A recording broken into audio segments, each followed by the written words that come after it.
Welcome to our continuing adventures back in Mario Maker 1, and specifically back in the 1 year of Mario Maker 1YMM anniversary project that was released in September and October 2016 to mark the first anniversary of the original game on Wii U. While the adventure is proceeding apace, we are currently about to play level 25 out of 32 in the current set. And it's going to be Camouflage Crystal Cave by Ragnarok X, which those of you from Mario Maker 2 would know from the Yoshi Egg level, the Yoshi Egg robbery in 4YMM. But is also a maker I've known for a very long time. I played, I think, pretty much everything of his in the original game, including this level.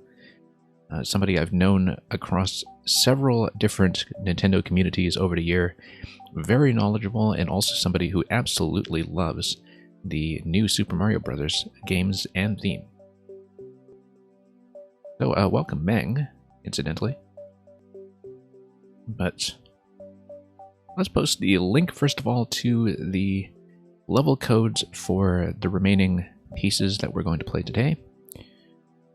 And along with that, you can find level descriptions as well as the maker bios on that page, since they do not appear in-game in Mario Maker 1.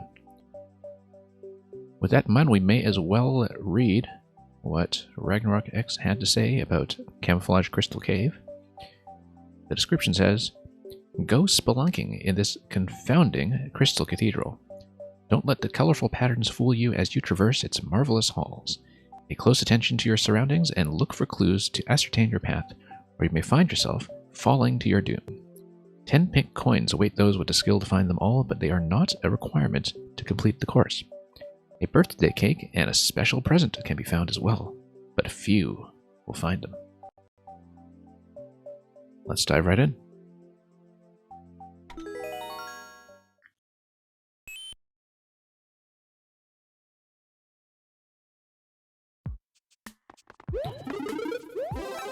Okay, mushroom, here we come. So in this level, you can see that there's this lattice of the background semi-solids that are actually kind of connected by mushroom platforms in the back, I think. If you look at this sort of one tile that creates that colored background that kind of stitches everything together, like it's the mortar to the bricks. We're going to run across a couple of different spaces here for some reason. Oh, that's why. So that's interesting, that right away it shows you what the illusion is going to be about. And also that it blocks you off from entering that pipe. I don't know if it was enterable in the first place, but it seems like we just kind of hit the wall. And that unless there was an invisible block below, we just have to proceed forward, so. It is going to be sort of a visual illusion with the semi-solid stacking. You can kind of see where the semi-solids have a top line. It is where the coins are falling, first of all, which sort of teaches you that concept right away, but it is also this straight line above that is lacking in the other rectangles there. So we kind of have to make sure that there is that straight line with that sort of descending triangular pattern if we want to safely land on any given surface. There, we wall jump, and here we know that we'll have to come up from below. And we'll just proceed fairly carefully, not really going to speedrun this just yet. And we're going to fall down below. Interesting that we didn't have to deal with that the first time, because as you can see, this is actually two pink semi-solids together, such that if you're running left to right, you're going to get here just fine the first time, and this block is there to entice you to go forward up to this point. But then, if you're paying close attention, you'll see that you can slip down in that one little slot there, especially if you're just kind of walking back. So, yeah, very interesting way to just communicate everything in this level. Here, we're going to see if we can hit this with a shell, and yes we can. And we're going to go back up to grab coin number 2. Back down, and back up. Here, it looks like we'll need to fire at this some other way, probably by deflecting a shell towards the right side. We can do that. But this is the only Koopa that is at my disposal, so let's just bounce it. And we've got it. Here you can see kind of a halfway point that is reachable. And we have 4 coins coming out of this segment. We'll have to be very careful not to fall into any pits. It's fairly easy going at this point in the level so far. Very few opportunities to actually die. Almost no opportunities to actually die unless you die to the Koopa, in fact. It doesn't really let you fall. And so it's very gentle about introducing this concept. And eventually we'll need to slip off here. And now you see these objects highlighting what is or isn't available as a space. Look at this space below, for instance. And let's see if we can wall jump up over here. The camera in Mario Maker 1, as we've pointed out several times over this set of levels, sometimes takes a little while to pull up with you because you have to make a safe landing first. So there are some concealment illusions that you would not really get in Maker 2. Semi-solid stacking also doesn't work the same way in Maker 2, not as flexibly. Because in Maker 2 there is a sort of predetermined left-to-right order for objects of equal height, and also a limit of 5 objects that are kind of in the same stack, layered on top of each other before they start getting auto-deleted in the editor.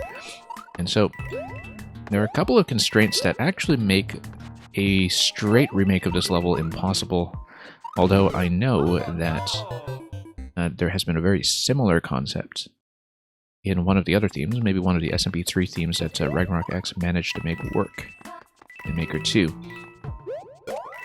One thing I do know about him is that he's not so much of a fan of Maker 2, specifically because he took out a lot of tech like this that was his bread and butter in this game. We missed coin 5, what that I had previously. Let's go back and actually grab it.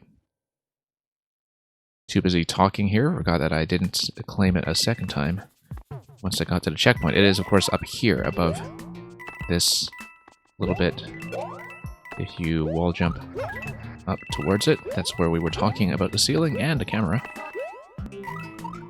And here, you just need to stand in this position, and the bullet blasters raise everything for you and give you a mushroom very conveniently. We'll just remember, if we respawn a checkpoint, that we do need to grab coin 5 every time. Here is what is presumably coin 6. You can kind of see, once again, the overlaying of the same color semi-solids, and also this really neat little illusion here that makes this look like a continuous column, even though it is actually, of course, 2 different semi-solids. Green and the pink attached above.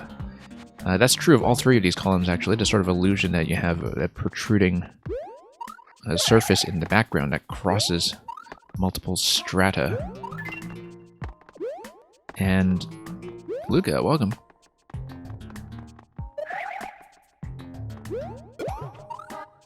Okay, here's a hammer. Hammer is a very interesting enemy here. Also notice the Koopa down below, signaling that the Wiggler is available. We should probably deal with the hammer. Mushrooms do respawn on the left side if we need them. I also don't want to expend too many of the shells in case I do need them to hit something below like we did previously. We can't always just run back and forth and respawn things, of course. Okay, the sledge is going to be a problem here. Let's remember to retake coins 5 and 6.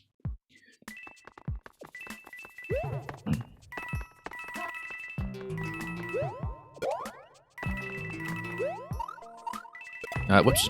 That was almost a disaster. Let's go up. That was also a disaster. We know that from experience, in fact, that we shouldn't be too courageous when we don't know what's at the bottom. Anyway, let's continue here. And what do we have? We want to go down here. We know this. Back up. We look for coin 6 at the beginning of the next segment. Since everything is split over checkpoints, it is presumably 9 coins plus the safety coin at the very end, which we'll have to be careful not to grab.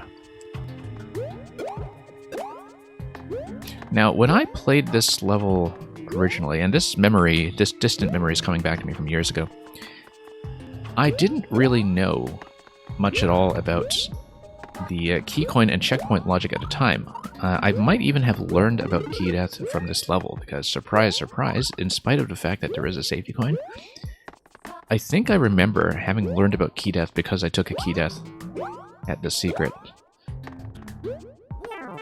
And so the safety coin system is not foolproof. It is designed with a certain requirement of community awareness in mind, and of course back when 1YMM's release, if you were kind of a lapsed player like me who wasn't keeping in touch with the community and also the latest technical knowledge introduced in the patch, you would have missed out on things like that, just understanding some basic stuff about the key door logic in this game. As expected, exactly, Luca. That's exactly how I would put it. Now, did I miss a coin that was down here on the lower level? It seems like there's a lot here in the lower level that I didn't engage with. But, nope. Oh, yeah. Oh. There is a bottom layer. We should check the bottom layer, although maybe that's just kind of a partial safety net, in case you're playing recklessly and taking falls all over the place. So let's re-grab a couple of coins. And then go back here. Starting to play some of this a bit more fluently with familiarity. Not a level that I'm going to speedrun, but you can imagine the speedrun experience, for those who know this well, would be quite a fun time.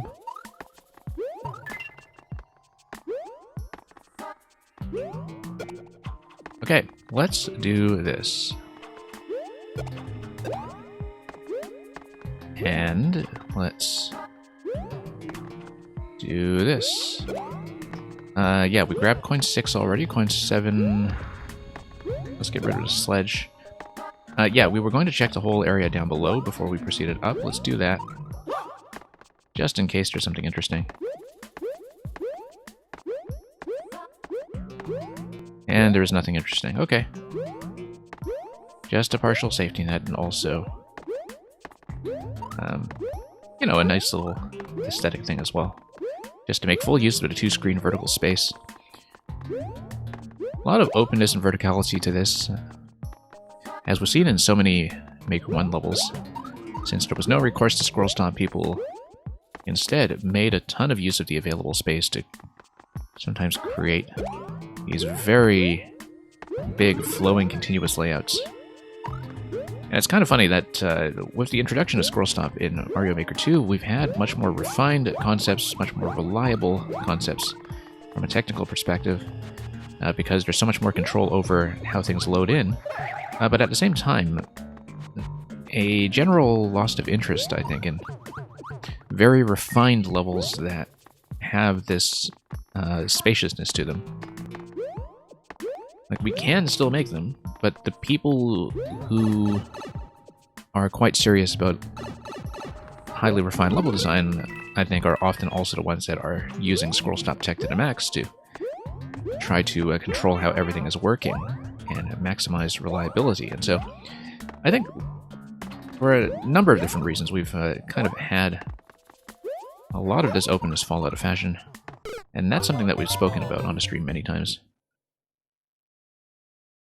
Especially when we do see the rare open and non-linear level in Maker 2 that kind of still has that bit of a Maker 1 touch, even with some of the new tech involved. Oddly enough, the levels that I think probably do that best in Maker 2 are actually the looping global music levels.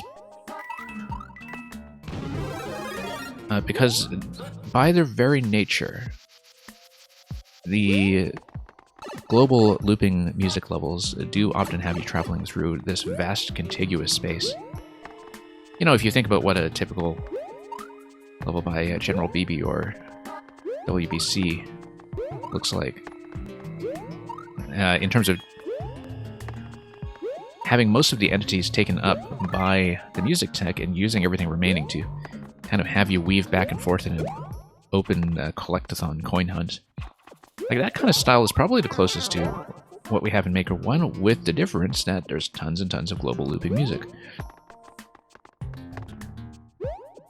But I think you can see where the artistic similarity is coming from.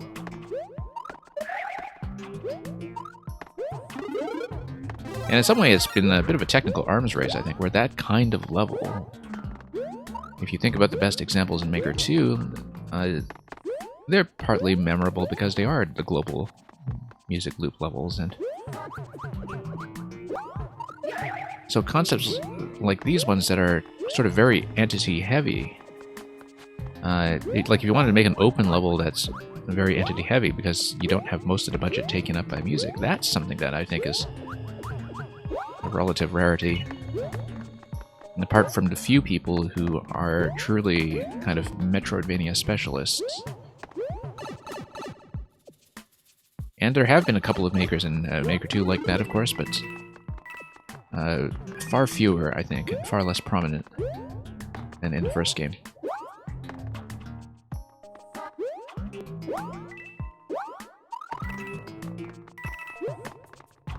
Yeah, Ragnarok X makes all kinds of stuff. He had a very famous level in Maker 1 called 8 minutes, 5 numbers, 1 code, I think. It was kind of a combination lock level that really used all of the available space and was not exactly remade, but sort of adapted into a couple of different themes in Maker 2, and they were hardly played in Maker 2. Like, it was a massive hit in the first game, and for some reason in the second game, like, hardly anybody noticed them. I should stream them sometime, because I did play them very early on before I had a capture card. But it were these incredibly technically intricate puzzles. Very well-developed locking mechanism, and unfortunately in Maker 2, like, all that work went largely ignored at the time, which I thought was very unfortunate, but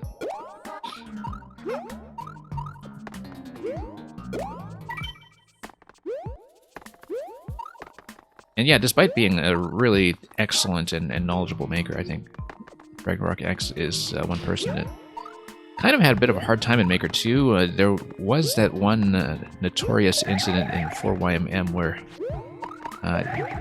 a certain large streamer didn't understand his anti-key death in the Yoshi level, and that was a bit of an incident. Because there was a rage quit from somebody just not understanding the anti-key death.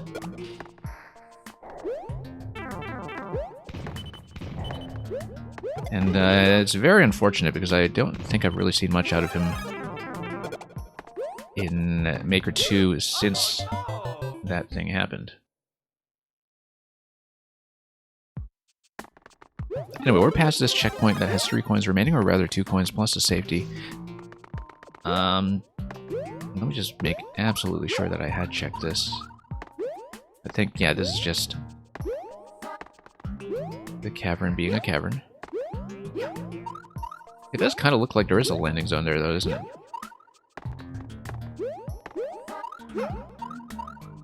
Yeah, but I don't think that's reachable. I think, actually, that maybe this is stitched underneath the part of the layout that is the opening of this subworld. Back in the first section, where you have this part where you just run across the top.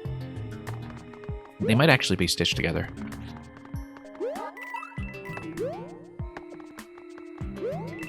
Yeah, but that's the thing about a lot of these Maker 1 layouts, is that they have very efficient use of space. In spite of the fact that some of the limits, like the ground limits and such, were much tighter. Okay, so we have 8 coins. We're going to go up here. And up here. And, oh yes, okay, so we actually do need to... Well, we can do that too. We can just run across. And then drop down carefully. Ah yes, this is where we died to the plant. in an extremely embarrassing fashion. We just needed to take the one slot here, and remember that this is not 3D World, because 3D World as a theme didn't exist at that point, so we can't just stomp the plant and get away with it. We can, however, bop it from down below.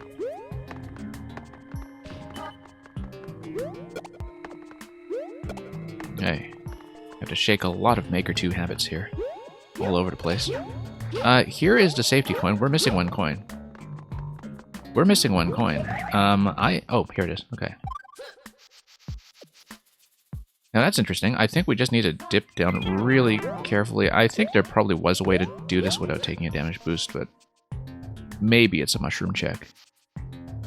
Actually, I kind of suspect it was a mushroom check. No, you just spin jump down towards it. You spin jump. Let's not be silly here. Except, in Maker 1, you can't spin jump directly off of Vine. I think we found out in a previous stream. You have to spin jump out of a wall jump after you let go of the Vine. This was something that surprised me last time. I don't know if it was only true for one of the other themes, but it was true in Super Mario World in one of the earlier levels, and it caught me completely off guard. Yes, Luca, really. It totally threw me off in one of the other 1YMM levels from a few days ago.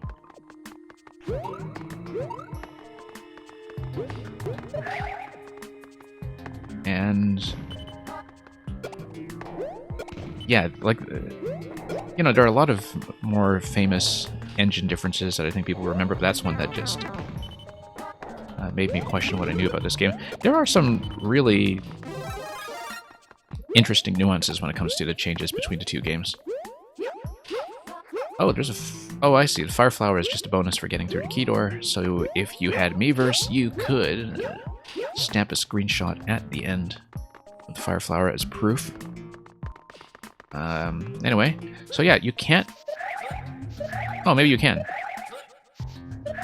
Maybe it was just in a Super Mario World theme or something, because I know that last time I could not spin off the vine. Here we're able to do it, though. So maybe it was just a Super Mario World thing.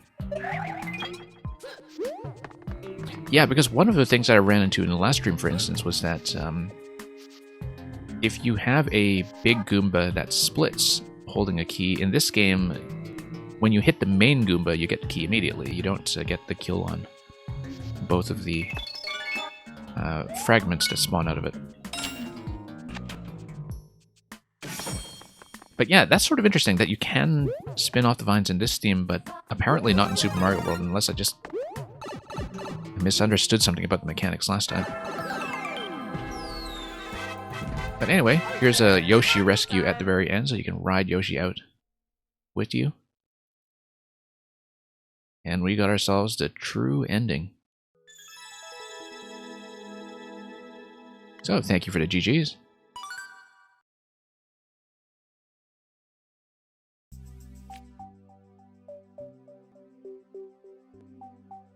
Okay, the next level is...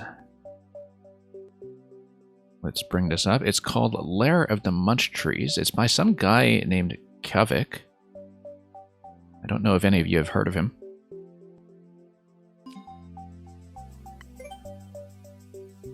And we'll just bring that up in a moment.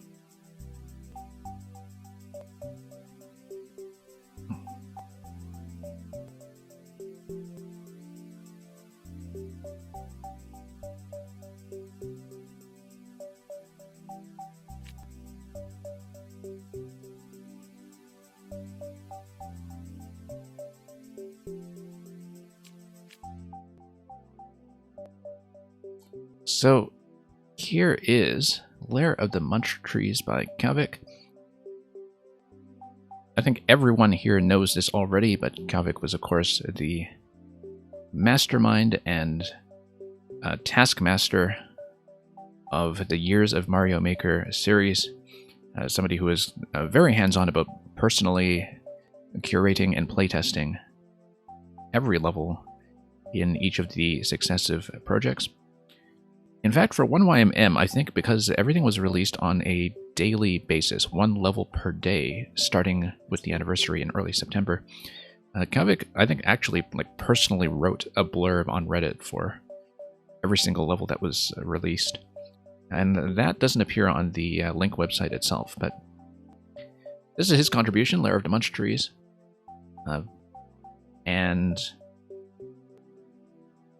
Terminator, do I own Clubhouse games on the Switch? I actually don't. But yeah, no, if I wanted to play chess with viewers, I would just do it on Lichess because it's an open platform that a lot of people here have accounts on. A lot of people who come to my stream, rather, if they play chess, most of them play on Lichess. This is the site. I have not streamed there myself, but if I were to stream chess, that's where I would go. For other kind of casual board games, though, I can definitely see the appeal of Clubhouse games as a streaming experience. I definitely noticed that when Nintendo announced it.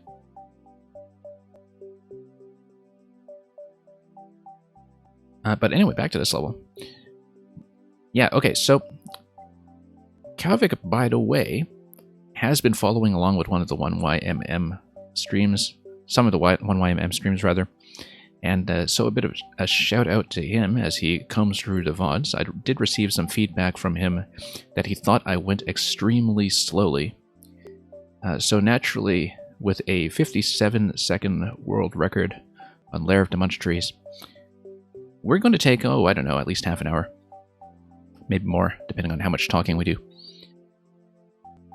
So let's take a look at the description. The Munch Trees have invaded the Mushroom Kingdom's caves, and Mario is on a mission to get rid of the infestation. Venture deeper and deeper into their lair and watch them grow, grow, and then grow even more.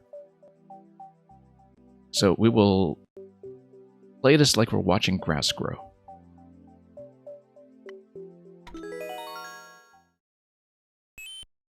Guess we have to lay off the Kavik trash talking? Oh, I don't know about that, Gilmore. I mean, I already didn't get into 1YMM. Anyway, here's a big wiggler. And we'll just bounce on some of these guys. And what do we have here? We have an upper level that I can't reach yet.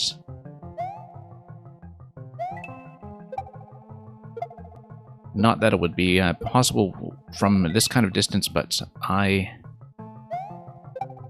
am not familiar with the shell jump tech in this game in terms of the timings or spacing. And it wouldn't have helped here anyway. I was looking at the trampolines on the right side, of course, and thinking immediately, can we just bounce off of that like we do in a Mang level? But once we saw where the platforms were and what the ceiling was like there, it's clear that we just bounce immediately to the left.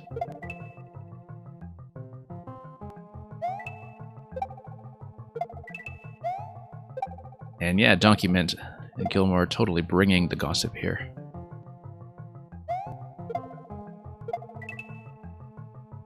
Okay, let's see here.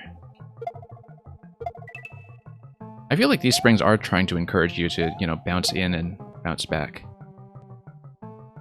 But that, it's also not strictly necessary, unless you want to bounce down here, just to, pad out the playtime on this level a little bit.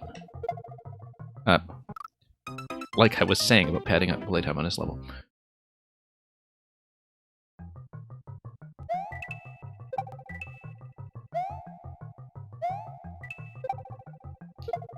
And, okay, let's get over here.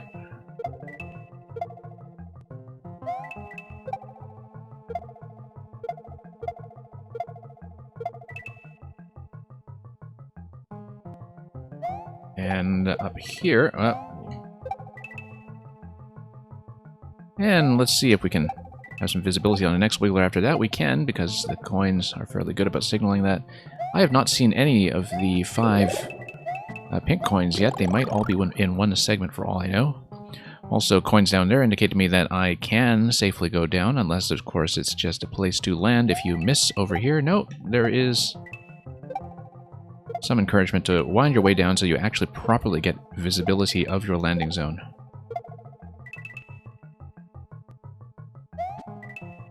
Now this will be interesting. Stay nice and low. Yeah, those sideways springs, I mean, I guess maybe that's there for speed tech, in fact. I could see the sideways trampolines being used in a way that invites speedrunners to try to gain momentum from them as an optional route. That's something that Kavik is kind of known to do in some of his levels. He's very fond of having optional speed tech made available to the player under controlled circumstances. That was very true, of course, in the Hot Rod Blaster road level in 5YMM. As long as you weren't going for the cake, which was a somewhat different route. Anyway, here are the Munch Trees, now that the Munch Trees have decided to bear fruit. And you can kind of see, yeah, once again, actually, maybe the trampolines are there to discourage you from going in that direction, but we'll see. Now, at checkpoints, as usual, checkpoints in this style, I'm always tempted to just go right immediately, even if I had just seen that part of the level.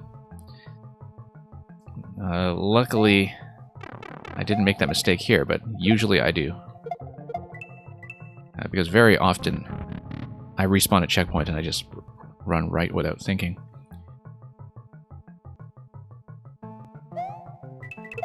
That was fancy, but unwise.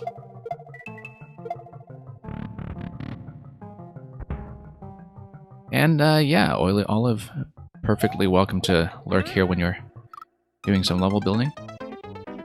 And yes, it's apparent to me now that the sideways trampolines in that kind of offset are specifically there to make you plan your movement such that when the Munch Trees rather, are moving inwards, you want to avoid getting pushed in by the trampolines on your way up. So you kind of have to plan your momentum around that. You have to plan your mid-air adjustment around your reading of whether the column that you're jumping from is sort of inbound or outbound relative to this central area. Interesting use of the semi-solids in the background as well to kind of highlight the playable area, even though the boundaries are sort of shifting and oscillating back and forth.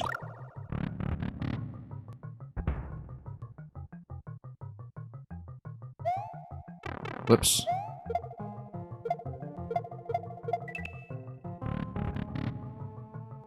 I think quite a lot of the object stacking that you see here is not possible in the same form in Maker 2.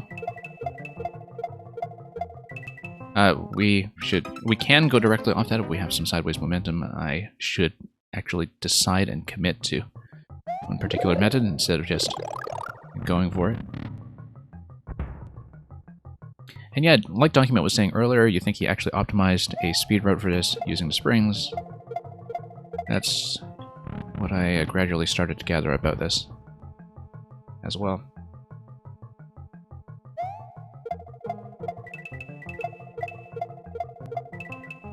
Oops. I like how this is recoverable if you do take a hit with the mushroom as well. Like, it does give you a second chance. It's quite gentle about that, in fact. And yeah, so you can, if you're careful about the springs, probably take a longer bounce.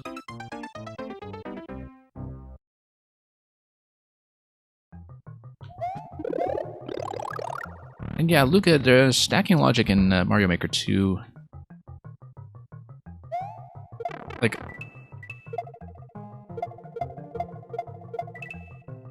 as you well know, you know, Mario Maker 2 does this thing where you just have single objects clip onto each other, and that you kind of have this mechanical difference between a loose stack and a tight stack, where you can have objects initially placed by having them fall into each other, often with some kind of additional offset utility, like an object pushing them on a track or some other kind of spawning trick. But that the loose stacks would kind of behave differently in terms of collisions, POW rules, etc. There was one Loop and Snoop video, I think, that kind of went into this in quite a systematic fashion. In terms of the different kinds of interactions that you get from the Maker 2 stacking setups. Maker 1 was much more flexible about centering and spacing.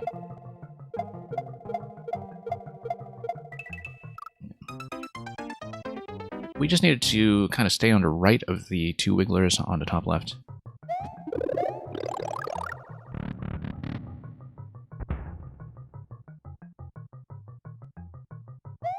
Anyway, I was about to say, let's try to do this without taking a hit. It was not going to happen this time.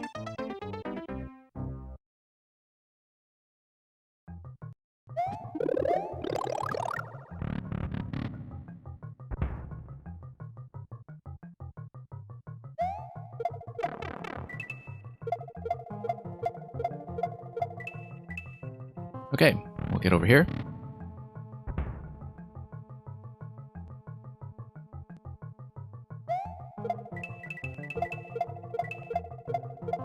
Let's not do a high bounce like that. I was trying to get myself back onto the right side, but just made a bit of a goof there. Also, you can kind of sneak a bit of a look at how things are set up on the top level. For the most part, the connectivity between the different zones is pretty well disguised. You have these sort of transitional areas here that block off some of the visible space, spacing this out from what is actually placed as the adjacent room. You see that kind of semi-solid separation. Oh, this is definitely on the left side of the whole layout, but you definitely see that kind of semi-solid separation between spaces to keep things visually clear in Maker 1, because if you didn't use semi-solids to fill those spaces out, you would likely run into the ground limit, which was not nearly as forgiving as in Maker 2. And so, it looks nicer this way too, with the kind of triangular design that we have on the right side of that room that we just exited. This is, of course, on the right side of the layout, with no wall there.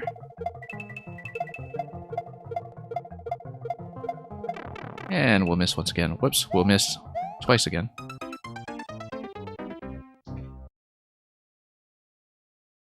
Yeah, interesting that because of the leftward motion of that kind of partially growing munch tree stack that had the wigglers 2 spaces apart, whereas normally you wouldn't think you could make that with a short bounce. You can, simply because you're compensated for by the leftward motion of the munchers. I was trying to demonstrate that, but I just made a poor adjustment here. But basically, you can just hold right out of the bounce off to the left side and transfer yourself to the right safely, even though at first glance it looks a little bit too widely separated.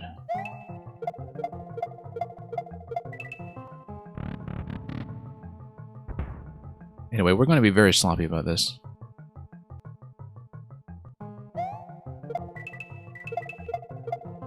I was about to demonstrate that. We couldn't quite get the spacing down that time, though. You don't really want to be holding much into that jump at all, certainly not into any kind of high bounce, because the ceiling is so constrained. Duck jumping is probably a good idea in some of those spaces with tight ceilings as well.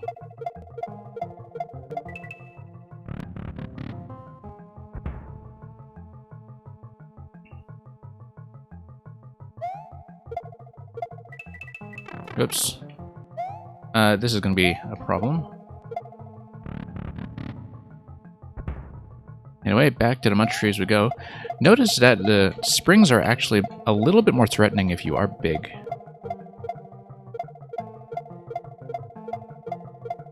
So keeping the mushroom actually gives you a slightly harder time here. By design, I think. I would expect some kind of bonus that's available if you do keep the mushroom.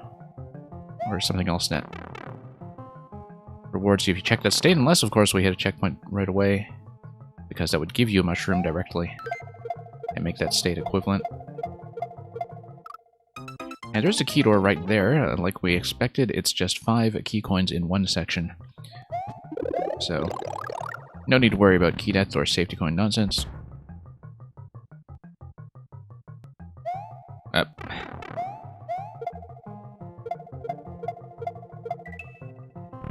That was not intentional, despite what I just said about the vertical climb being perhaps easier to space when you were small. Now, that was a demonstration of what I was talking about earlier, that you could just do a rightward bounce with no button press to cross that gap between the two wigglers in the previous room.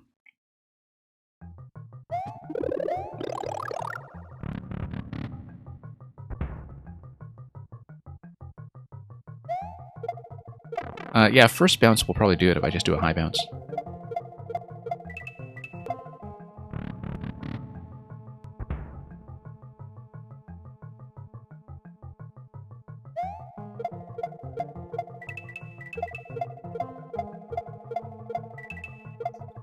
And here we are.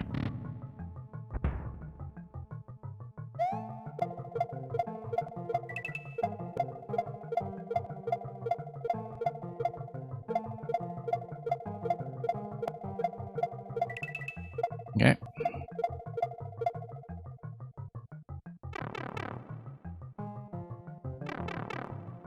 And now, for something completely different. Notice that you can't really see the feet of the Goomba below you to track where the turnaround location is going to be.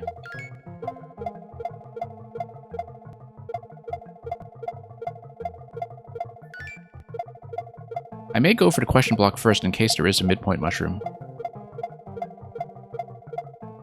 Design-wise, it would make sense, and indeed there is.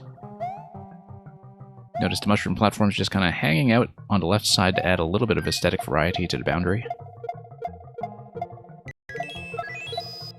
We will not fall into pit. Oh, interesting, that... oh no, that's just a platform for the stack to walk back and forth on. But yeah, really interesting to kind of take a look at these offsets here and see how everything is set up.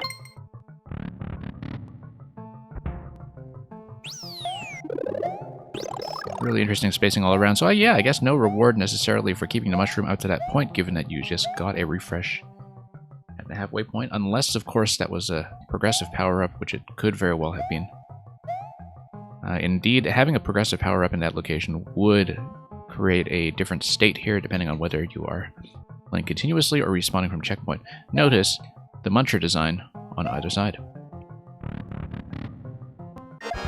Oh, boss time. Kind of wonder if there was anything to the left here. Not that the scrolling here would give you much of a chance to inspect that. Whoops, didn't expect to stop here, in spite of the fact that we were approaching the wall.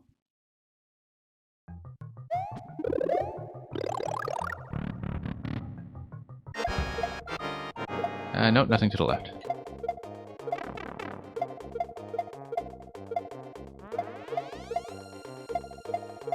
Okay, let's just get over here. Maybe there is something for approaching the right side quickly, but so we'll see. We'll try to keep the mushroom and redo this cleanly.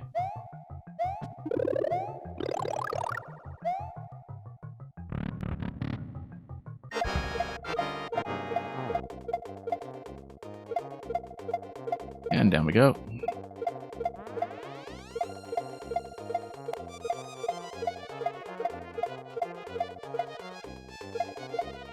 And we'll give ourselves some headroom this time. No progressive power-up. Now, does this stack just hang out here indefinitely? Because I can't quite see... Oh, no, there's a POW here from the Bullet Blaster. Very nice, the way that it drops the trees and also activates a P-switch for this continuation here. Very elaborate. In a way that surprises you, because you don't see the P activation as something that happens. You know that the POW is going to do something to compress the muncher stack in some fashion, depending on how it was put together. Whoop. And here's a key here, as well as another POW. The other thing I like about this is that when you hit the POW, if you go straight down, you do land safely on a Wiggler in the central column, even though it is at that point out of view. You don't see how the munchers are going to unstack. You don't exactly know how everything is going to fall apart. But there's a very good chance that you will land safely, since you are going to be jumping straight up towards that POW when it is embedded in a one-tile column anyway. That's going to instinctively get you to straighten out a jump, and presumably you'll just kind of straighten out a landing out of that. You can also do this, which would be a bad idea because we don't want to throw the POW into anything. Yeah, notice that even though I was in that part of the stack here, got a nice safe landing.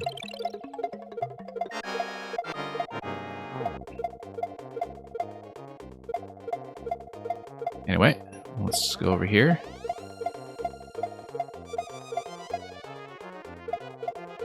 Playing this a little more fluently, perhaps.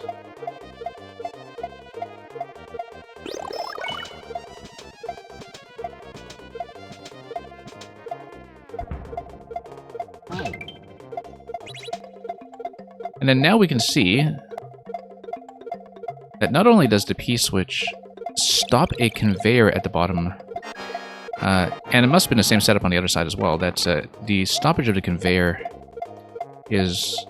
Well, initially when the conveyor is running, before the P-switch activation, that was what trapped the stack on, first of all, the right side and then the left side.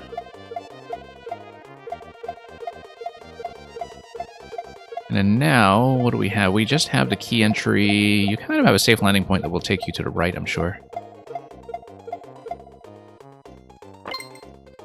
In general, we've seen a lot of interesting uses of the spike top behavior in this game. I don't even remember off the top of my head exactly how the spike top stacking tech differs in the second game, but I kind of have the sense that it is quite different, because I haven't really seen any of these interactions used so prominently in the second game. Like, you would think that you would have more stuff exploiting the spike top behavior. Let's try to go over the gate. I think in Maker 1... I don't remember, because I have the vague sense that there was some kind of change with the Super Mario World gold tape.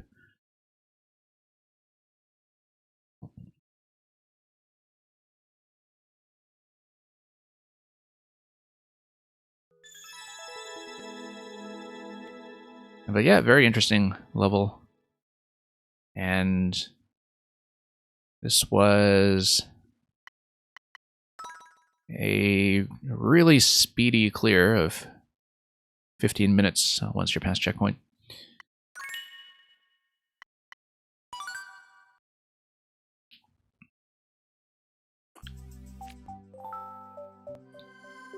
That was it for Lair of the Munch Trees. I don't know if we had any particular secrets to uncover. I don't really see a cake in the main world, and of course the 1YMM text is embedded into the banner itself over the Munchers in the central climb. I guess if you were kind of going back and forth and noticing the walls in the central climb, you would see that. Someone must have found a dev route, yeah. 57 seconds. I mean, I guess one thing you can't see in Maker 1 is the dev clear time. But I remember noticing when that was added to Maker 2, rather noticing that that was one of the things that was added to Maker 2 right away in terms of giving you some additional information to expose some kind of potential dev trickery in a game where you no longer had editor access. Although, interestingly enough, I've seen people exploit that, and I've seen... I've talked before about the Randomizer Puzzle series by Funked in Maker 2, where the clear times in each individual segment were actually deliberately obfuscated. And if you've seen a puzzle, the reason for that makes sense, but it's a little bit difficult for me to explain right now. Like, basically, the clear times were staged in that level series to kind of be equivalent across all segments. So you couldn't necessarily tell which were the easy solutions and which ones were the hard solutions in terms of the different variations on the central randomizer concept. Anyway, the next level is going to be Lethal Luigi's. Lethal Luigi's is by Julian.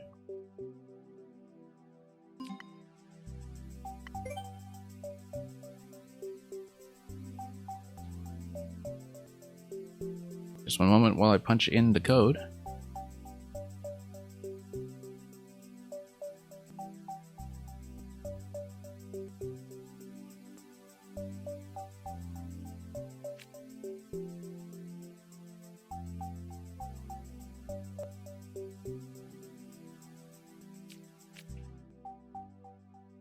So Julian, as most of you know, was active continuously from 1 through 4YMM, also a very popular maker in Maker 2 as well, known for specializing in a lot of easy difficulty levels that are still very interesting.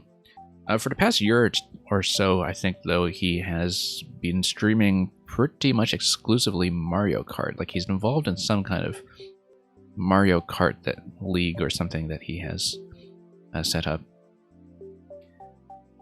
And that's been his main interest. He was sort of an Among Us streamer for a while as well, but a ton of people got caught up in that, of course, about a year ago.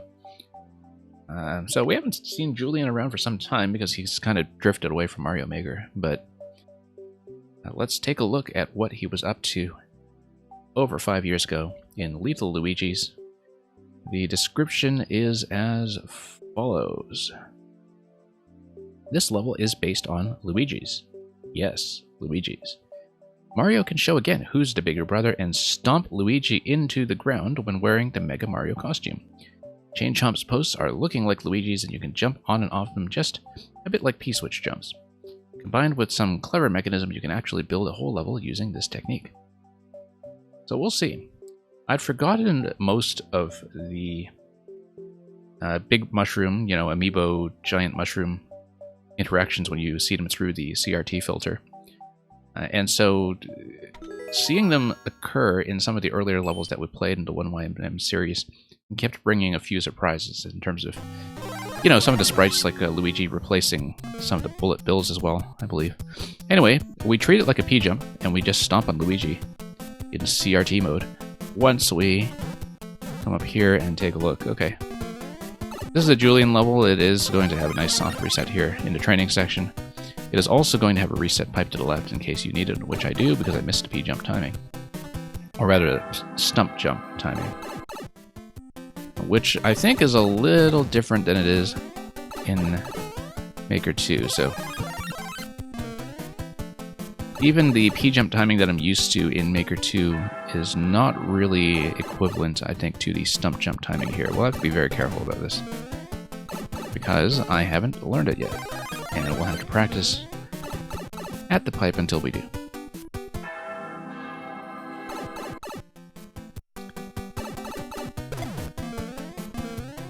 Yeah, you have to be really, really close to the landing, much closer than in the very generous P-jumps that you get in the second game. And the big mushroom and stump interaction in the second game is very similar as well. We recently played... By recently, I guess that was a few weeks ago, but we recently played a level by Josh Bones, I think, that made really great use of that technique. Like a big mushroom jamp level of sorts. Whoops. Anyway, lots of gentle resets all around, which we will need.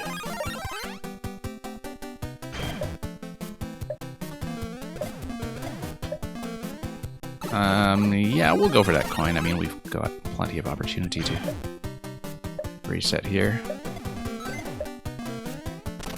And yeah, the mushroom allowing you to just cut directly through the blocks by running through them as well. That's something I'd basically forgotten. Whoops, that was a mistake. I was thinking that... I mean, I do need to bounce like left, left, right, but... I was thinking of just getting the bounce off the bottom one of that stack. I think I do need to bounce off all three, so... Whoops. About a 10% clear rate on this, you have to wonder how much of that is just from timeout. I am actually letting up on the dash button. I find it easier to get the jumps this way. Door up here is just an extra reset. Look at the Muncher palette swap as well as the Rocky Wrench having your hat and mustache. Whoops.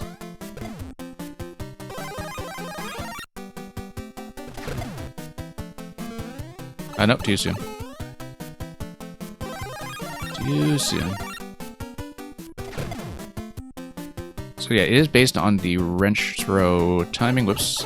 You have to be careful with the spacing too. Just taking advantage of that timed half-tile offset that you get off a Rocky Wrench stack.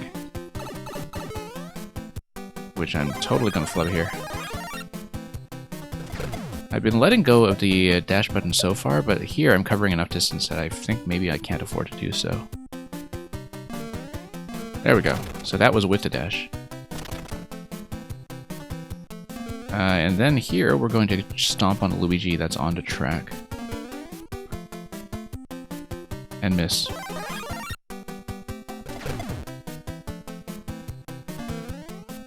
Nope.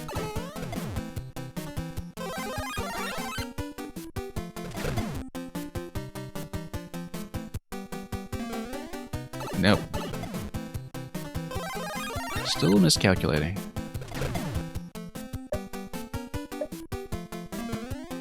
It's not even like the muscle memory is that different, but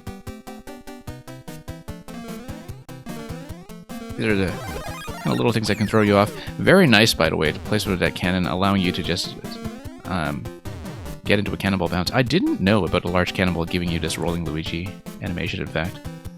And that's something else that's new to me.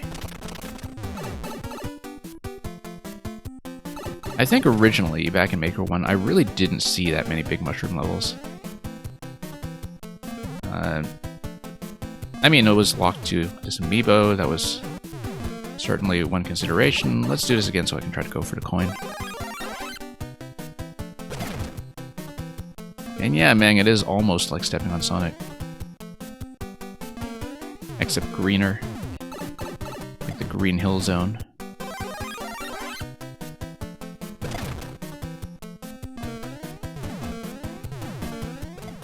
No, you have to go directly up to that corner. You can't get a bounce off the right side, Luigi, except, of course, to pass this series of obstacles, so... There we go. Now, you have to jump onto a cannonball after this, or not. No, it's something spawning from the pipe. I think we have to go down here to get the pipe within range. Or no, get the mole within range, okay. Ah, I see, okay. And then you have to get over there. Well, don't have to deal with the pink coin now, at least. Nope, bad mistake. You do have to stall at the donuts first. To get within range of the mole's spawning box.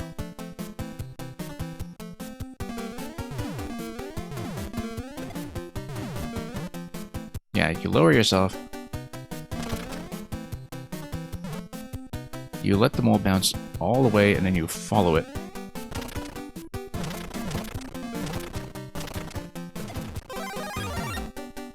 Whoops. Cannonball, that's right. Don't want to just get whacked in the face by Luigi. I wonder if this is an exit or a reset. Obviously, I want to take whatever is optional.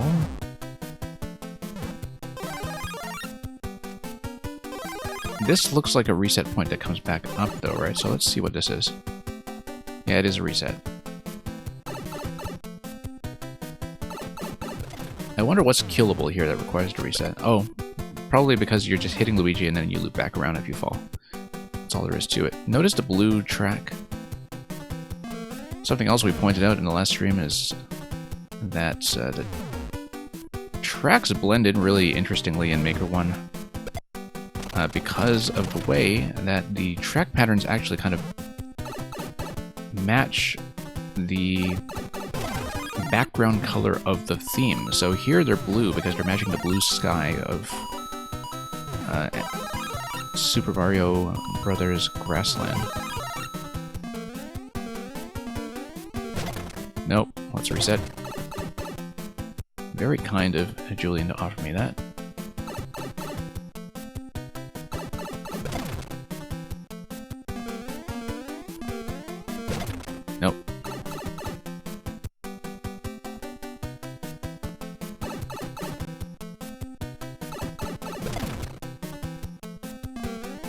Whoops. Just slid into that Luigi there. Squished it gently. We're at 134 seconds. We hopefully won't have timeout issues. Yeah, we hit the POW there. So you actually did need to go up there anyway. This is presumably another reset. Skewer is going to maybe cause a problem.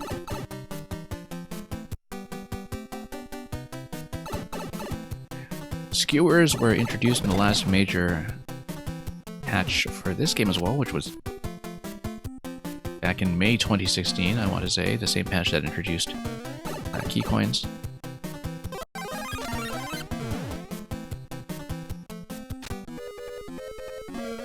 Nope.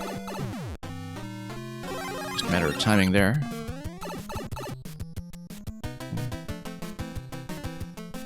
And we hopefully won't run into too much progress lost to timeout.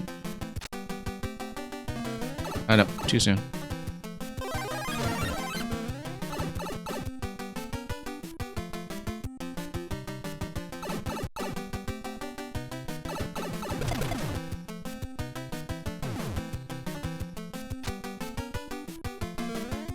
So, depending on difficulty today, I don't know how much time I will have left over if I do finish 1YMM on this stream. If we finish particularly early, I will not proceed straight to 2YMM today. I'll do that next week, but if we have a lot of time left for whatever reason, which I don't necessarily expect, we may be able to take some viewer recommendations or codes. Or we'll just scroll through some of the profiles of people who were involved in 1YMM. So that's the kind of fallback plan if we miraculously clear everything quickly. At our current pace, I don't necessarily think that's going to be the case, but we don't really know with the difficulty of the remaining levels yet, so. What I'm saying is, if you do have Maker 1 codes handy or particular recommendations that you want to make, would be a good idea to keep them on hand, if not for this stream, then certainly for some of the other Maker 1 streams we have coming. Nope, that was the right timing for once.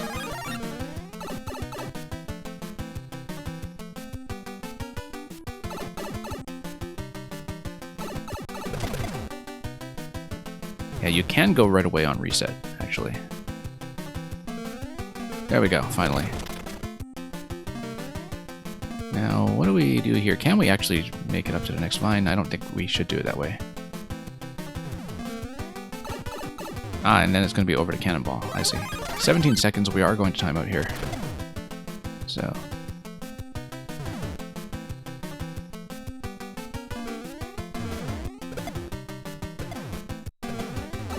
Nope. This is quite a long ways off. Only 3 coins so far, so we will lose in this location. And let's see how much of a reset that was. Might be a while back. 1 coin, so yeah, we're quite wise. Quite a ways back, and we'll just try to get back in shape. I know that there's 1 coin that's in the top corner here, and then the other coin that's on top of the track stack that comes a little later on, so.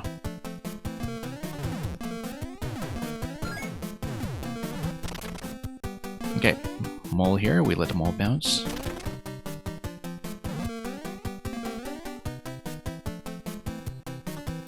And then we bounce back.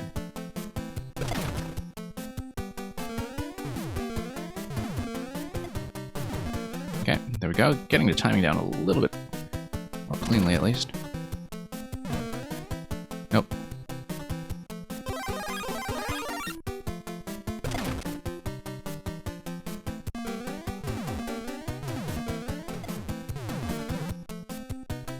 Okay, there we go. And we'll pop through here. And here. Nope. Not quite enough distance towards that cannonball. You made, yes, we are absolutely jumping on Luigi.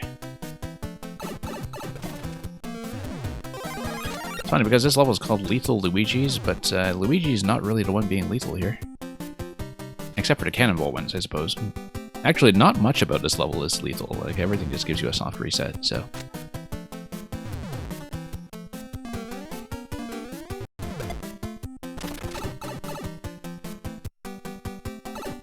We're the ones doing all the killing, contrary to expectations. Getting POW. That opens this gate. Very nice setup with the blasters here. And here's where we ran into like 100 seconds of time loss earlier.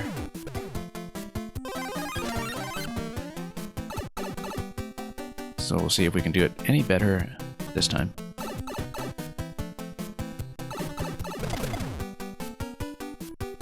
Yeah, like I said, first cycle out of the reset does seem like it's a possible timing, but we don't quite have this lined up just yet. We could try it. Just pop right out and go. Don't know if it would be... Actually, no, you have to wait just slightly, but you can go fairly quickly. You do have to stall a little bit, instead of just slamming your way in. But the retraction begins first, and so if you expect retraction to be the skewer's first move, you can plan accordingly and hopefully get a clean jump.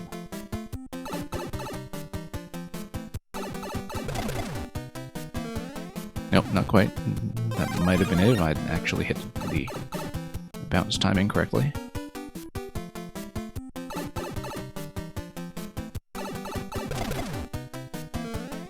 Nope, too late.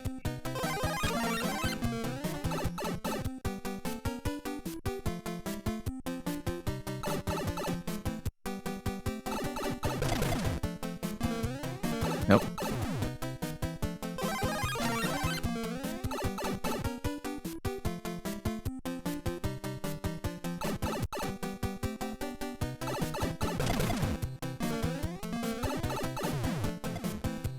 Yeah, it's still kind of touching that corner every time.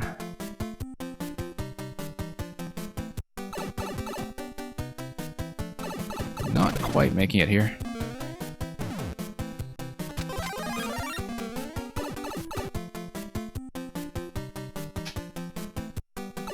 It is a bit tough.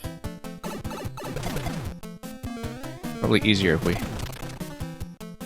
actually monitored the cycle a little more accurately. Yeah, you do kind of have to do medium bounces there. You do have to do a bounce in order to get off the stumps in the first place. But you have to be very subtle. I think I should let up on the dash button there as well, so I just get some very precise taps. Oh, also, I want to check one thing. I think I just soft-locked myself, didn't I? Unless I can dash over here. No, I didn't. Okay, good, good. You can get out. Yeah. I would be surprised if that were left in. Because it seems like a fairly conspicuous risk. But no, you can get back out just fine.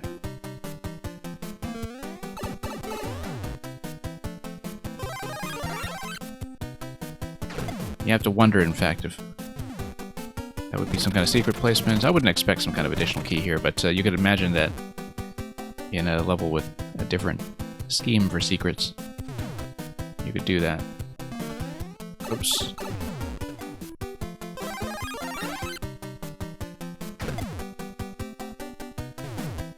Again, probably one of those accommodations that is made to get around a ground limit when it comes to having this semi-solid spacing, but of course there's also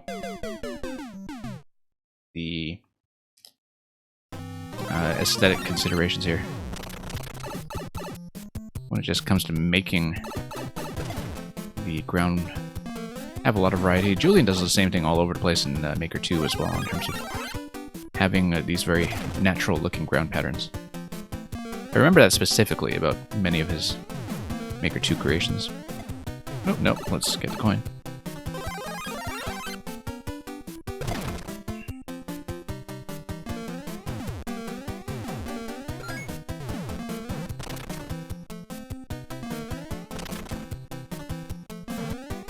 Nope. Need full momentum coming out of that one. No cannon to save me that time.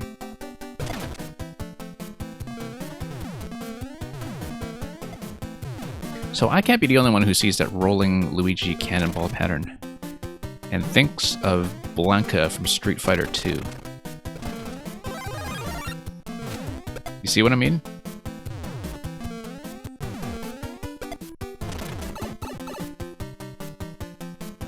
Now we just need an electric Luigi to complete the set. Whoops.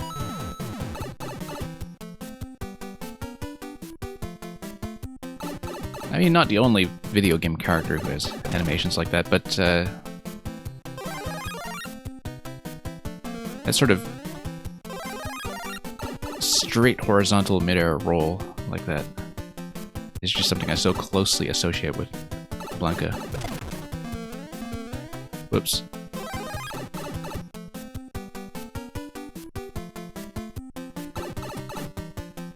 That would have made for an interesting effect, in fact, in a Street Fighter themed level.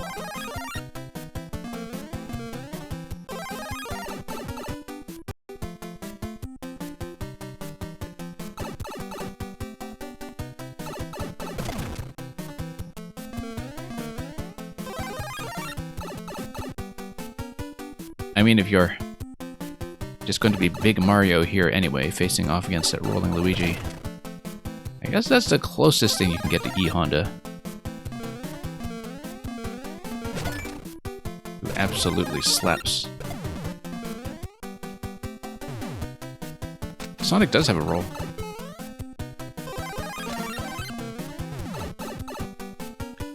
But he's been stepped on already. Even if back in 1YMM that would have been an anachronism. Nope.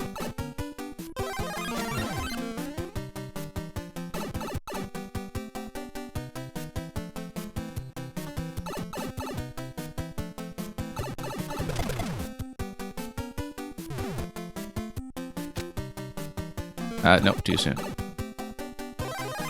Like I said, we should actually just take the first cycle past reset.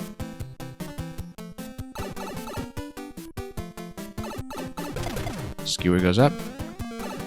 Skewer goes down. So this is taking me like well over 100 seconds on each attempt so far. We'll see if we can finally get it to cooperate. Nope, too late.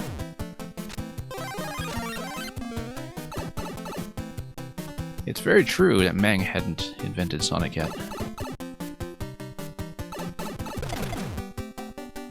We're not even at the part of the timeline where Mang goes back in time to create Sonic the Hedgehog 2006, just to make a point.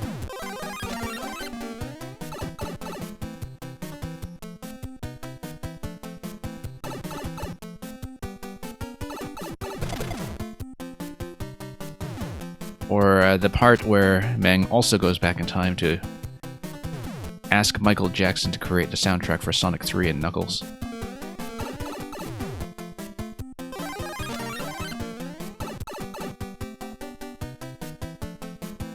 We know how to reach Michael Jackson, of course, because WBC went back in the same time machine and showed Michael Jackson the music levels that would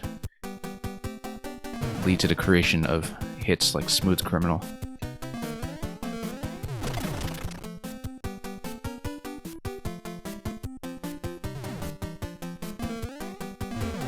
Whoops.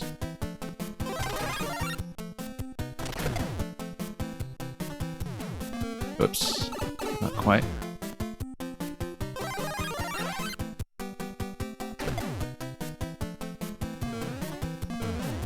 Up here. Okay, short bounces, nope. At least we have 300 seconds in this area this time. Oh no, we don't, because back here we go.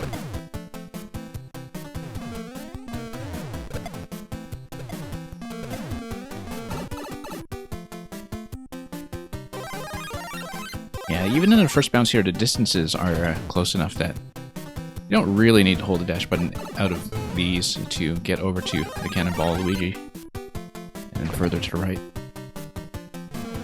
You need a better sense of timing than what I have, though. You also need a bit more forward momentum going into that first jump.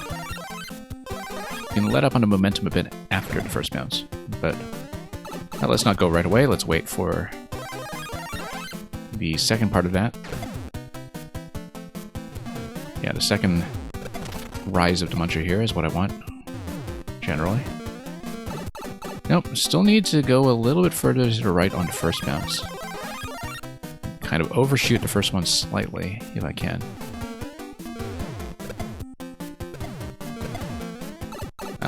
No, maybe a little bit too ambitious there with the forward momentum that time.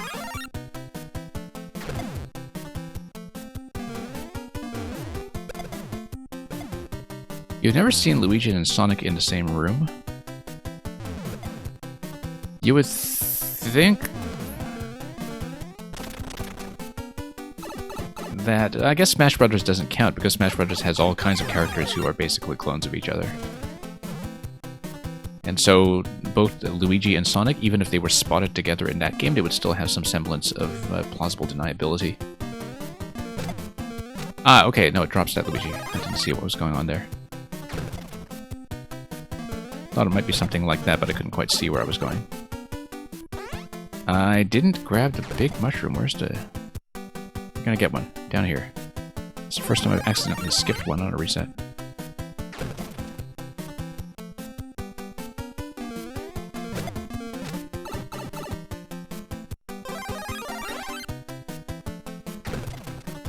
Okay. Let's see here. Nope.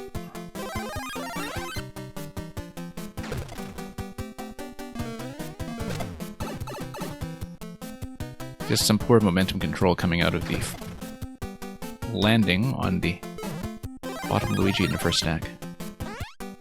Let's try not to time out here after all that work. Yeah. Not really getting the momentum I want on that landing. After hitting the POW. We should not really be thinking about momentum, we should be thinking about spacing. I've been trying to think about momentum and go left a bit so I can get a left to right bounce. But we should actually just be veering a little bit to the right to close that distance. While pressing jump accurately, of course. Let's not take a death here. That would be embarrassing. There we go. Smash that. And then, here is a really interesting offset using the conveyor. And a hidden Luigi over here. Just like in Super Mario 3D World, where the hidden Luigis are everywhere. Coin 4, followed presumably by a safety coin eventually. Whoops. Nope. Oh, we're getting way back.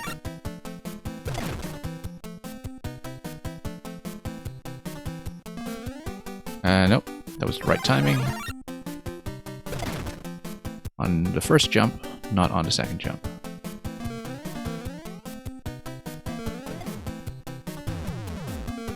Okay, about 100 seconds to get our act together.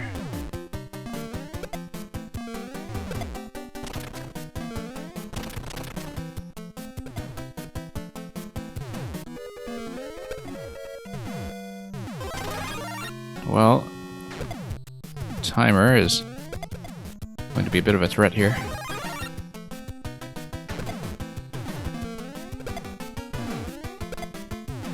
Nope, not quite. Nope. Let's do the next one. You know what? I'm misreading this completely. I only need to repress jump on the Stump Luigis, not on the Cannonball Luigis. I got them mixed up because they were both Luigi.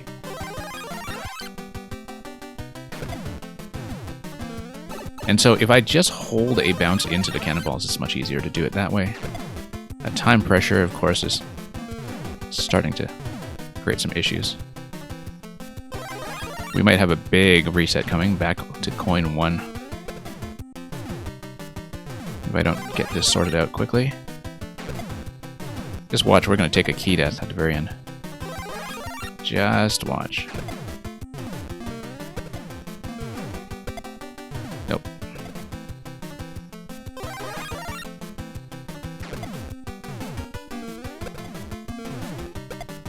Nope. Held back a little bit too much.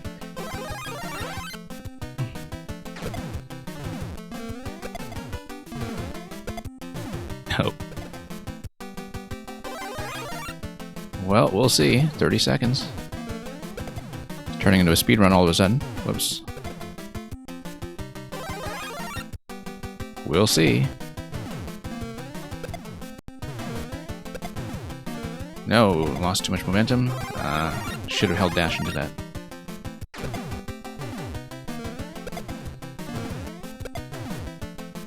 Nine seconds. I think we're dying. I think we're dying.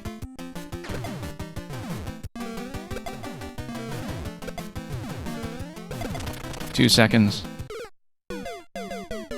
Well, that was not a key test. That's the good news. That's the good news.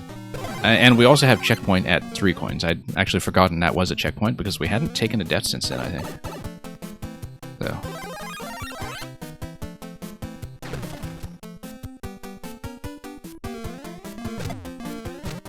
The Great Reset, exactly. Which I have to not confuse with the Great Resignation. There's always a great this and a great that, right? But,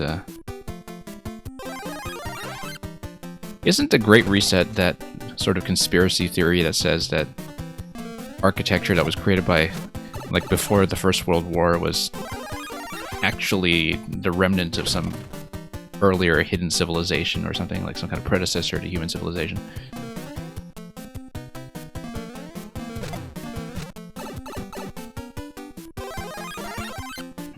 I think it's actually the Second World War, because or rather, like, that the people who subscribe to that conspiracy theory, like, kind of date it to the Second World War, because, like, in the intra-war era, we still had things like Art Deco, which were beautiful. But,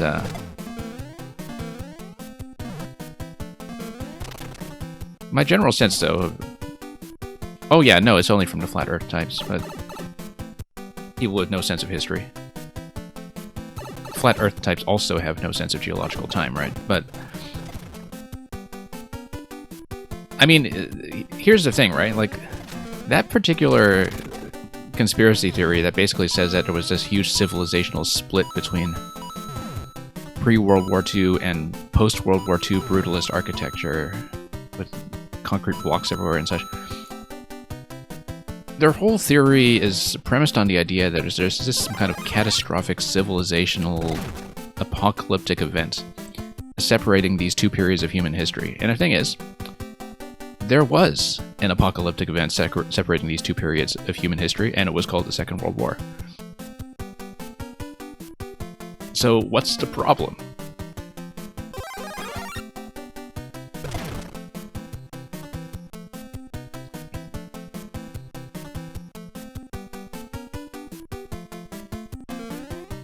I actually used to kind of keep an eye on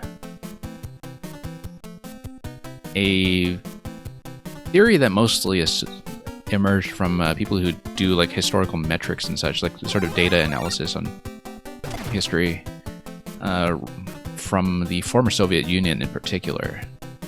So this was kind of circulated in the early 2000s or so, and it was people who seriously believe that human history is inflated by about 1,000 years, like around, say, 500 to 1500 AD. Or maybe earlier than that. Like maybe first 1,000 years AD or so. And the claim is that if you kind of run their statistical models on human history or whatever, in terms of rise and fall of civilizations and such, that that whole period of 1,000 years just looks kind of anomalous and can be explained away if you just presume that we accidentally added 1,000 years, which, for a whole bunch of reasons, makes no sense. But a surprising number of fairly respected intellectuals from the former Soviet bloc actually subscribe to that. Like, even, I think, Garry Kasparov was playing up this theory for a while. And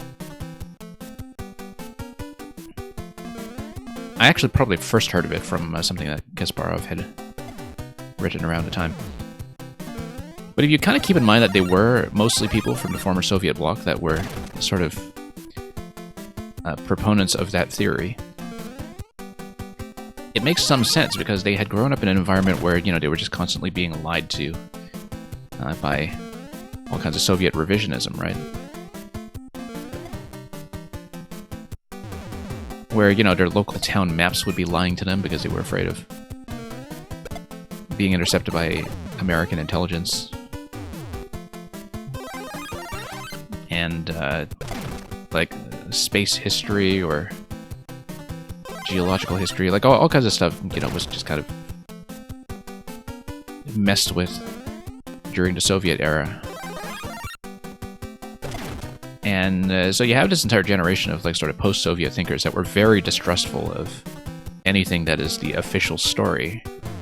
And sometimes too distrustful, like unreasonably so. And believe all kinds of nonsense. It's going to happen in this coming generation with China as well. And,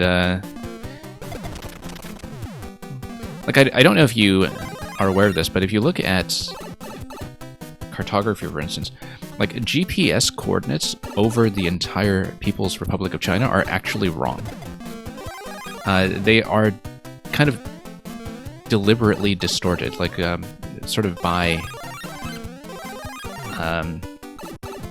And it's partly for kind of security reasons that they do it there, but, like, they basically deliberately distort the GPS output all over the entire country, and you can look this up. And it's little things like that, just not even getting into, you know, some of the more political elements of war crimes denials and all kinds of things like that. But like I said, you know, if you're growing up in an environment where, like, the official truth is something that everybody kind of knows is a lie, but you kind of have to go with it anyway, you can see why that would build a distrustful climate.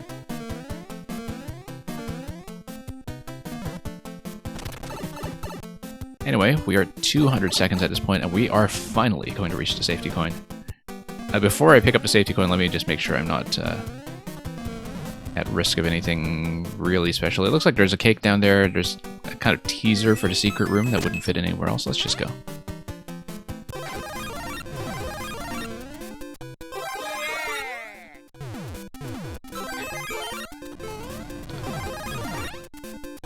Anyway, 4 candles on that cake. Because after all, it's... Interestingly enough, this is 2016. Oh no, it's only 3 years of the year of Luigi. The year of Luigi was 2013.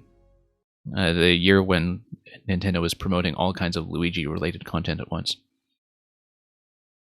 Like, New Super Luigi U was that year. The Hidden Luigis in 3D World were that year. There was Luigi's Mansion Dark Moon. There was all kinds of Luigi content all over the place. Anyway. Speaking of being sort of lied to by the state, that was a level that was completely full of non-lethal Luigis. But the timer, however, was quite deadly. Thank you for all the GGs. Let's take a look at level 4 in today's set, and level... what is it? 28th overall. This is going to be called Much Temple. And it's going to be by Funaruna, who some of you may remember from 4YMM as well, if you were only here for Maker 2.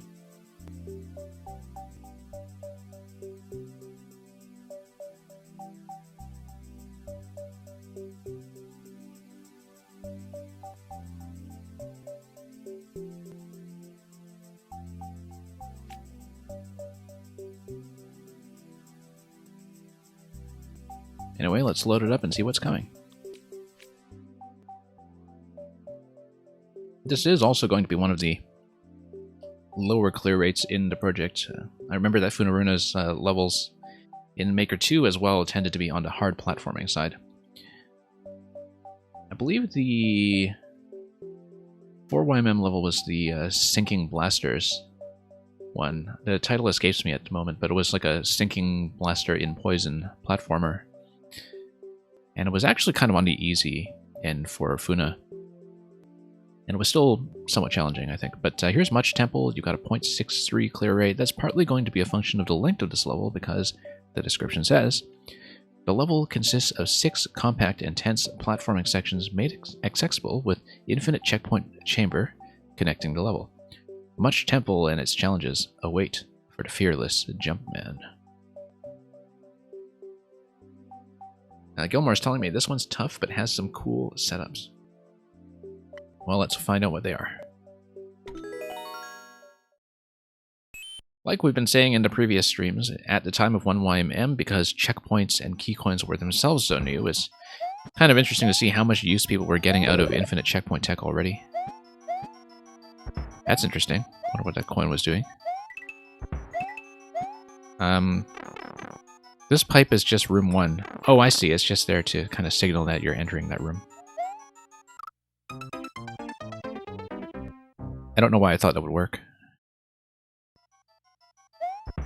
Ah, I see. So the bottom segments here are the illustrations of which room you are playing. That's, of course, by now a very familiar thing with infinite checkpoint multi-segment levels, but back in 2016, that's still a very fresh idea when it comes to signaling these structures.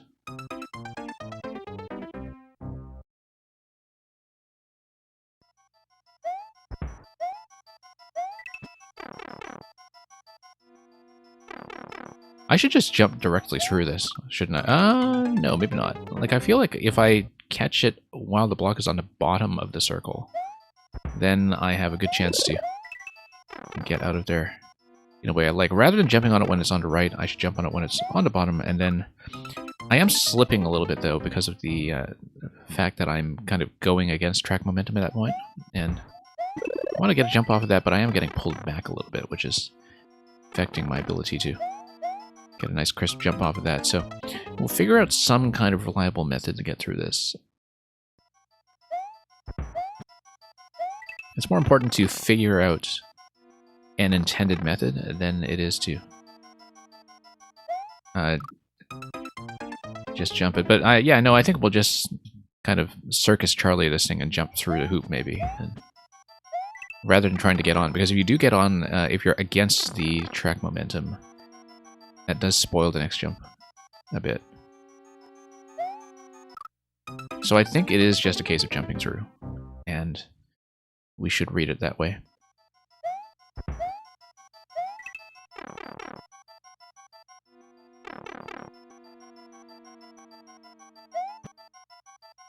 Okay, Donut goes down.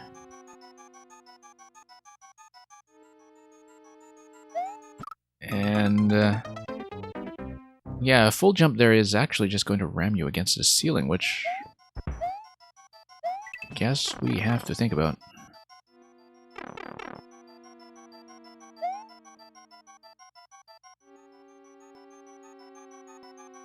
Wonder if there would be... I mean, because the bottom block can be headed rightward, we could potentially get some momentum off of that instead and continue jumping from there. I think the intention probably is just to do some kind of controlled jump through the middle, but it would be possible to land on the middle block and get coasted across. Not possible here because you're kind of going against momentum on the first circle, but this one, I think you do need to kind of let up on a jump anyway for height reasons, and so getting on top of the bottom block that is going anti-clockwise and heading to the right might not be the most terrible idea that we have come up with today. It's absolutely possible. But then you would kind of have to slip off before you get squished on the right side, and so not sure about that just yet.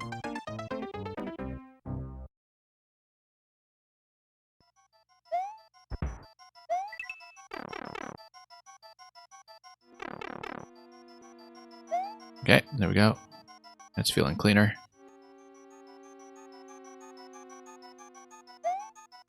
There we go. Yeah, so we just bounced on top of that. And now we do need to get on to each of these.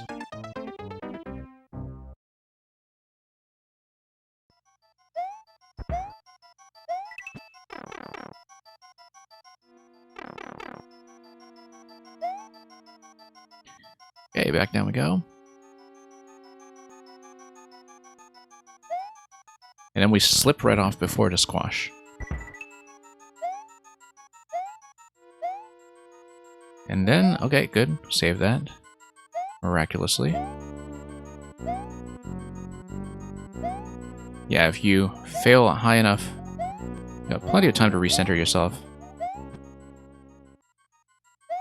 So that's actually fairly generous.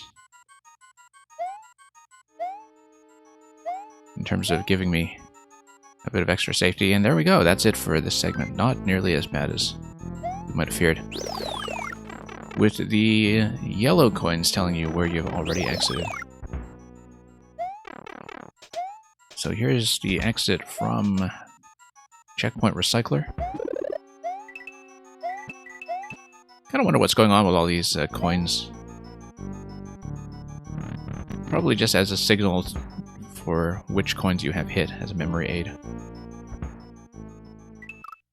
And yeah, that's just going to be a fall and bounce, that's all it is.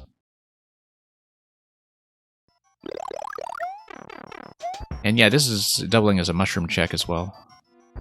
Or when you refresh your checkpoints. That is one subtlety to the checkpoint recycling in this game that I hadn't thought about, in spite of the fact that we have seen an infinite checkpoint level earlier in the 1YMM project already, that you do need a mushroom check upon exiting.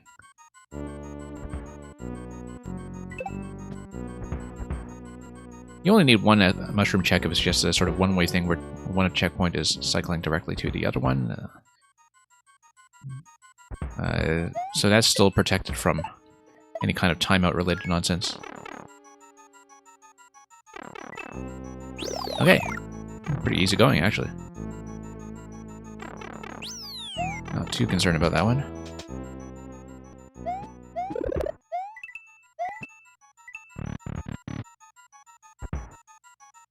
Alright, that's interesting. Oh, I see. You need to bounce on top of the shell before it hits the POW. Or no, you let the shell hit the POW and then you land on the spot where the muncher is sitting. Because it will have been opened up at that point. So you jump right before the shell hits the POW.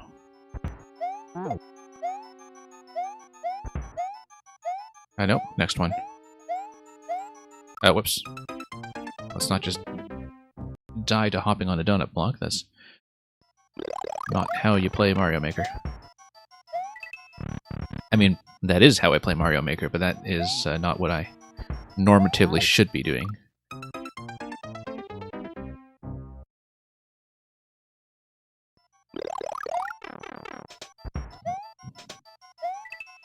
Okay, back in we go.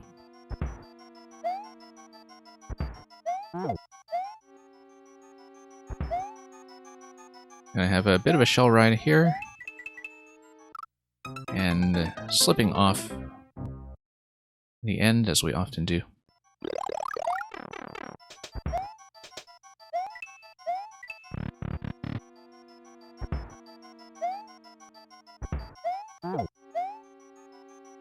Yeah, nice reuse of the same blaster on either side of this. Nope. Not compensating properly for the ice, that's the thing I'm doing there. I do want a bit of a hop at the end, perhaps. Just so I can control my momentum getting on that shell a little bit better than I've been doing. We'll see if that works out.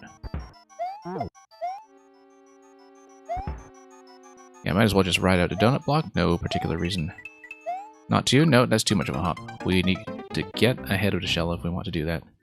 And land at dead center without that added momentum from slipperiness.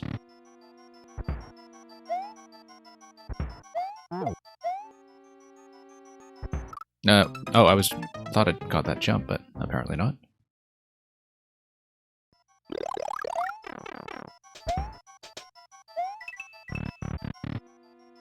Alright, let's hop in here.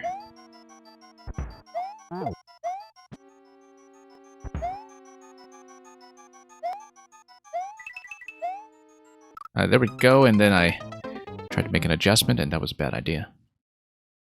I actually did have a clean landing, I just spoiled it immediately afterwards.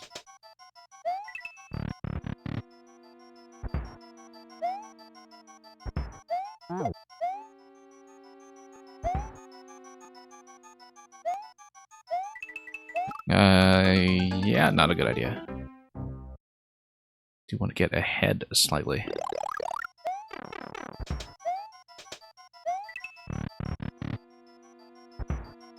Yeah, buzzy physics will be buzzy physics.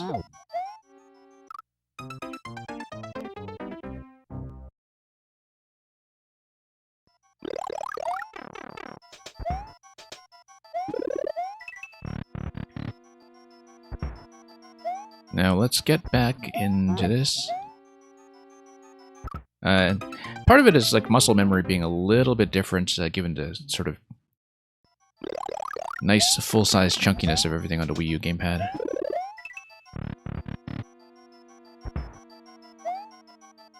Which I like. I mean, I've always found the gamepad to be very comfortable, especially the D-pad, but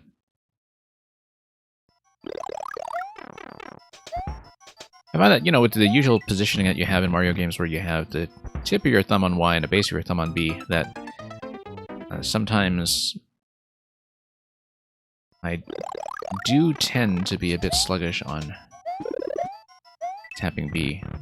That my response time isn't quite where I want it to be. It's very noticeable with some things like Kaizo levels. That is not where you wear the shell. You want to actually get ahead of the shell under the munchers. I was thinking initially that I'd just ride the shell under, but whoops, nope. You would think that would be sensible as a one-way pipe, actually. But a one-way panel will do the trick, I guess.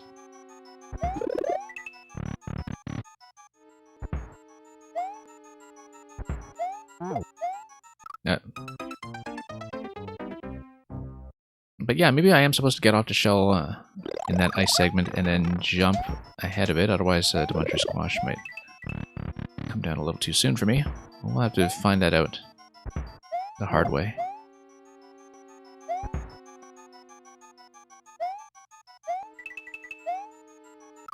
Nope, once again, just kind of a poor adjustment as I was trying to cut momentum in that location.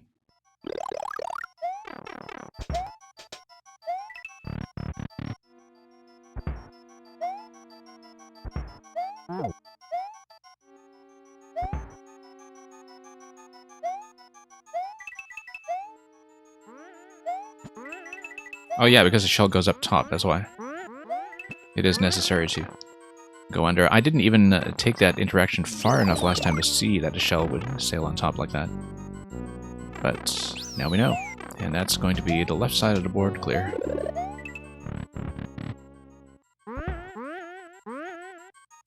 Oh, very interesting use of this collision. Well, when it's heading in the other direction, preferably. And Electrodude, hope you're doing well.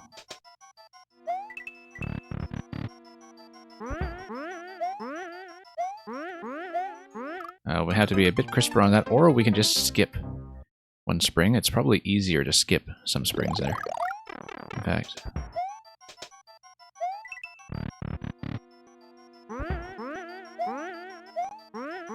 Well, not right away, of course.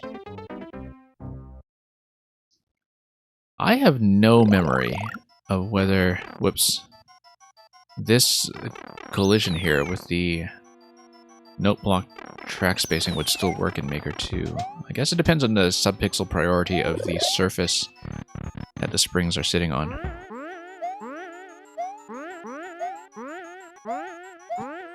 Yeah, I can't skip from 3 to 5 because of the low ceiling. Oh wow, okay, that's interesting.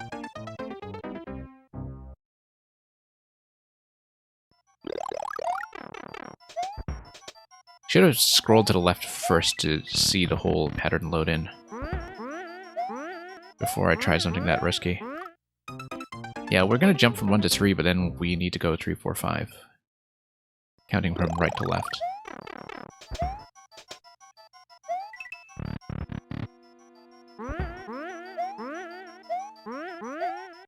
Like I said, I should skip.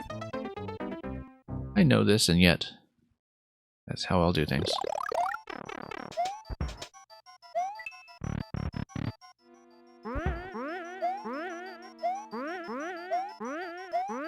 Yeah, because you can sort of anticipate number 4. And then there's a bit of a tight timing to get onto number 5.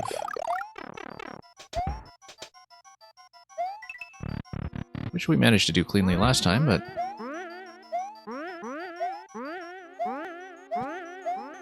There we go. Okay, let's scroll to the left this time so we can actually see the bounce. And so yeah, we want to ram into the coin. That's what we want to do.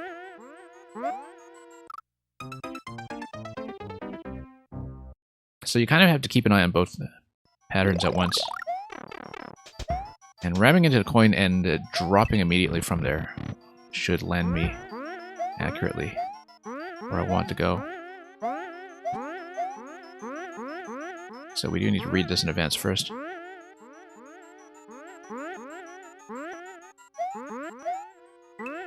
That was almost right, except I didn't reverse quickly enough out of the springs on the left side, so I lost too much momentum going left to right upon making contact. That was almost correct, though.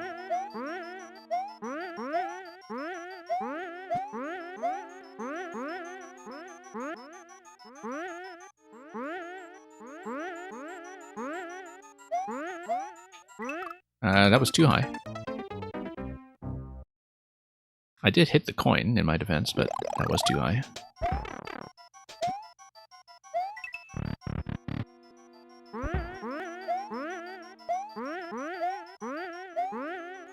Nope, slipped off without hitting the jump as accurately as I would like to.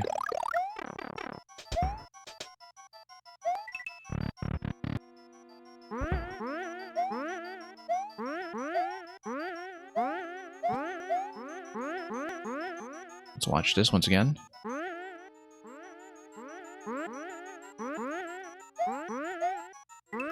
No, once again, too high, hitting the top spring when we should have hit the middle of that stack, ideally.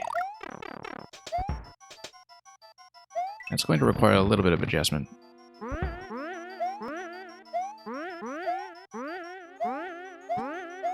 Yeah, pretty short segments all around, actually, for a multi-checkpoint level in this style.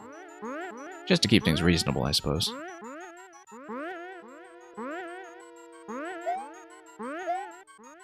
Nope. Bad timing.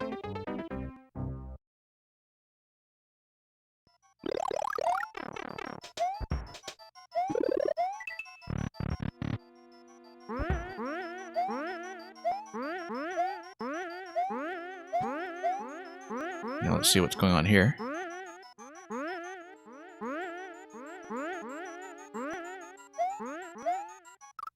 I let up a little bit too soon as I was trying to aim my landing a bit lower on the left side. So, still making the right adjustments.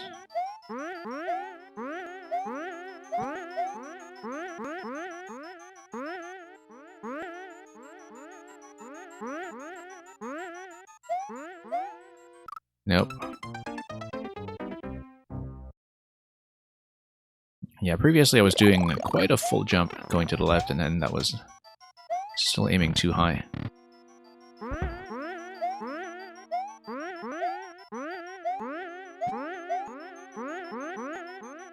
So let's try this again. Nope, bad idea. There we go.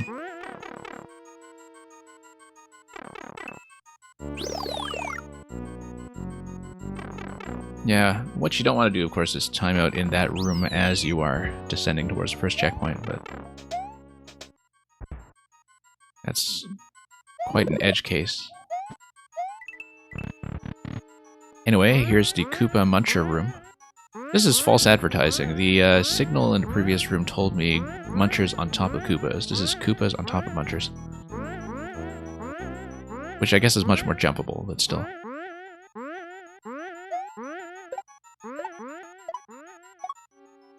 Oh, I see. Okay. We can do that. Lower it. That is not correct. I need to use the shell to hit the block. Now this is interesting. Block is going to hit Muncher. Muncher dies. Vine comes up. Oh yeah, no, that's fine. That's what I'd expect. Maybe. And yeah, I haven't really seen Funa around since 4YMM either, I think. I did play some of Funa's set in Maker 2 before 4YMM, because that was one of the more challenging sets from the makers involved, I think, if I remember that accurately. No. Bad idea.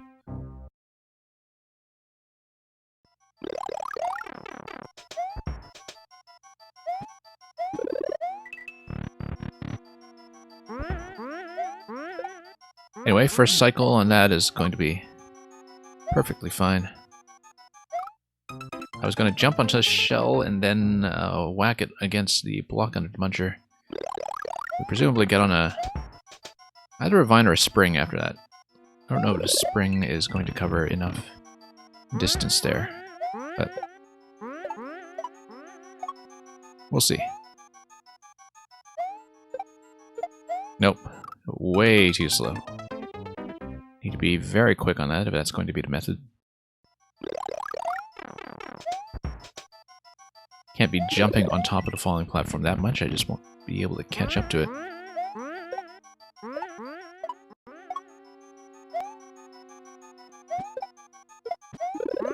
Oh, it is a spring, and that's not quite what I expected it to do, so... Yeah, no. I'd forgotten about the object priority there. I was expecting the Muncher to die. That's the issue there.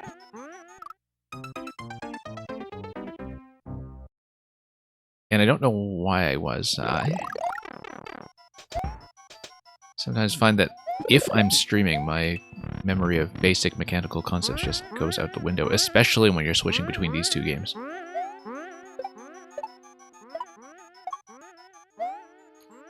So there's some stuff that takes me by surprise. Sometimes that's probably completely conventional.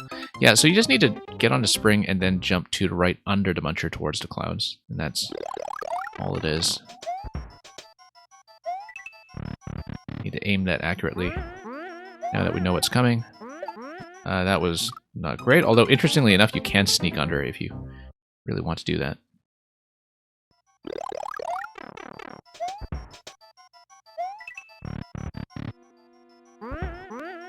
Since there's no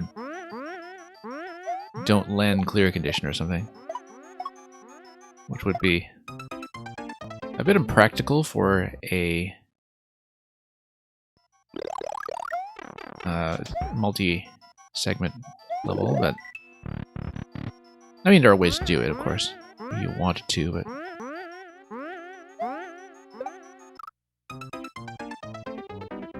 it would not be the most natural thing to do with recyclable checkpoints.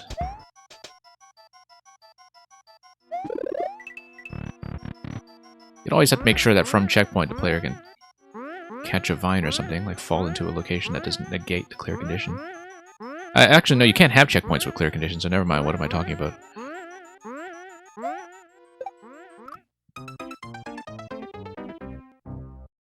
You see, this is what happens when you switch between games, you just get mixed up on basic stuff.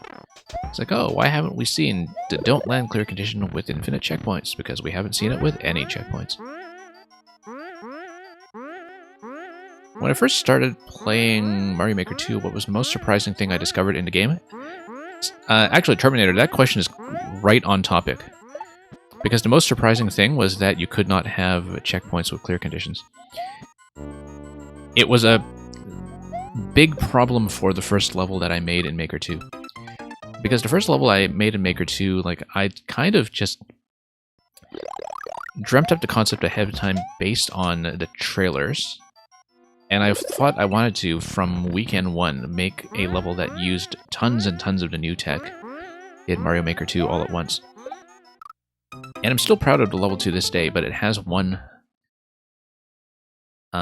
controversial element to it, which is that it is a pretty huge POW escort level with no checkpoint, because it has a carry to POW to the goal clear condition attached to it. And I remember launching a level and thinking, okay, there's no checkpoint, people will just have to deal with it, long levels are fun, they'll do just fine.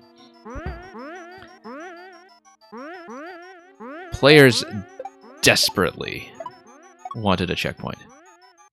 And the thing is, now that I look back at it, it's absolutely possible to kind of build a very similar concept and kind of rebuild a level with a midpoint in a very natural location with some modifications. Like, you couldn't have the clear condition, but you could still do some things to make the concept work.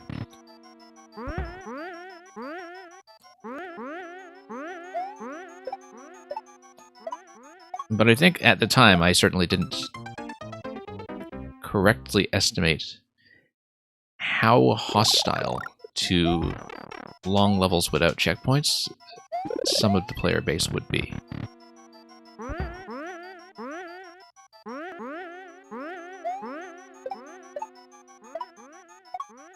And, okay, I guess if you're traumatized by, like, precision grinds or something, I totally understand, but anyway, too slow here.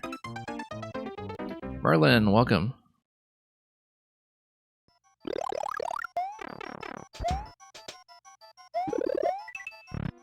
So yeah, Terminator, that's my answer to that question. That I saw that clear conditions couldn't have checkpoints, and I thought, oh, okay, no big deal, we'll just scrap the checkpoint. And that kind of seriously misread the mood of the player base.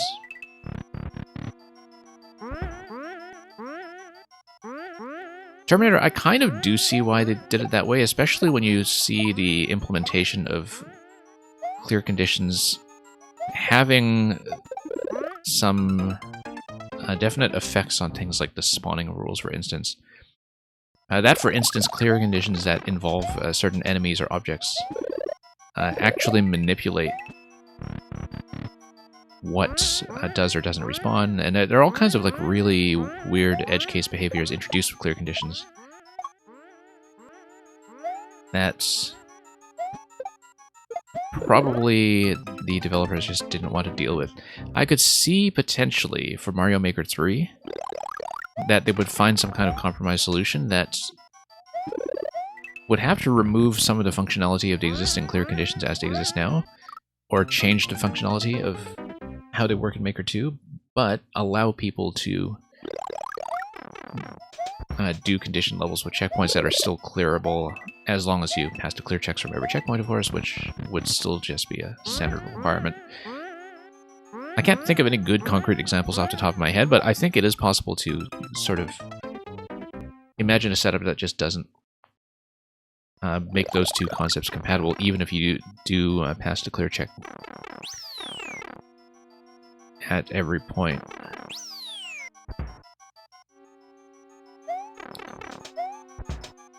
So for example, if you take a look at Don't Touch the Ground, right? And you have a checkpoint with Don't Touch the Ground, and then you respawn from checkpoint and it's clearable. Okay, great.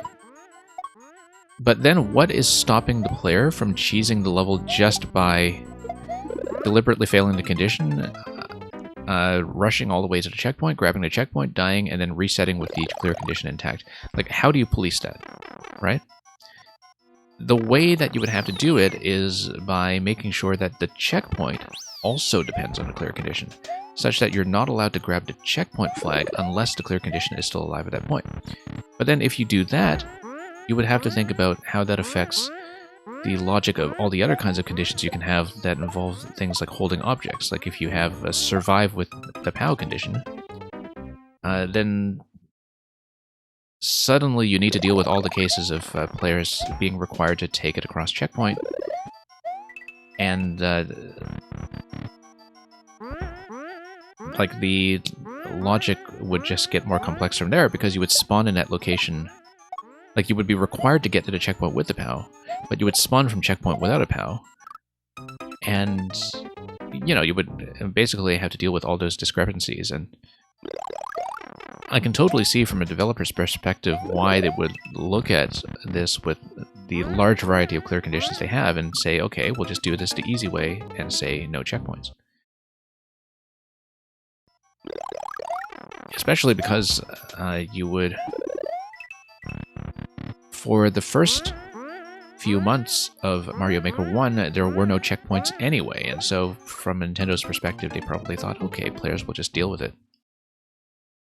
I think if you missed out on the first few months of Mario Maker 1, it often surprises newer players to know that, for a time, there were no checkpoints at all in this game.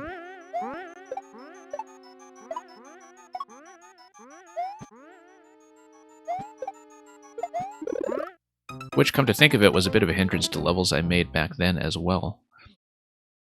Because in the first few weeks of Maker 1, I don't know if I'll ever show this on stream, but in the first few weeks of Maker 1, I made this extremely elaborate ghost house where you ride on top of a Buzzy stacked on a Boo. And it's basically a Boo ride ghost house, very, very slow-paced. But it would be an exploration level with multiple paths and such, and it would be extremely tight on the timer. Like, you'd have to know the paths fairly well to have a chance of clearing it within 500 seconds. And I looked at it and I thought, that's fine. I love long levels. But apparently I like long levels much, much more than most people in the community do, and I've definitely found that out the hard way many times over. But back then, if you wanted to make a long and complex level, you'd have to deal with that anyway, because nobody had any checkpoints whatsoever, and so every long level was basically subject to the same potential problem. And yeah, Gilmore, checkpoints are for noobs. You see, Gilmore, it is interesting to hear you say that, because, of course, you and I had been taking a crack at Megatoro's Champions Road, and neither of us, last I checked, are through it yet. And indeed, that's a fantastic level, and it's a fantastic level that is what it is because it doesn't have checkpoints. We might not be able to clear it, but it's still a very unique experience that, you know, captures what Champions Road style levels are all about in terms of having segments that really kind of test your mastery of one very focused mechanic at a time. And oh, we can keep going. I reacted poorly. Terminator, you were saying one of the things that most surprised you about Maker 2 were how clever creators were with creating your own unique boss fights. Yeah, from the start in Maker 1, there was a strong desire to make boss fights, and people didn't have a clean way of doing it because there were no keys. And so, I remember in the early months, people would try to make bosses using Bowser or Bowser Jr., which were the only ones available to us at the time. And there would usually be something like, you know, a donut block check or some other kind of item check, or something that would deliberately try to stall you if you just try to run past the boss. Because there was nothing stopping you from just trying to run past a boss. There was no required kill unless it was specifically blocking up an exit, right?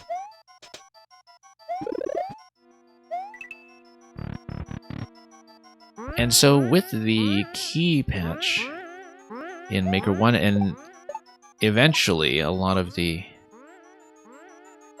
mechanics added to Maker 2, especially with the boss diversity that came from having elements like the Koopalings introduced, you had Maker 2 really kind of primed for a lot more boss variety.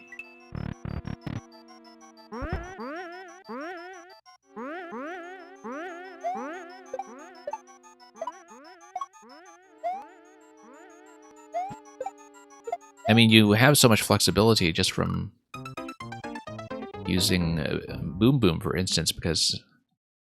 And I'm not just saying that because Mang is here, but, you know, Boom Boom kind of gives you tons of possibilities just from that simplicity of having an enemy that's going to have a, you know, pretty simple pattern, but take several hits and... Oh, hey, we have this special death this time. We've taken so many deaths, we finally got a special one.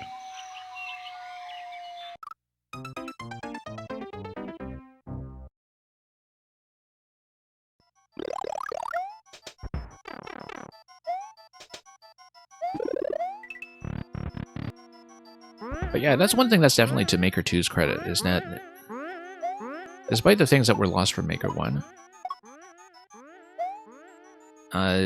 boss designs have really been on point. And the mechanics in the game have lent themselves to boss fights very well.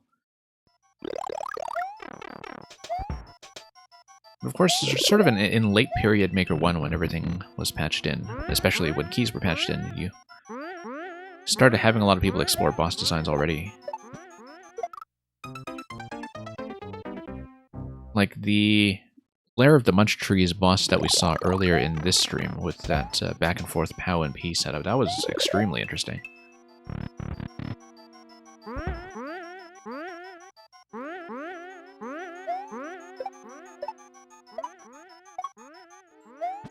And it's no surprise that, you know, that coming from Kavik, whose most famous level in either game, I think, was Super Mario vs. Mecha Bowzilla, which is pretty much the definitive boss level in some ways. Like, it's the one that Nintendo, like, paid tribute to in their own trailer for Maker 2.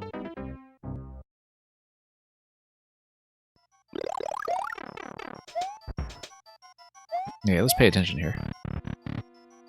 This has been one of the tougher segments.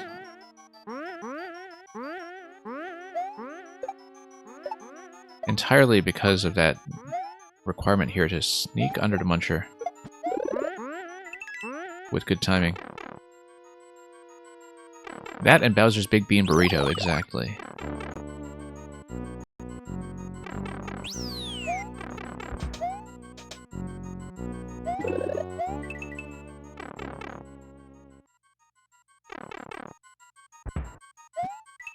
Okay, so that's what this is all about. I saw Shell and Trampoline, and I thought, okay, surely this isn't going to be some kind of Kaizo thing, because YMM doesn't do that to you. So I was wondering what that setup was going to be. This time it's not false advertising. The spring is actually going to be over top of the shell. Something tells me that's not the interaction that happens if you try to set it up that way in Maker 2. I have the feeling that the spring doesn't behave that way in Maker 2. Because I'm thinking back to various stacking puzzles that would have used that. Or various stacking puzzles that, you know, have you do the object drop.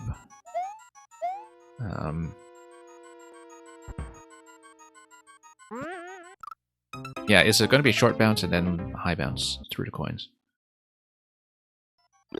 Yeah, Merlin remembers the Mecha Bowzilla trailer. Of course, the subtle thing about Nintendo showing off Mecha Bowzilla in their Maker 2 trailer is that if you're paying close attention at the time, you would have picked up on the fact that the offset and centering tricks in the editor no longer worked in Maker 2. Because the canon setup for Nintendo's version of Mecha Bowzilla is a little bit different from Kavik's, in a way that kind of reveals the fact that things like the Potaboost centering trick don't work. Like, if you actually look at the design, you can see how it was altered to cover that up.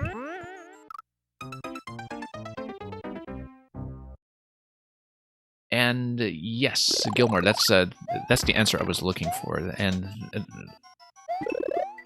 because I was trying to remember what the constraints on Fuzzy Shells were, given that you do have things like shell ride levels, including in Nintendo's own tutorial campaign, but they're shell ride levels that only involve Mario riding on the shells directly, not with object stacks that are trains built on top of them.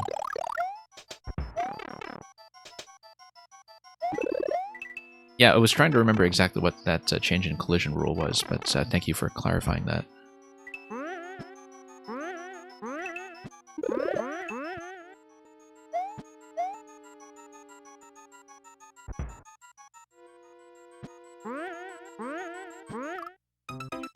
Yeah, trying to do the reversal in both locations. I didn't hold down jump at all, but I still smashed into the blade there.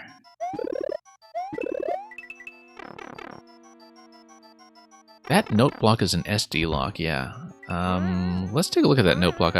Oh, this thing, yeah. That totally calls for a re-upload. That's very true. Because if you just bounce on it indefinitely, then... So long, Mario. No, I do want to ride it to the left and back, I think, in order to have enough spacing to work with. I just need to control my positioning such that I don't slam into the grinder on the top left.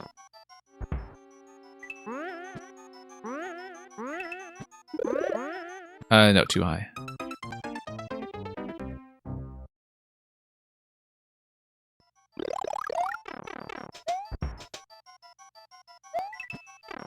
I don't know why I kept hitting the coin block on the second last door in all the previous attempts that I made at this final room here. Whoops.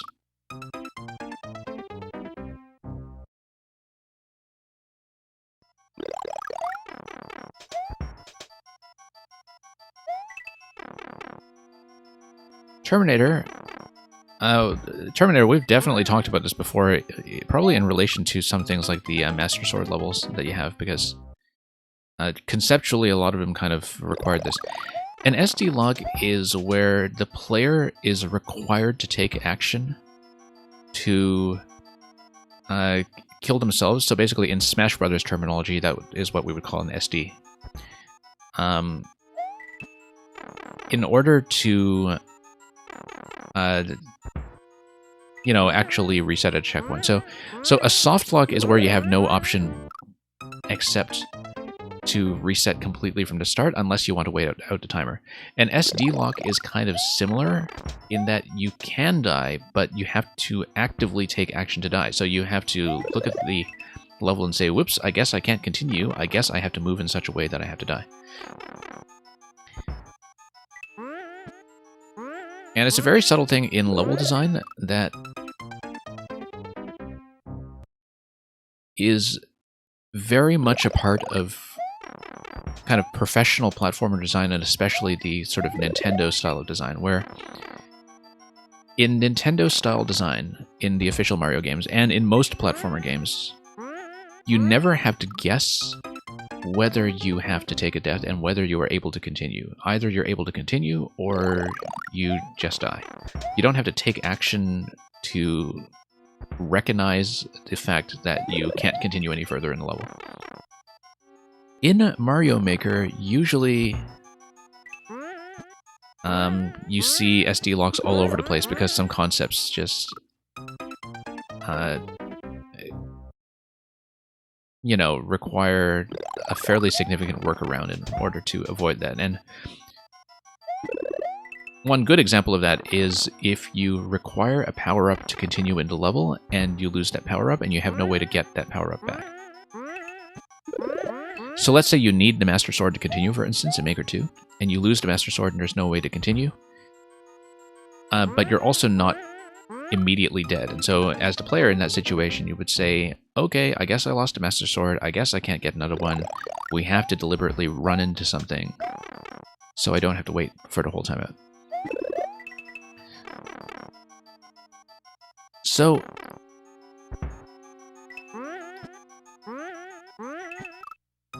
there are, I would say, there are a few SD logs that was seen in 1YMM, but basically they were not picked up during testing, or Kavik was perhaps more lenient about them back then. But in general, for the YMM projects,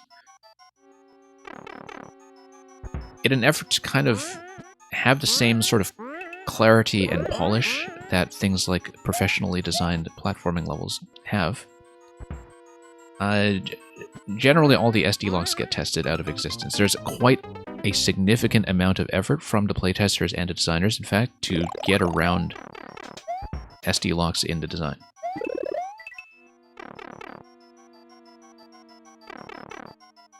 Yeah, like, sort of resetting gently, like with a door, would be fine.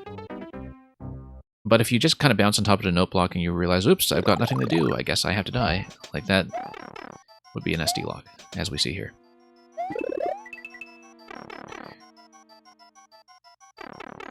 Once again, actually, this is where Loop and Snoop's YouTube channel is a very good resource. I stopped at this too early. It's not giving it the bounce. Because I don't have the link handy, but Loop and Snoop actually has a video where he gets a whole bunch of makers and streamers to talk about SD locks. I'm pointing this out because I'm actually in the video. And I pretty much give the same explanation there in a more concise form that I do here, which is that you don't want to put the player in the position of having to guess or reason out by themselves whether they are allowed to continue to level. You want that to be absolutely clear. Because sometimes players can make mistakes, right? Like they can misread the level and say, oops, I guess I have to die, when it's not actually true. And so you shouldn't be putting them in the position of having to guess that in the first place. And also just kind of feels awkward and, you know, not like a real platforming game in some ways. But basically, like, you know, Loop and Snoop has this half-hour video where he talks to 20-something people in the Mario Maker scene about SD locks, and some people are more accepting of them than others. There are some makers, especially some makers who work more with things like trolls and such, who basically think it's okay, and they aren't people who object to it quite as strongly as makers like Kavik, or indeed makers like myself, do.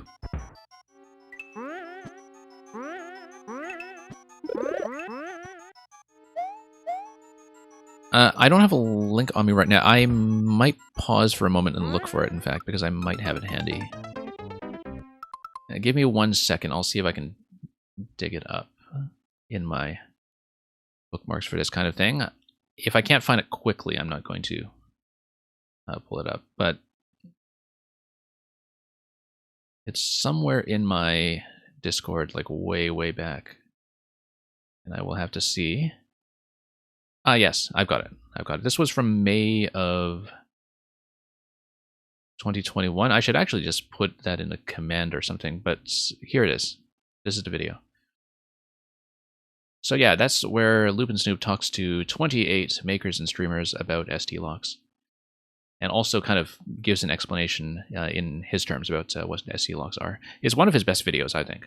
I actually enjoyed it very much, and not just because I'm in it.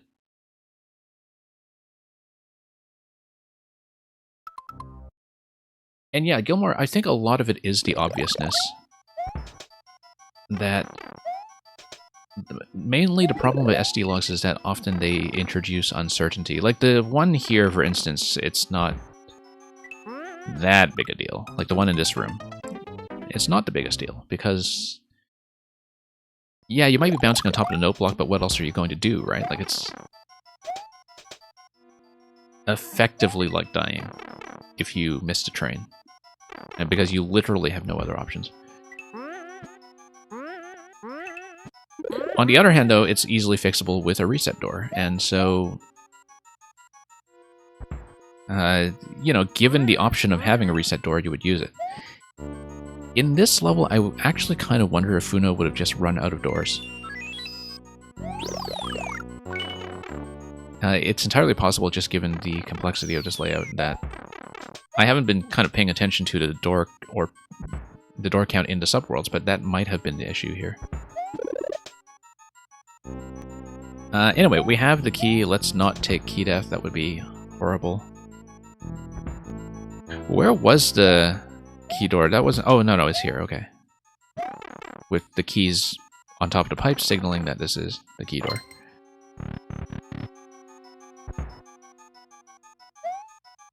Anyway, this is a cake. It's a pretty entertaining cake, in fact. There's a pipe to the left. There is nothing else that we can do. This is, in fact, too high to shell jump, even if we were foolish enough to try it after the cake. This is also the point in the level in which you do not want to time out, because no anti-key death check over here.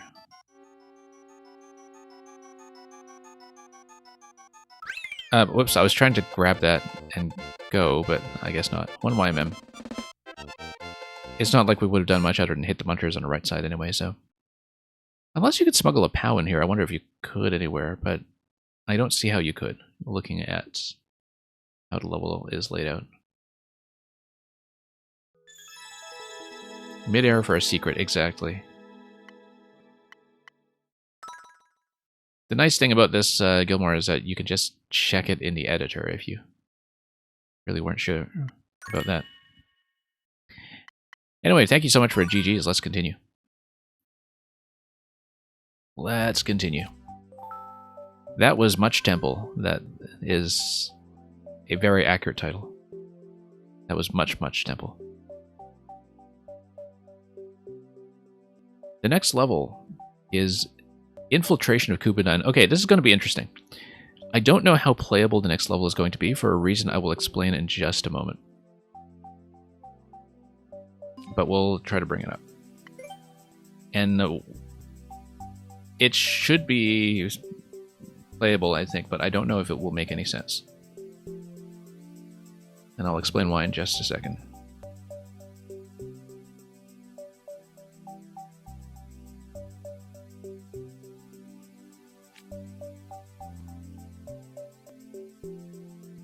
And Electrodude, you have to go already. That's fine. Thanks for dropping by, even briefly.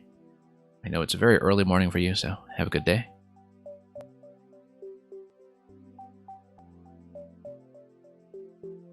Infiltration of Kupadine. I don't know if it has anything to do with Cyberdyne or something from the Terminator series, but anyway, the reason that I don't know how accessible this level is, despite the 5% clear rate on it, is that I was warned, I haven't played this, but I was warned that this is the one level in 1YMM that was designed to be played with comments on.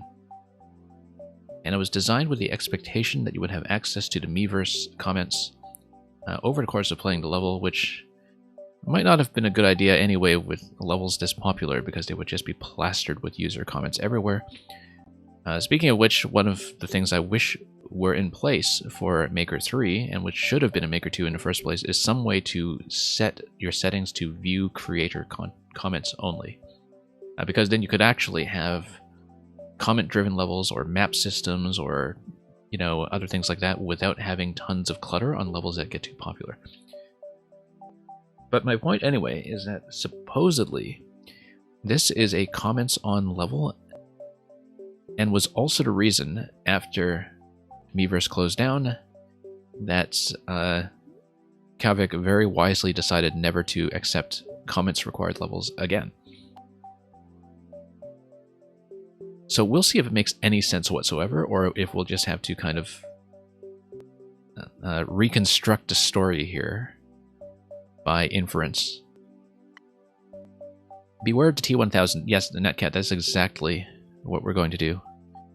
We'll even give the Terminator a thumbs up at the end when we sink into the lava.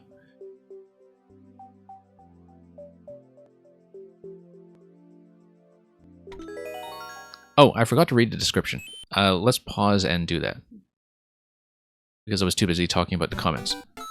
And in the course of talking about the comments, I forgot to read the textual information that we actually have access to, which says the following. Note, this level should be played with comments on. This is by Ayumi, by the way. Mario has heard of this weapon company that has popped around Mushroom Kingdom not too long ago, known as Kupadine. They say that their plan is to make safe, efficient, practical, and quick machines that would be able to stop evildoers without doing much harm or damage. Many cheered for this idea, but Mario thought it seemed a bit fishy. For Mushroom Kingdom's safety, Mario decides that it's best to head into one of their main facilities and check for himself. exactly what it is they do. I guess we'll find out.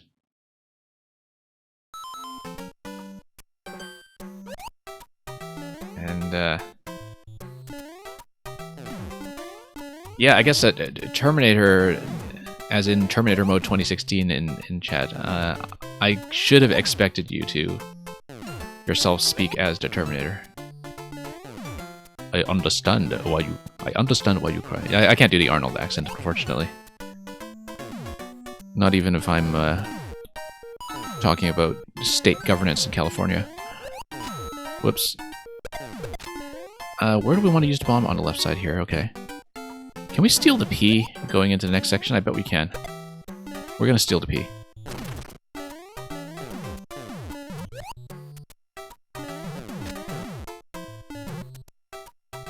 Probably even more effective to steal a bomb, but let's see. Okay, we need a key, probably from the hammer. P-switch would just block the Koopas from spawning. So I don't know what the thing on the right is going to be, but we'll... Oh, mushroom, okay, that's good. We'll take a death anyway. I suppose the hammer is just guarding the entrance here. We could actually just take a bomb and throw it at the hammer. But let's do this. Grab this. Grab one bomb here. And I'm actually going to try to hot potato a bomb over to the pipe. This seems very unwise, but we'll do it. If it's anything... There we go. There's a bit of a speed tactic right there. There's a telephone call here. I have no idea what that's all about. But of course I'm going to check this pipe.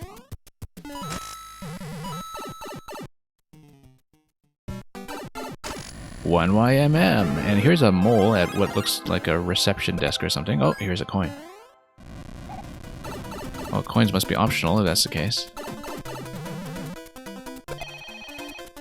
Oh, I see. The telephone rings if you kill the hammer that's guarding the reception.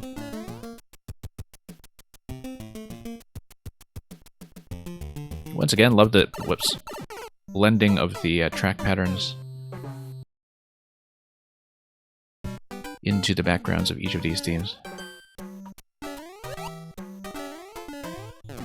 That was a time machine. Yeah, Terminator, that makes total sense that that would be a time machine.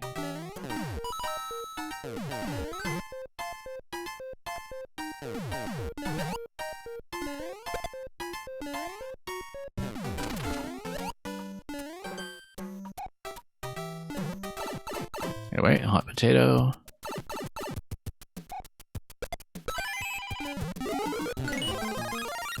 We'll grab coin 2 as well. But if it's a time machine taking us to 1YMM, has it actually gone anywhere if we're already in 1YMM? Like, if you are in, you know, 7YMM or something, if such a thing should come to exist, and then you take a time machine that brings you back into this level, then that would actually be functional, and it wouldn't, you know, tamper with the course of history in some catastrophic manner.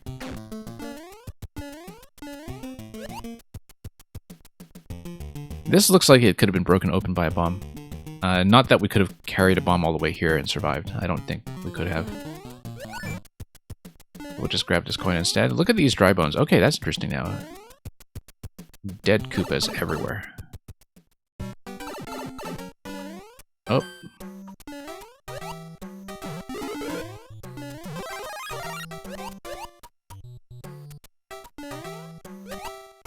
Yeah, this is still perfectly playable. We just need to treat it like a silent film. Look at these moles manning the factory. All over the place. Down the stairs we go. I don't know if there exists video footage with this level that does have comments. But anyway, let's just come back down. Oh no, bad idea.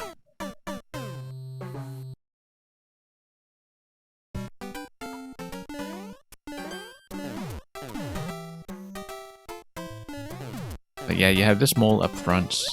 The moles just run this place, I suppose.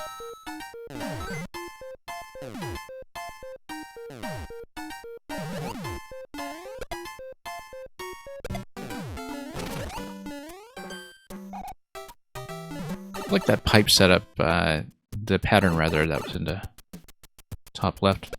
Whoops, there we go. Almost forgot to let go of the bomb. That would be terrible.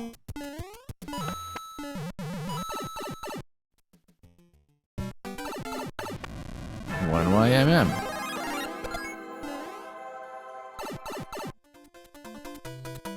I noticed that there is another pipe in the lower level there. Not that we have anything to do with it just yet. We do not want to have to start to cut through everything here when we want to jump on top of the Koopas instead.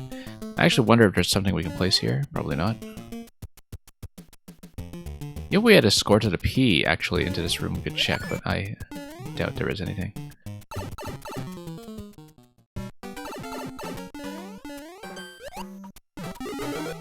We didn't check this spot here.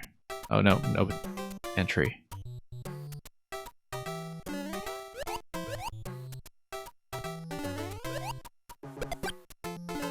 Let's not accidentally blow this guy up with the fire flower. That would be bad news all around. And yes, indeed, Jessica. I don't know what the cat explode emote is because it didn't seem to show up, but I assume that is of a cat exploding, and that's precisely the appropriate reaction here. Hey, look at this guy, just sort of on the treadmill doing his job. Daily grind. Okay, so we get in here, we busted another telephone operator holding a hammer.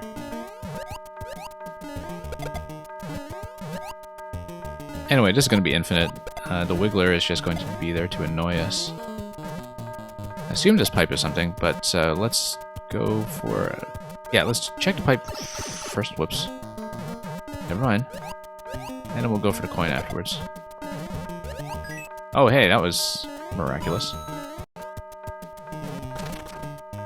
Anyway, a couple of dead Koopas here are just going to die again.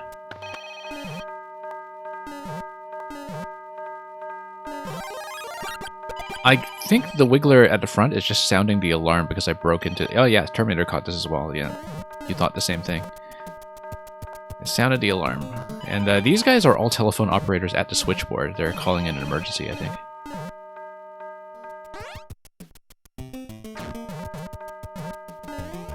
Intruder alert, intruder alert. And I guess these guys are cycling around because they're either panicking or just mustering their forces. Who knows?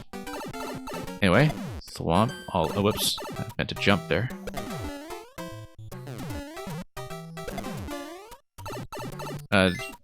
We didn't need to take damage to do that, but we'll take damage anyway, I suppose.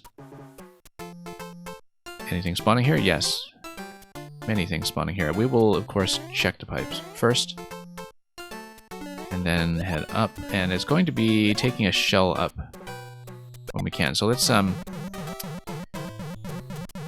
do that. I want to dump this in the pit if we can. That's going to be a big reset.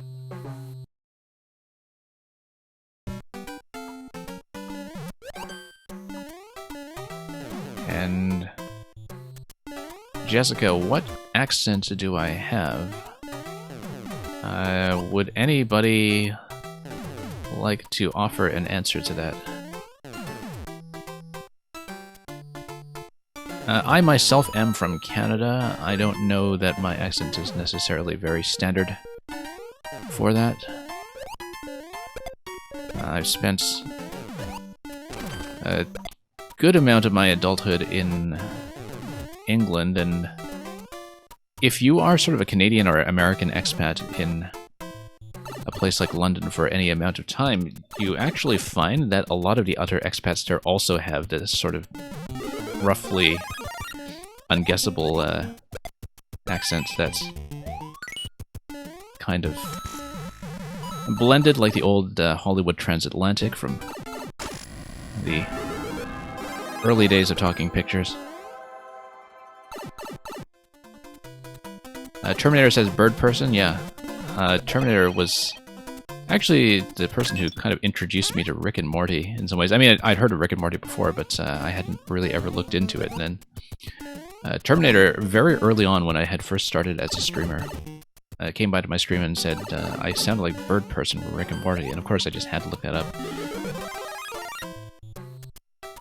There are people who say I sound like the lockpicking lawyer, but the thing is, I can actually tell that the lockpicking lawyer has some very different vowels. Like, you can tell that he's American. Because even if you're kind of along that boundary of, you know, Midwestern accents being very close to, say, Central Canadian or whatever, there are a couple of vowels that are a dead giveaway, like the A vowel and so on. An actual voice actor like Duffy could explain this stuff to you much better than I could. We need to not do that. I've made that mistake twice already.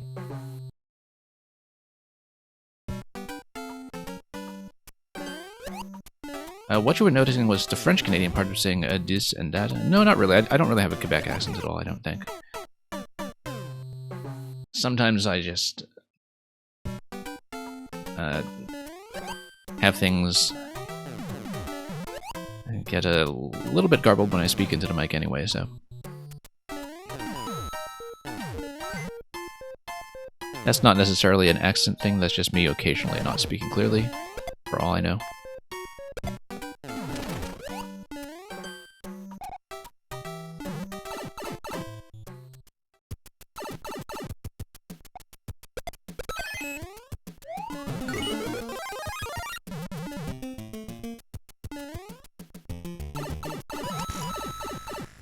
But, yeah,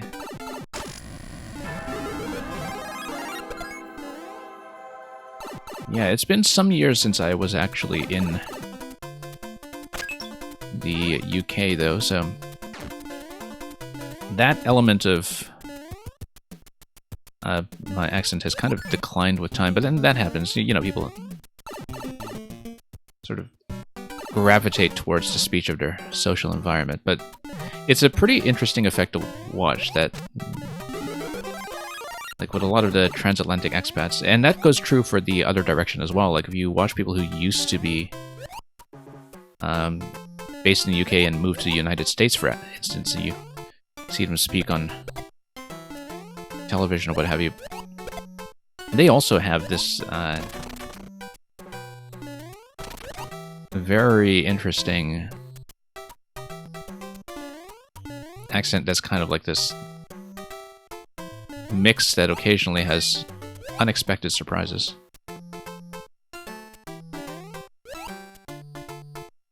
And where if you're not really familiar with that effect of having listened to a lot of transatlantic speakers in either direction, it's very easy to just kind of assume that the accent sounds very fake, when what it actually is just that it was sort of in the process of drifting from one region to another, and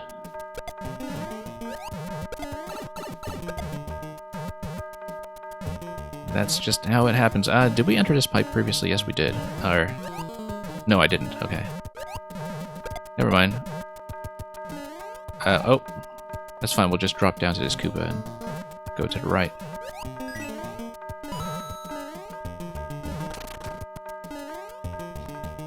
Yeah, because we got up to coin 6 or so, and then I took the depth with the two paratroopers that were in the bottom left of those pipes that come later.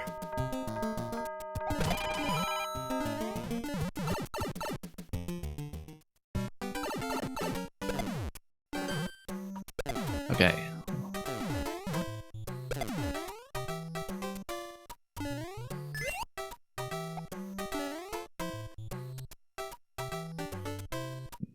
Anyway, so we're going to take the first shell, we're going to jump on the second Koopa, we'll use the first shell to bounce everything on the other side. And destroy it.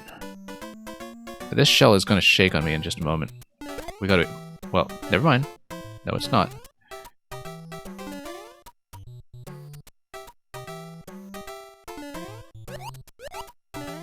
Much cleaner. That will not accidentally shoot it with the flower. And hey, there's a checkpoint. At coin 6. So this is some kind of delivery vehicle. As you can see, massive truck that's being driven by the mole. Seems like the moles have all the driver's licenses around here. Also a shell that's at the bottom there. I wonder what that is. Doesn't look accessible. Doesn't look like it does anything for me. But anyway, there's a shell in the middle of the road, apparently, or in the middle of the garage. And all these Koopas just kind of in between. This Koopa stacking over here, actually, like this Koopa Armada that's sort of in the back of the truck, oddly reminds me of Spot the Difference levels. And that's just being fed in from the pipes that are connected, unless this is just here for fueling purposes. It is a truck chase, yeah, I guess so.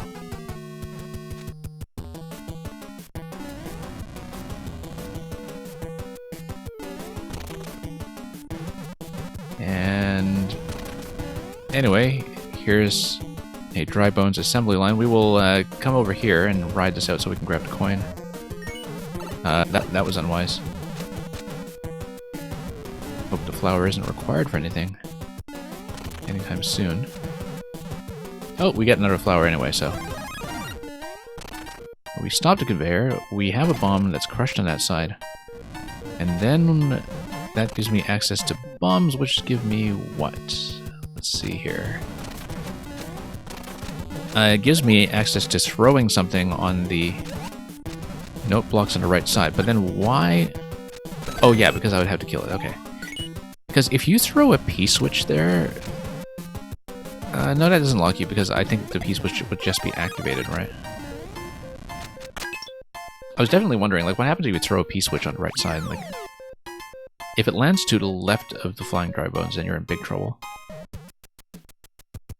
And, yeah, P-switch and Fire Flower on the other side. We've passed that. Ecstatic Broccoli, we will honor that request in just a moment.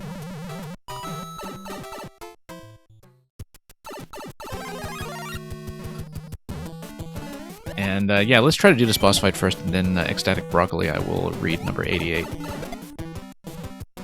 Let's see what's going on here first.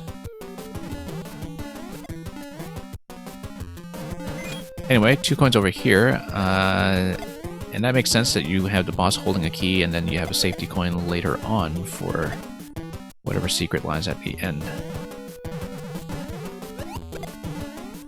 So you dodge here, you probably have to bounce something on top over here.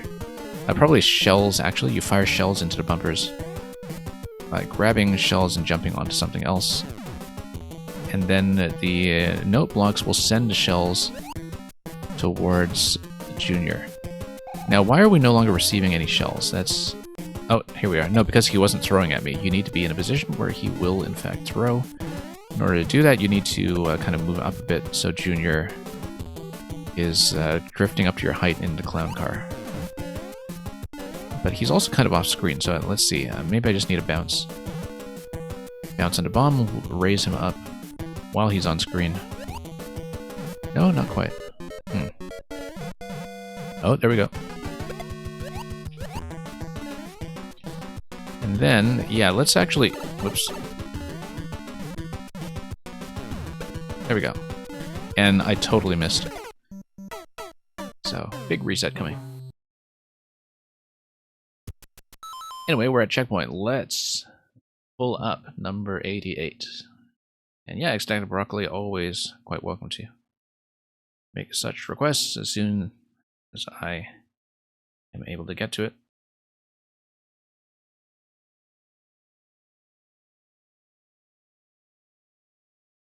So yeah, what the Read Shakespeare reward is I pick one of the 154 sonnets if you pick a number between 1 and 154. And so we're going to read number 88, which is this one.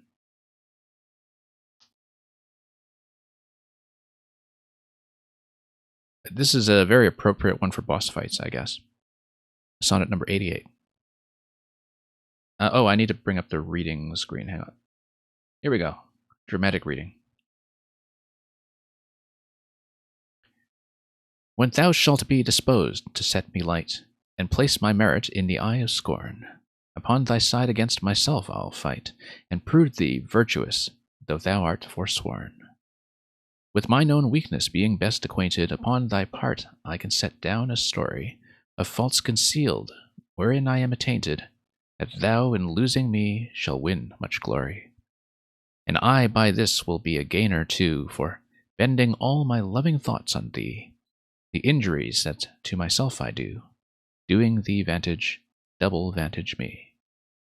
Such is my love, to thee I so belong, that for thy right myself will bear all wrong.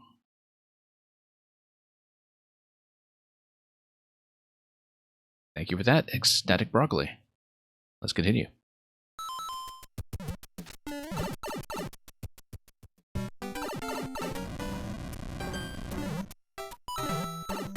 Okay, how many coins were we sitting at this stage? Ah, yes, this is right at the boss fight. We didn't lose any progress. We should grab a shell right away, though. I missed. Oh. Interesting that the initial height of Junior here is so much more convenient than it was in the previous attempt. Yeah, we just dragged him down a little low, I think, and that was an issue. We will eventually want to grab the other coin that is close.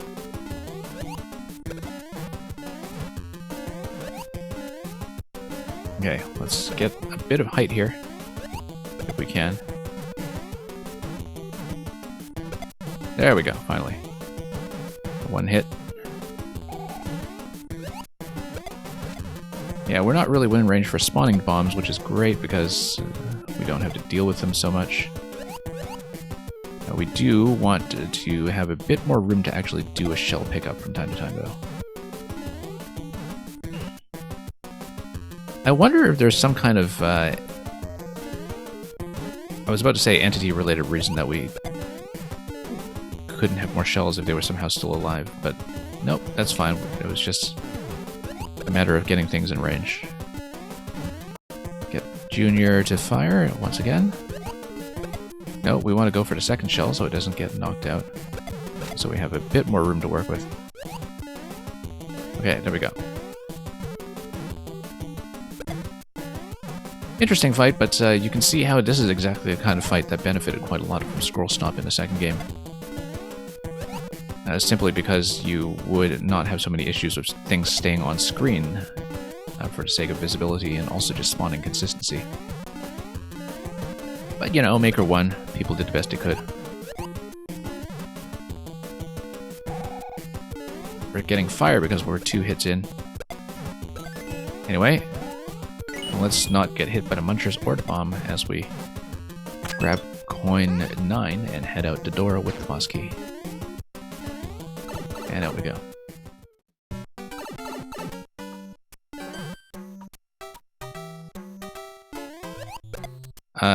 We want to get that within range of blowing up the blaster, do we? Yes, we do, because when we eventually get up to that room, we want the gate to be down. There we go.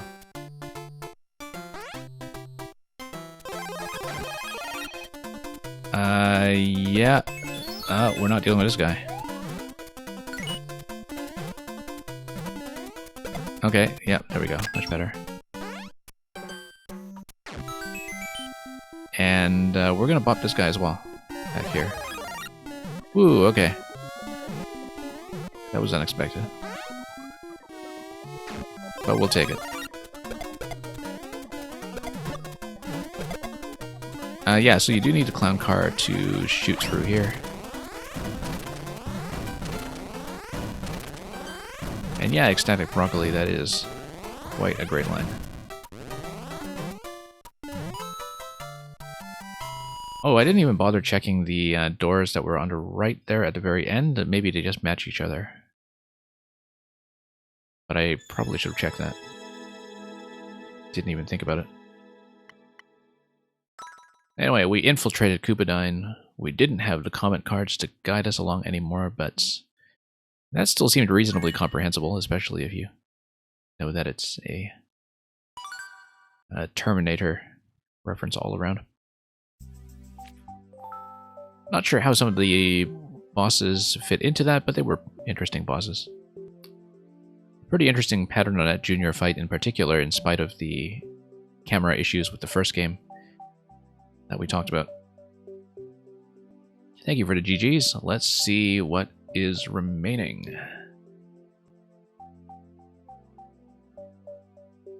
So the next level is The Pow Giveth by David, who's also known as Pinkston in Mario Maker 2, who was part of the Maker 2 project as well, at least in 4YMM. And yeah, 3 levels left to go. It's going to be this one, it's going to be Gilmore, and then it's going to be Bossman. So, a couple of familiar names all around.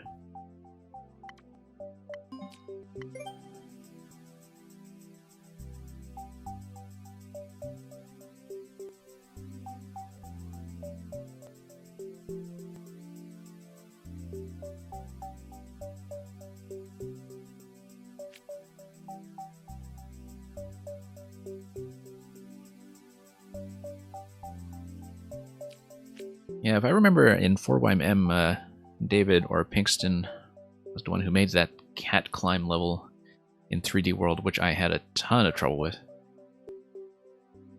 This one has a 0.96 clear rate, but of course it's extremely popular, and that would have deflated it.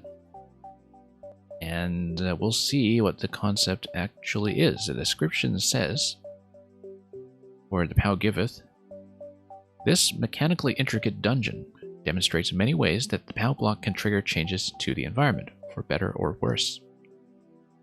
Analyze each obstacle, or not. Predict how it will change, or let it surprise you. And POW when ready. Difficulty increases gradually until the final chase sequence tests everything you have learned. And hello to Lecter as well.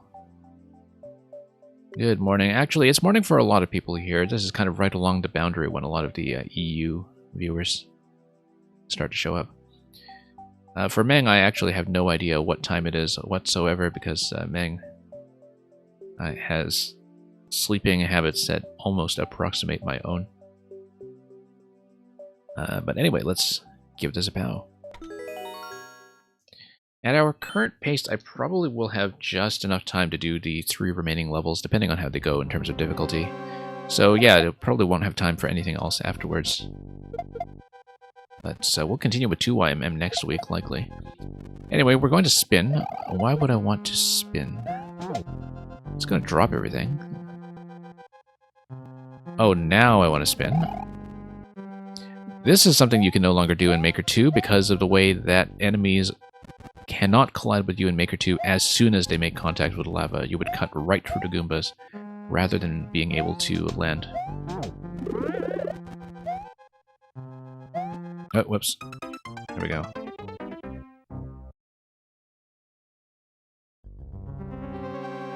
Didn't expect a Book of Job reference in the title. Well.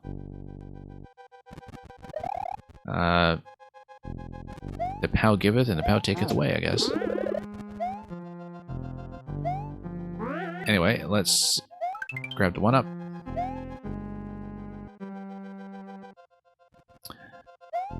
This is something we can pick up. It's going to drop the munchers if we slam it against a wall, and we'll get that bounce with the spring, which I expected but didn't react to correctly anyway, so... Anyway, let's get the Goombas down. Is it just me, or is there no sound effect when you bounce on top of the Goombas in the lava? I didn't seem to hear it anyway.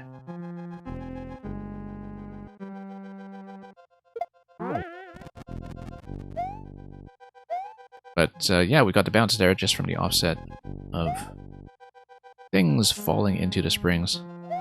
Get the POW over here, and that's going to bounce the piranhas.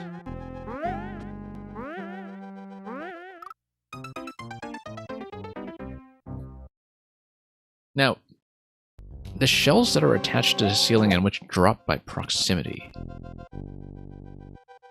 that isn't their interaction with the POW in Maker 2 either, is it? I'm trying to remember if it is. Because there's a lot of stuff here that's kind of surprising me from time to time, and I don't know if I'm just mechanically mixed up or if it actually is something different. But anyway, we do want to probably spin to that, in fact. But we'll figure that out as we go along.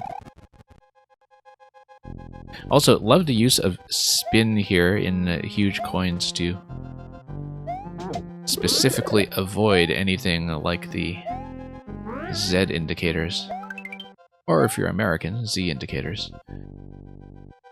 that are just kind of all over the place in the Mario Maker scene as ugly notation for spin jumps. Usually much too obvious notation for spin jumps that should be there. This is not an obvious spin jump here. I mean, at the beginning of the level, if you don't exactly know what's about to happen. So it's good that we have spin in big letters just to tell you what's going on without requiring something like initiating to jump over a series of flops or something. And Luca exactly is Z pin. Z for Z pin.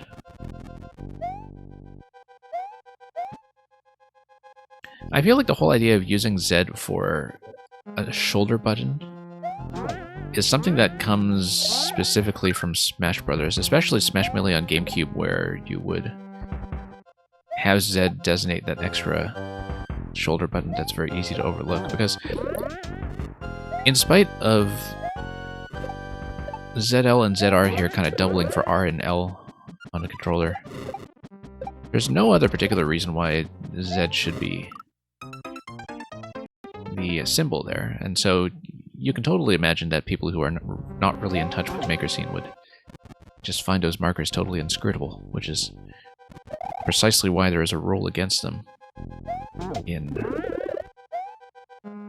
YMM, apart from the fact that they are pretty ugly markings. Even with the tracks generally being better blended here in Maker 1 than in Maker 2. We have to remember what to do here. Let's pay attention.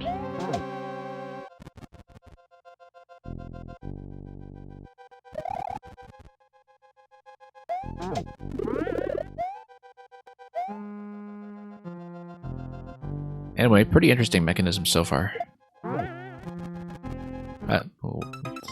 Let's actually hit the jump button, no?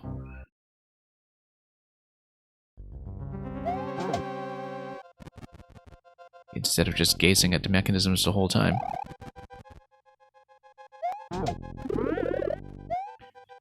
But yeah, yet another level that for perfectly ordinary bread and butter reasons is not directly portable to Maker 2.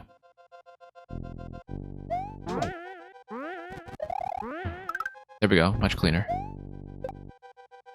Now this coin over here, what are we doing with it? That's going to be dropping once we hit a POW. When we hit a POW block up here at the ceiling, which the arrows are pointing towards because the camera logic works so differently in this game,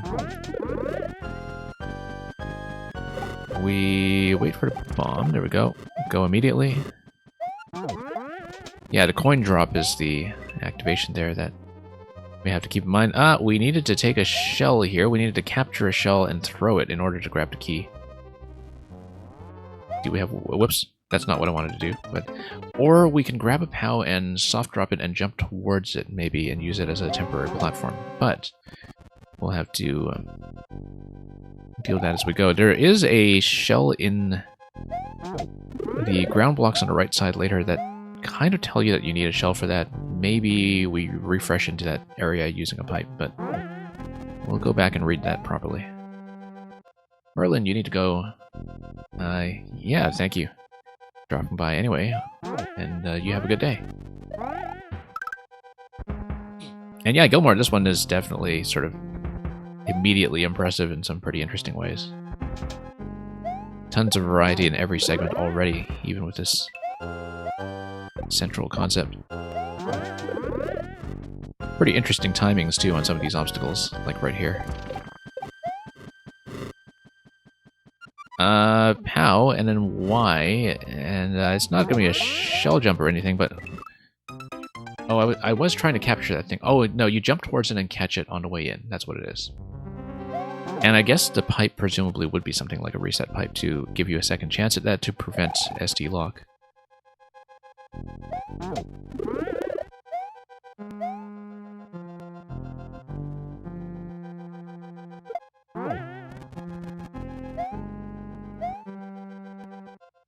Okay. Bounce. Bounce. Yeah, really interesting use of the cannon drop, changing the cannon direction. Always fun to see that interaction. Love the spiny shell killing the Cheep Cheeps, by the way. That's a really neat bit of fake time pressure there. Yeah, this must have been a reset. I just wanted to check it anyway to see. Does it go around this way? Ah, yes, it does. It drops you up the top. Okay. That means, though, that we can take an extra shell with us through here. Does that affect anything? Probably not. There is a cake, though. And we need to hit a POW to get through this muncher. Whoops. Let's do this carefully. What was the P-switch even doing for me there? Not really sure, but let's... I was about to say not died at a cake, but it seems like the Thwumps have decided to eat the cake for us. They had their cake and ate it too. Very interesting use of the cake there. Oddly kind of reminds me of, I believe it was Cesium Atoms cake in 6YM. Where there's the optional cake that at the end only shows up if it's not destroyed by spike blocks, or spike balls rather. And so you have this massive bonus cake at the goal that is actually state dependent, depending on whether you have done a certain thing to the level. That didn't work the same way as it did previously. We did something different. Oh yeah, okay, first Goomba falls down like that. We go like this. Yeah, I think that was Cesium Atoms cake in Donut Dreamland, if I recall. That I'm thinking of. But yeah, fantastic cake over here. Whoops, let's spin. Stay roughly focused on the level we're actually playing in the moment.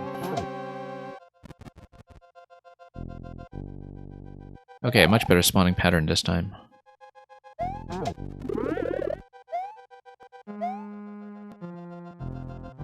Wait for the POW here.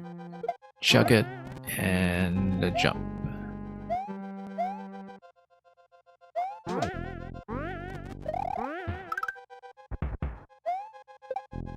And then accommodate the camera in this game. Yeah, I love this little bit with the spiny shell here. Wonderfully spaced. Let's grab this with Y. Grab this. I guess we don't really have anything to do with an extra shell on the other side, so let's just not take it.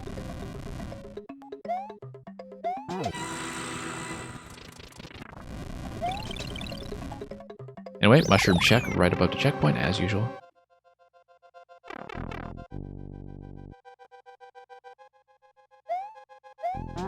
And yeah, Lecter, that's why it was a particularly memorable cake. That one. But yeah, the POW dropping the spinies on the ceilings, that surprises me. I don't know if it's something that's specific to Maker 1, but I don't remember seeing it. And you... But maybe I'm wrong about that. Like, maybe I'm just totally mixed up. I'm playing both games. Okay, you do need to get back onto the right side. Let's delay that POW hit a little bit.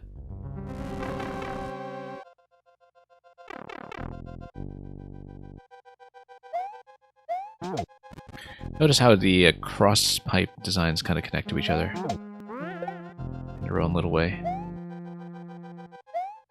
We jump back here and we let the spiny shell eradicate the bottom of the stack. Very nice. Look at this. Beautifully spaced.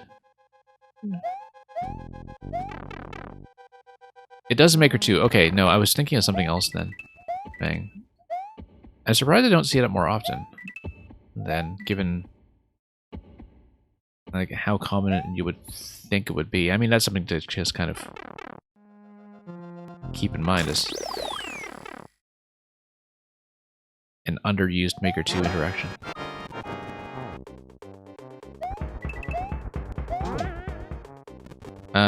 Oh, should have done a spin on it. Just reading that too slowly.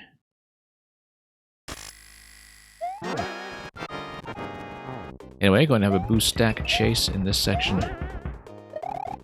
Still a very popular mechanic to this day, of course. That's going to be a spin on top of the Goomba as soon as the blaster comes down low enough that I can get on top of it.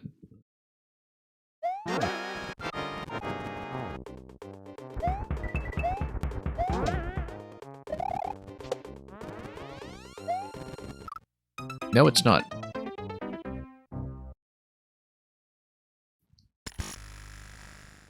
I gotta rethink that. That's interesting.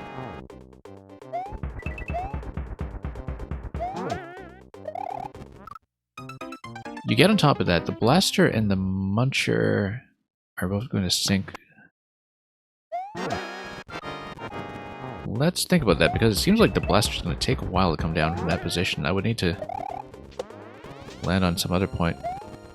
Oh, no, I see. Because the muncher's sinking speed is going to keep the Koopa, or rather keep the Goomba elevated for long enough that I can get on top of the Goomba. Since the muncher's sinking state actually keeps it alive for longer than everything else and kind of has this quasi-flotation to it.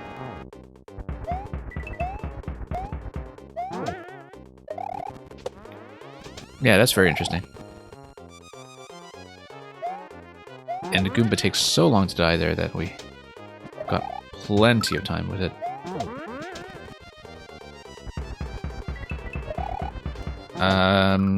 Yeah, we are supposed to hit POW, but I do want to have the spiny facing the left side so it actually walks me off there. I barely even noticed a POW. That was kind of just an instinctive move that turned out that way.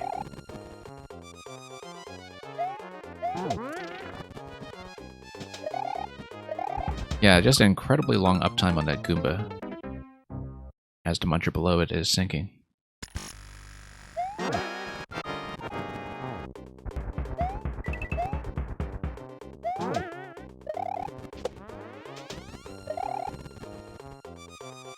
And up we go.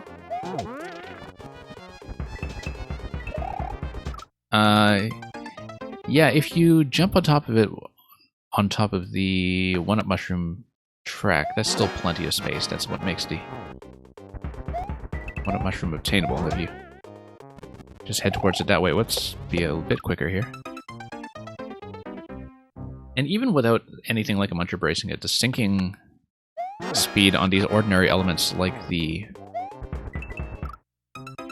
spiny there is quite generous. Much more generous than I remembered. I did remember that enemies are still jumpable during the sinking state in this game. I just didn't remember that they would stay alive for that long. Because you get so much time on that.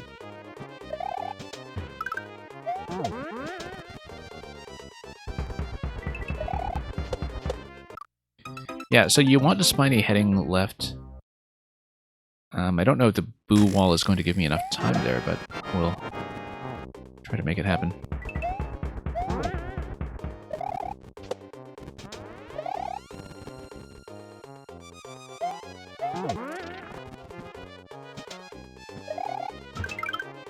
Here we go.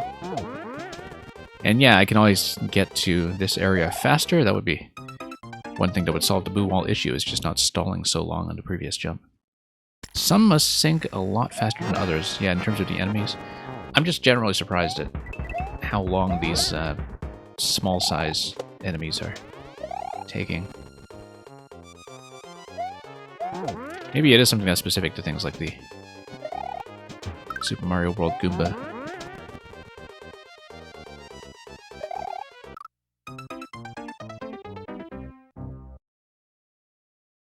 Or, I guess, ever since 3D World, they have, maybe even 3D Land, they've been referred to as Galoombas, just to differentiate the Super Mario World style from the other one.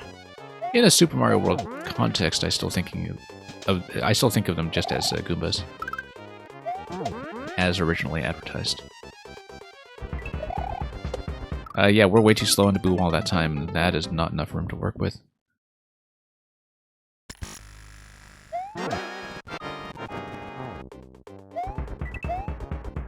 Whoops.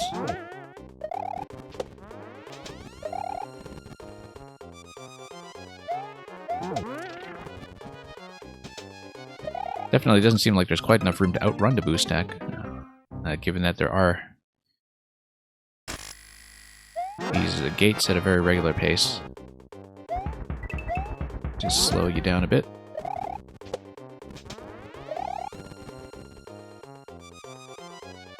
Yeah, you stay on top of that thing forever. That was mistimed on the final bounce. Couldn't quite get high enough.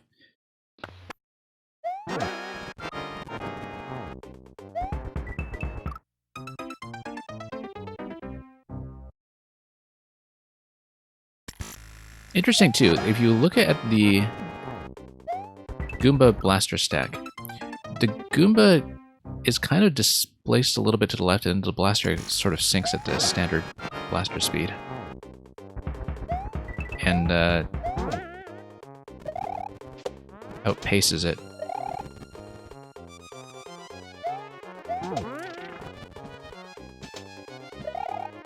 Whoops, still just completely missing that timing there. We can go on that cycle, though.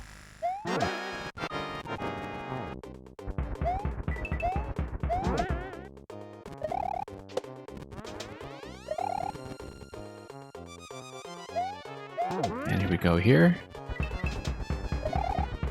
I'm still misreading that. Expecting the shell to be a little bit slower than it is, and leaving that jump a little bit too late.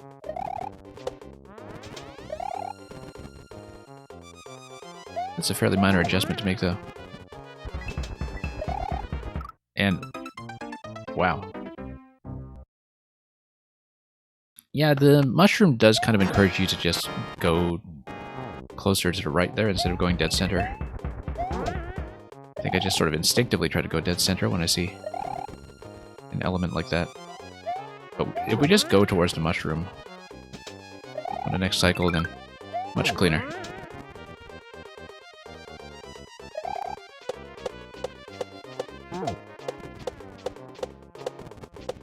Okay, there we go. I'm gonna get a little bit crunched here. And, yeah, I have to really hug this and also jump a little bit forward because there just wasn't too much room for me to work with there.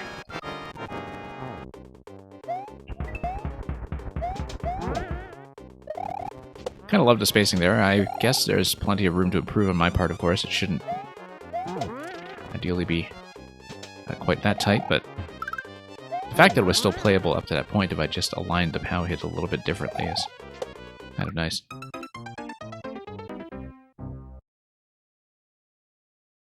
Yeah, I guess the faster you go, the earlier you can spawn in the Koopa that has the big spiny on top. And then you would be able to outpace the Boo stack much more comfortably than I did there. If I understand it correctly, because there are a few blaster gates there that I haven't taken too close a look at yet in terms of what the triggers are. But given that the Boo stack is just kind of free-flying on top of the spike top the whole time, we've got plenty of flexibility to outpace it a lot better than we've been doing. And yeah, going a little bit early still, there's no point in doing so because you can't really make the Spiny go any faster there anyway, so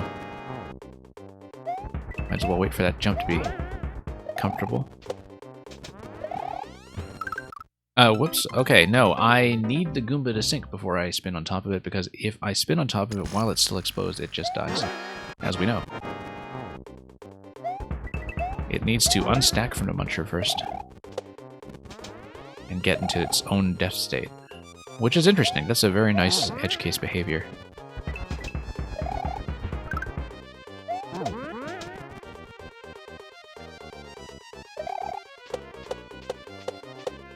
Yeah, very interesting interaction that this level takes advantage of very well. Too slow, as you can see. There's still tons of room for improvements.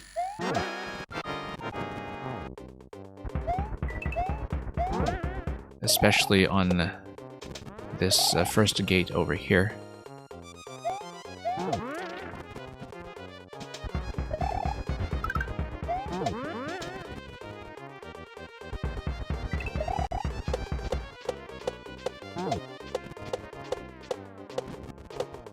Yeah, I can probably go one bounce sooner on that. Get up here much faster than I've been doing. Boos are going to get right up into my Buzzy stack there. It's, I think, slightly more generous than the spacing I had the last time I made it to that point, so we're improving slightly. I was trying to accelerate that to a slightly earlier cycle that time. That just didn't work.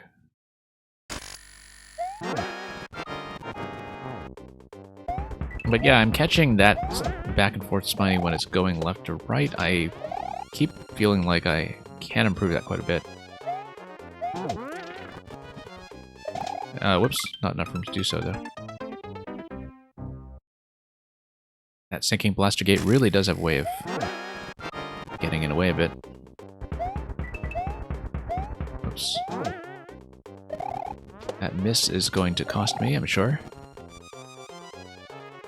Nope. Expected to get on top of the blaster on the third bounce there, and then we just missed.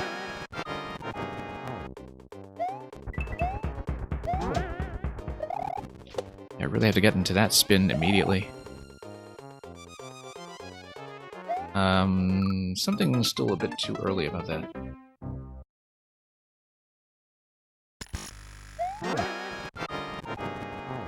That's okay, we'll just adjust.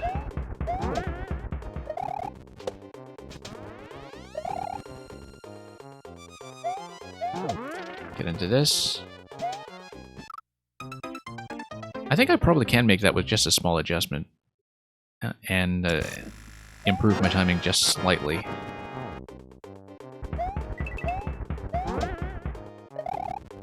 I'll probably have to miss it a few times while I find the ideal timing to do so.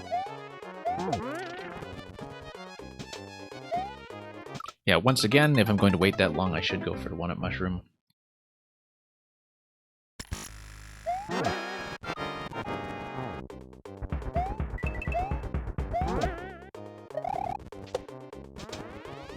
And up we go.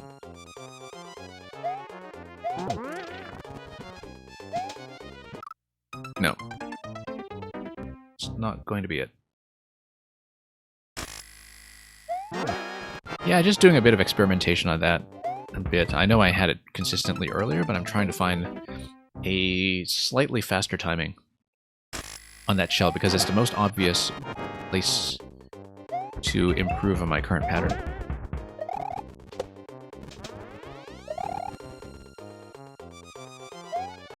Because I was going very conspicuously slowly there. Wow, once again, just tripping over the blaster gate.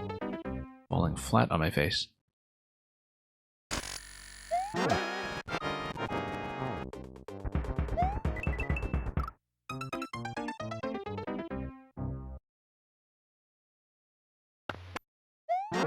Okay, here we try again, and Up we go.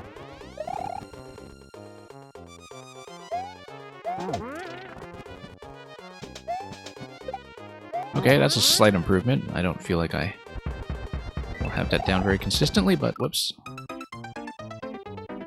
Once again, should really wait for that Koopa to turn around at the edge. Just to get a more comfortable landing there. On the initial spin, since I'm going to be following some leftward momentum. Anyway, whoops. Ran right into the muncher.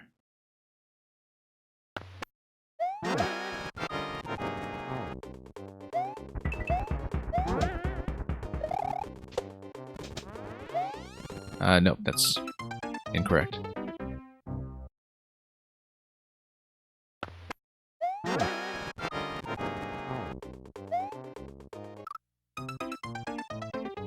Yeah, maybe getting a little bit sloppy here as we try to get back to where I was.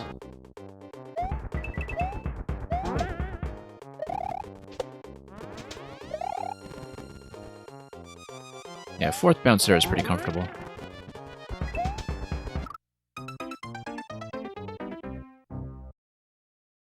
Once again, I'm actually... Am I ahead or behind? I'm a little behind. I know I'm ahead, actually, because I expect the deflection off the left side wall at that point, and it's not happening as quickly as I would like.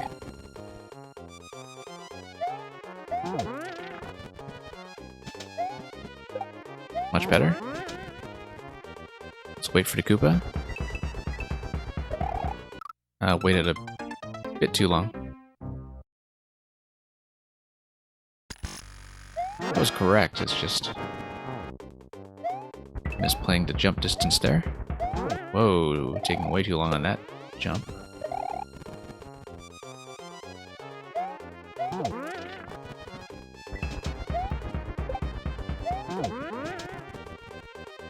Wait for the Koopa.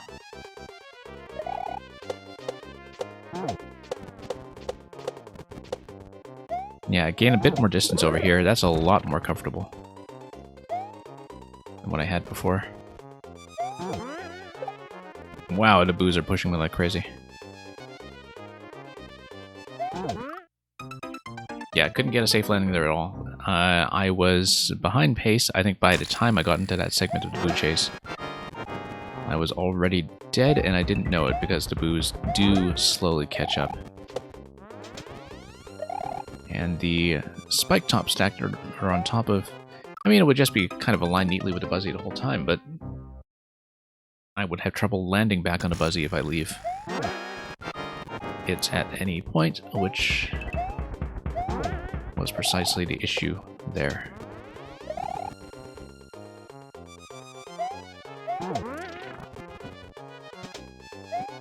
No, stalled way too long there.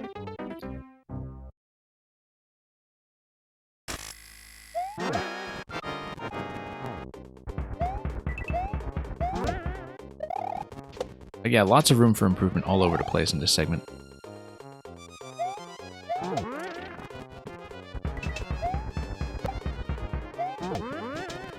They just need to adjust well into that jump that we saw now.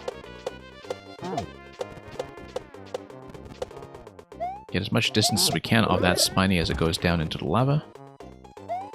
Okay, that's a lot better, I think. Yeah, because once you clip away the bottom Buzzy as fast as you can, then you're in much better shape. Nope. Okay, it comes back. I was hoping it would deflect, and it does.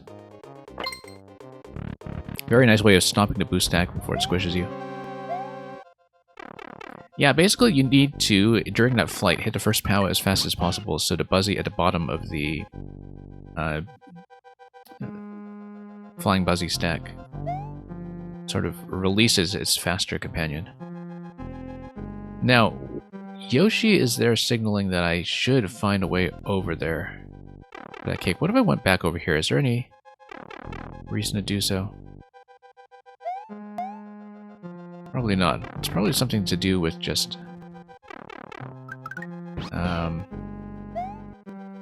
the level being built compactly. If we fire the POW at this point, I'm going to get bounced forward. I want to lower this POW stack as much as possible. Oh, there we go.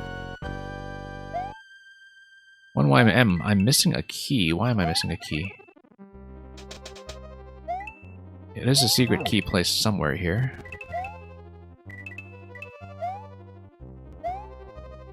I never saw where it was. I'm not being very exhaustive with the secret hunting, since it's mostly for lack of time, but also just not having a good sense of some of the secret placement in this level. Ordinarily, I would go back to do it exhaustively, but I would like to finish 1YMM tonight, and so we'll probably just have time for the 2 remaining levels. Especially because I know Gilmore is probably looking forward to seeing his. And Stinjar, welcome. Thank you for the GGs. I'm looking at this and I'm thinking I don't know where the extra key could have come from. It's probably something I needed to hit along the way. Maybe something I needed to kill directly with POW. Or maybe a block I needed to reach. But at no point did I really notice where that key could have come from, so might be something I want to return to and investigate separately, because that was a fantastic level. I think that's one of the best ones in the set. Very interesting, and in ways that would not have been known in 2016, also very Mario Maker 1 exclusive when it comes to some of the central mechanics, like the spin jumps in lava.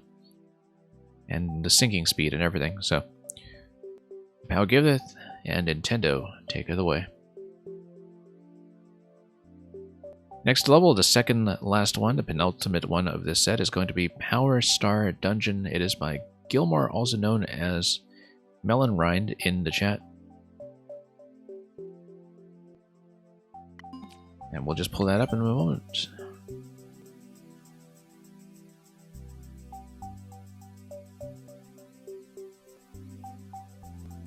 It will be very interesting to see a Gilmore level that does not have the vertical subworld ascents and descents that we see all over your profile in Mario Maker 2. Actually, still going to be a layout with tons of verticality, as we can see in the opening banner, summarizing the entire main world of the level.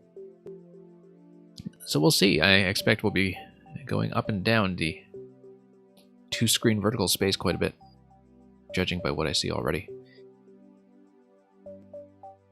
The level description says the following. Many years ago, there stood a great palace in the center of Star World dedicated to the stars themselves. However, in an unknown event, a disaster befell Star World and the great palace fell beneath the earth, where it now sinks in decay. Mario must use clouds and stars to traverse the twisting tunnels of the ancient, mole-infested ruins. Only the hero of legend, though, will discover and restore the sacred star shrine. Well, Super Mario World and in Maker 1, there's no hero of legend to be found here in the Zelda sense, but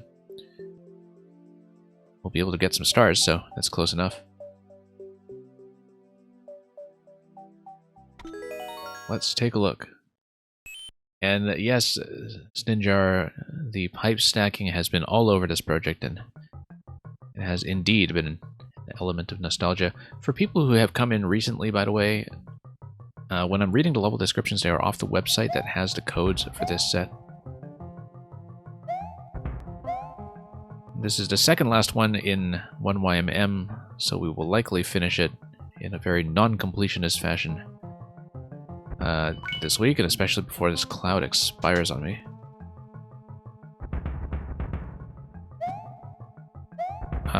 This looks like it's blocked off from exiting, maybe, unless there is a P-switch that is activated. Not that there's a reason to ever do that, unless you can take a hit to drop down the left side, which, if you have a star, you would be able to take that hit and continue, so yeah, sure. How many levels were in this one? 1YMM, 32 levels, so this is number 31.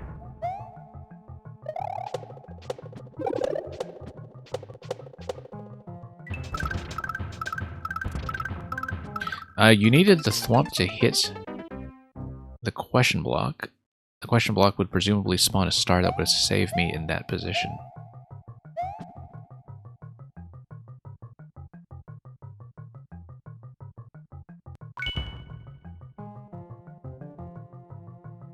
Anyway, plenty of room this time to get over here and enter. Ah, so it's another cloud in that location. Okay, that's interesting. That's what comes out of the pipe. Once unblocked, whoops. I suppose that is to guard against the possibility that the player goes immediately to the left instead of going for the key. Where if you do not go for the key on the right side, despite it being very conspicuously there, that prevents an SD lock. Just by giving you that extra cloud that allows you to go straight back to the right.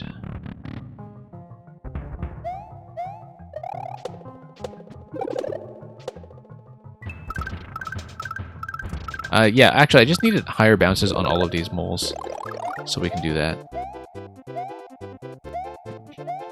Whoops.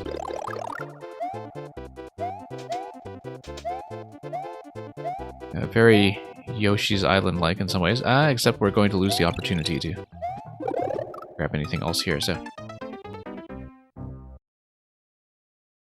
Kind of have a sense you have those big dry bones buried absolutely everywhere in this level.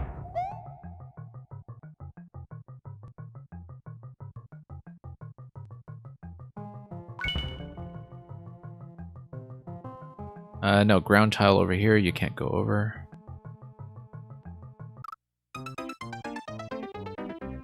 Gilmore has always been big on lore. Your favorite is the nail-biting tale of DK pooping his pipe shut in 4YMM.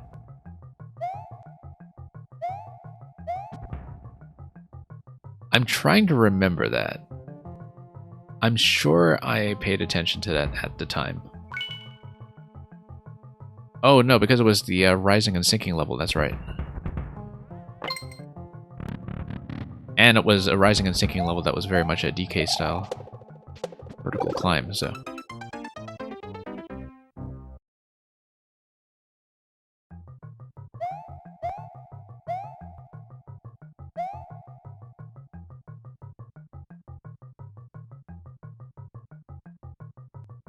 I mean, that may be a nail-biting tale, but only after you've washed your hands.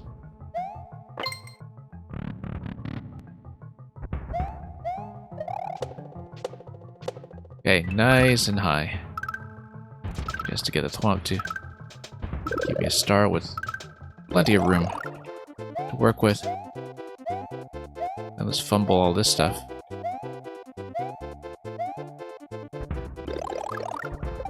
And then, where's the gate? Ah, okay, here we go.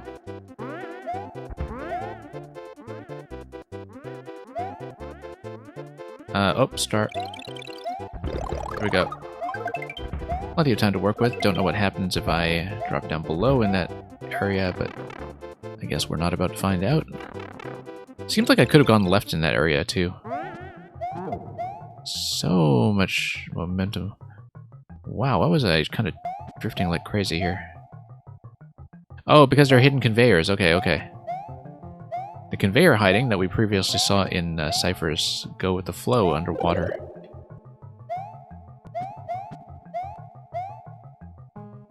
Yeah, it took me a moment to notice the conveyor stacking because it's still something that does catch me by surprise. You can kind of see it, you just need to be paying attention. And if you're running around with a star, that may not be the case. Looks like this pipe can be entered only if you blow up the block on the left, so I guess not. I guess this is a precision challenge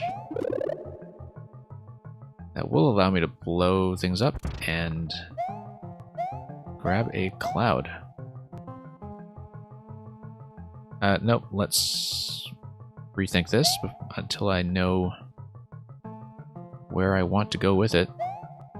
Just scout down here. Yeah, probably just down and to the right, actually.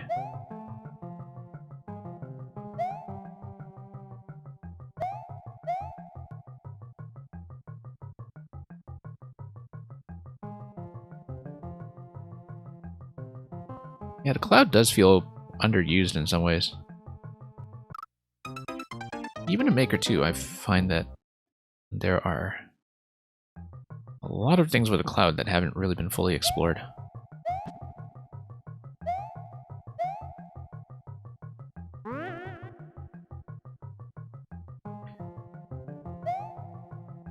And here we go.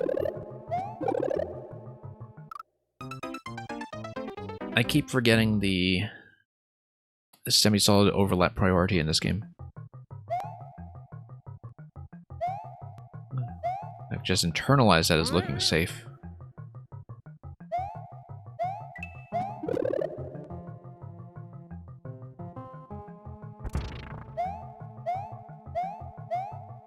Anyway, let's ride this out.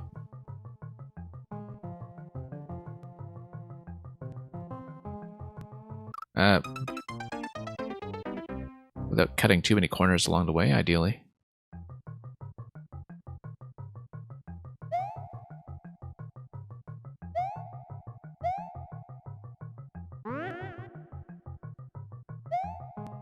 And up we go.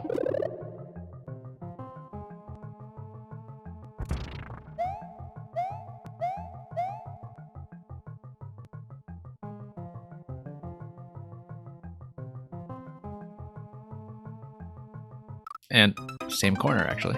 I was expecting I'd sneak under that by then, but that's just a poor momentum calculation on my end.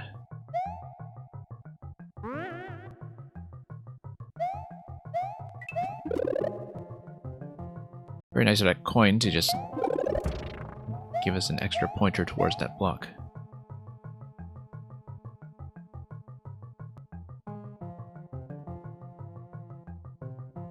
And yeah, I really do need to slow down around that corner.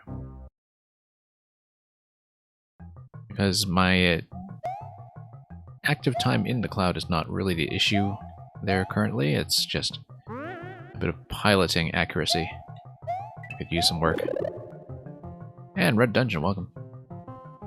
Oh yeah, I'm confident I've got this. We just need to fix the little mistakes here and there. It's not a very challenging obstacle, it's just very easy to be careless. We're going to go way off screen. Probably a star here, perhaps? Yes. And then... Oops, didn't pick up enough speed to run across the gap. That was unfortunate.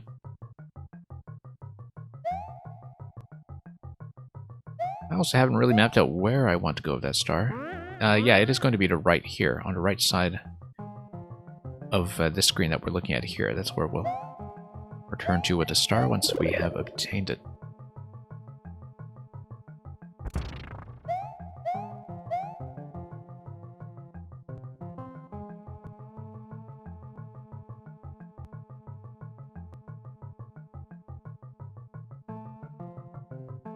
Whoops.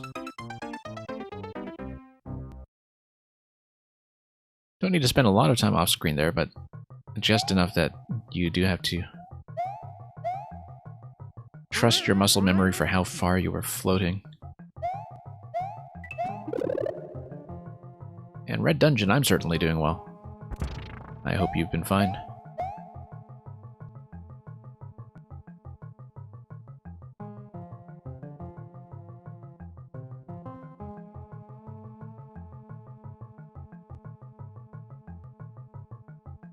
Okay, there we go. Grab the star. And then we'll cross over.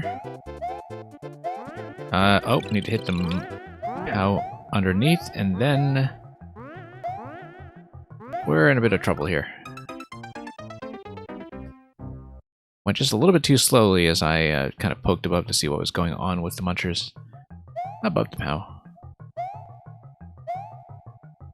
I just read that a little too slowly.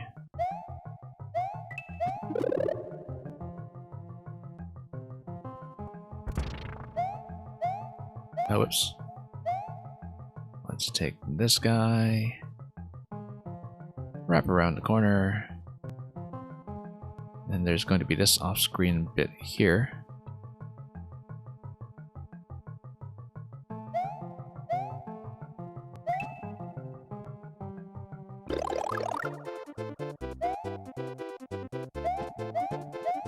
Yeah, glad to hear you folks have all been doing fine.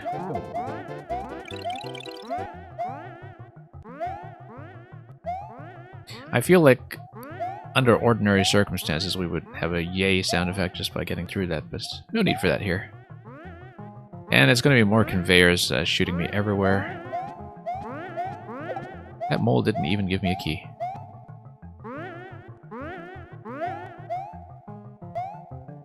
Anyway, conveyor's going to take me back here.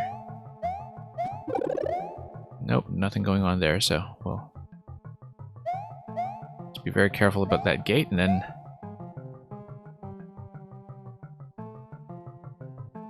I can't hit the POWs yet. No, that's because the swamps are going to hit it for me.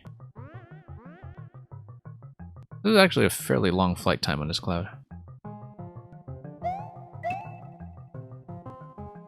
And we just need to go wherever seems natural with the star. In terms of seeing star-only gates and understanding where they're going to be. Nearly rammed into the wall there.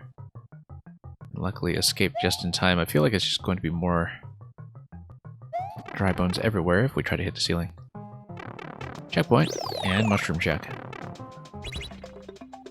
P-switch, there's a reset there for some reason that we'll have to discern later.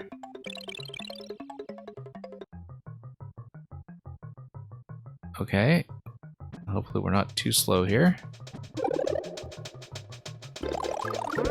As we get to the star, and once we get to the star, we can step in that P and maybe continue looping around. I'm not really sure just yet. P-switch does not seem to be affecting too much here. We can push down immediately. There is a reset door for reasons that now have become apparent to me. Yeah, let's see if we can reset through this. Oh, there we go. Wait, no, okay, no, we need to run along the blue platform, perhaps, and... Hang on. Also, not sure what that bomb is doing. Let's... Ah, okay, no, this is where we are. Let's reset this. I've been stalling too long.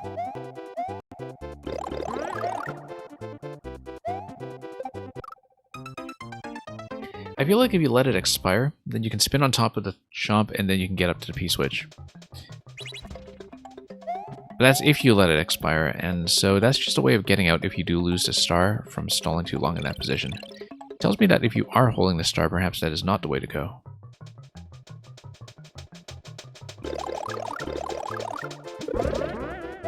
Yeah, because you smack the muncher here. Oh, you can just go over, no, and through.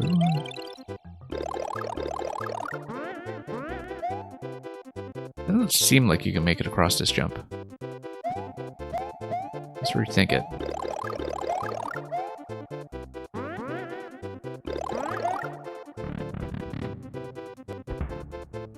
Yeah, okay, no, I see.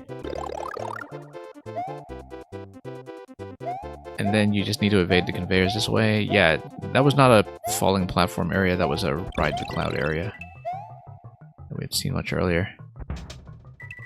Ah, I see, you need a star to get through this central area here. So we're just going to be... I needed a cloud, and then that would be fine.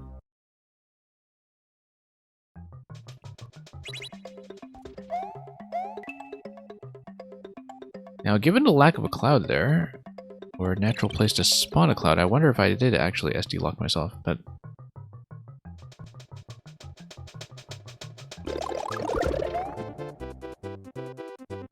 oh, no, yeah, you go through the door. Yes, that's what it is.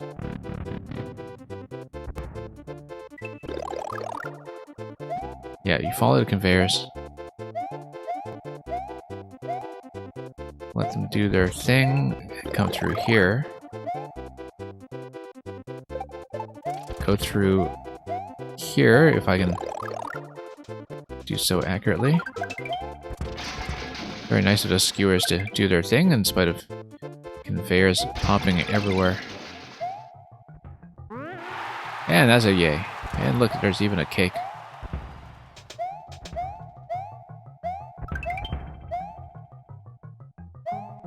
With flowers on it. And there's a pipe at the end. Or some kind of secret that I missed, once again. There's a pipe that's under the skewer here. If you look at that. If you run into the skewer, you can enter a pipe going right. You know what? That's easy enough to replicate that I kind of want to take a death here to try it, but I don't know if I can. I think I might actually have to clear.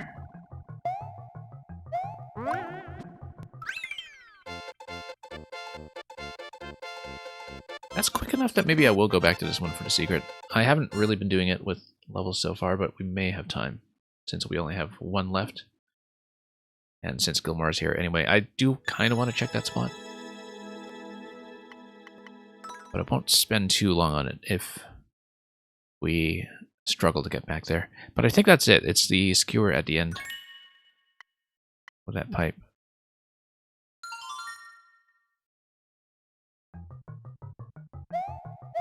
Reincarnated Smurf, there's no list because this is Mario Maker 1, first of all, and the codes are all located on the page that I just linked.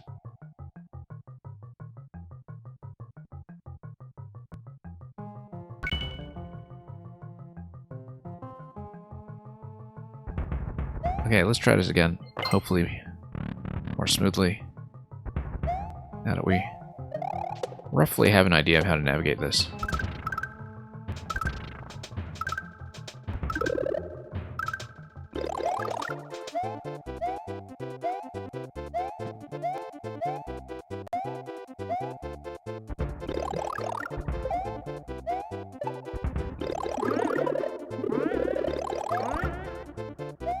Okay.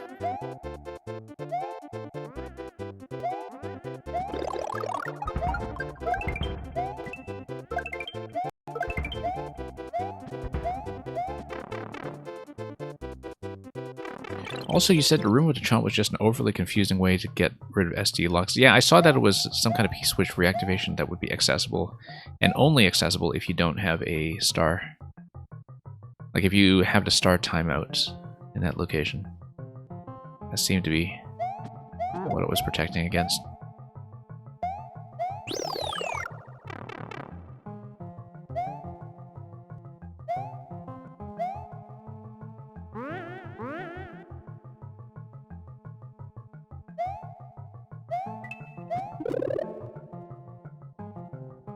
But yeah, we'll do the secret quickly since I think I see a clear solution. Oh, whoops. We're right at checkpoint, that's okay.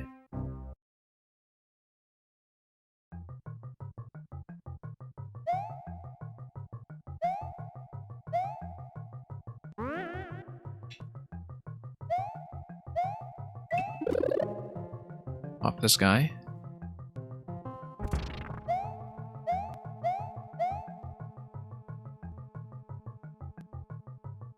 Nope. We'd better let this cloud expire and get out of the way.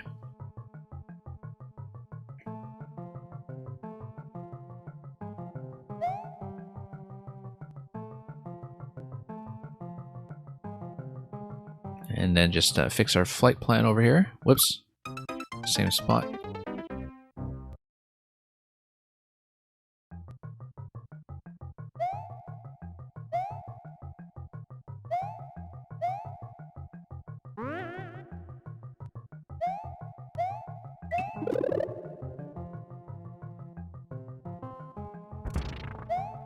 Anyway, up we go, and we'll actually remember to sit on the cloud.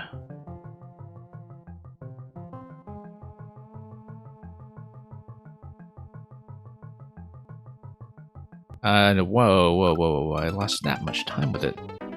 Didn't realize I was going that slowly.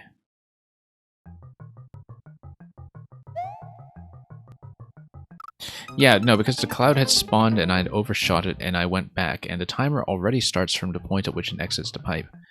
And so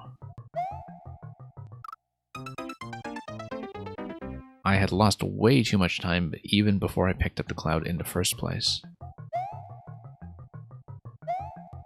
Whoops.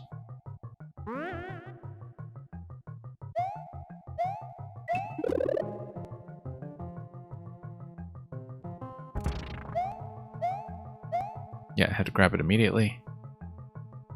Grab it and go.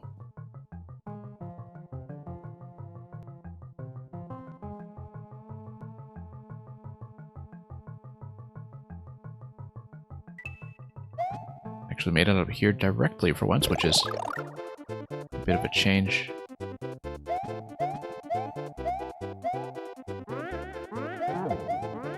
Okay, let's not get too stuck here.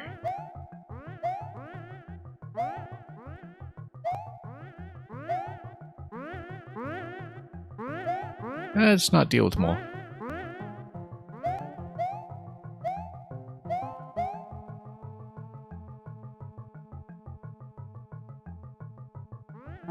Womp is going to do that for me. Make our way up.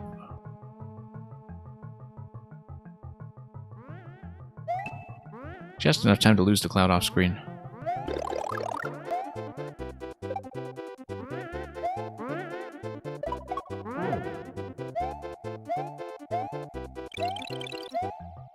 And yeah, quite like the readability of that, despite how quickly you're going with the star. You just have to immediately spot the gates that were previously not accessible without invincibility. Go for them directly. Whoops.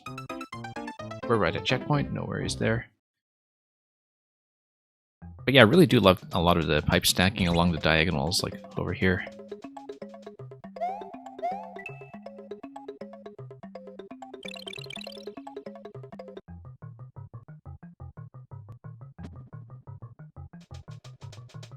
And here we are.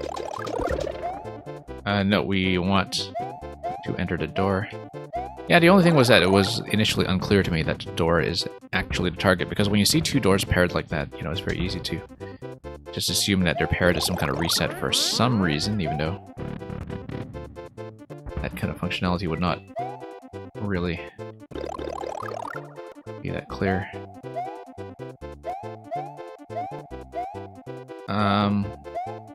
Grab the star here.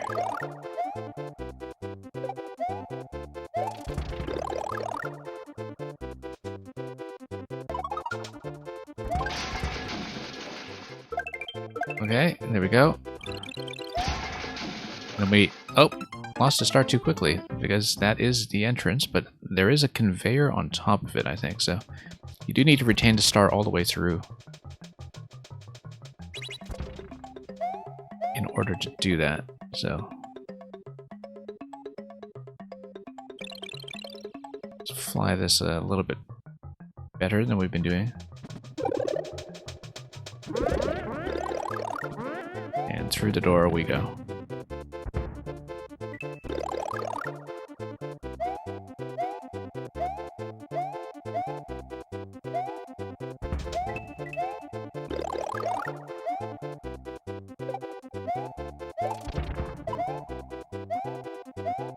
There we go.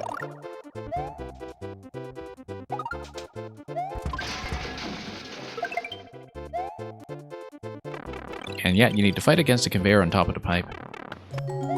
And the Hanafuda effect, which is, as I've said before, probably the sound effect I most miss. And this is where this turns into a music level, after a fashion.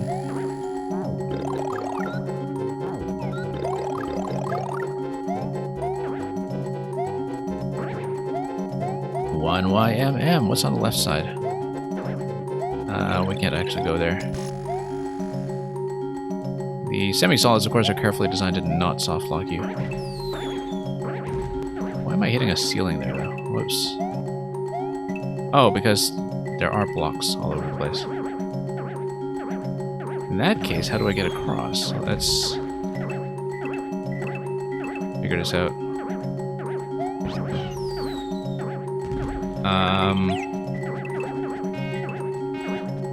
That did not look great.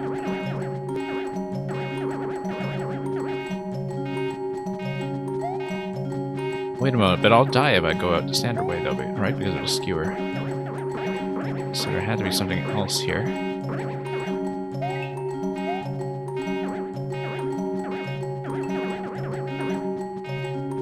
Hang on, let's take a look at this. Unless I get stuffed back into this pipe. Oh, unless this is also, like, pipe stacking, yeah. I have to remember that this game has pipe stacking for such trickery.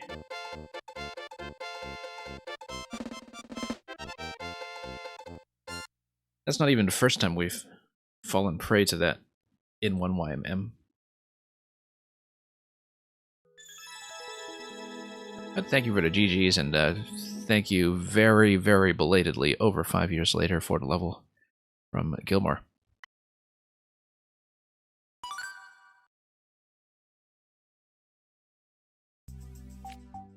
I'm guessing you haven't seen that in quite some time. But I could always be wrong. We have one more level to go, and I believe it's going to be a musical finale. Because it is going to be by Bossman, who's a bit of a chiptune master. And it is called Mario Maker Forever.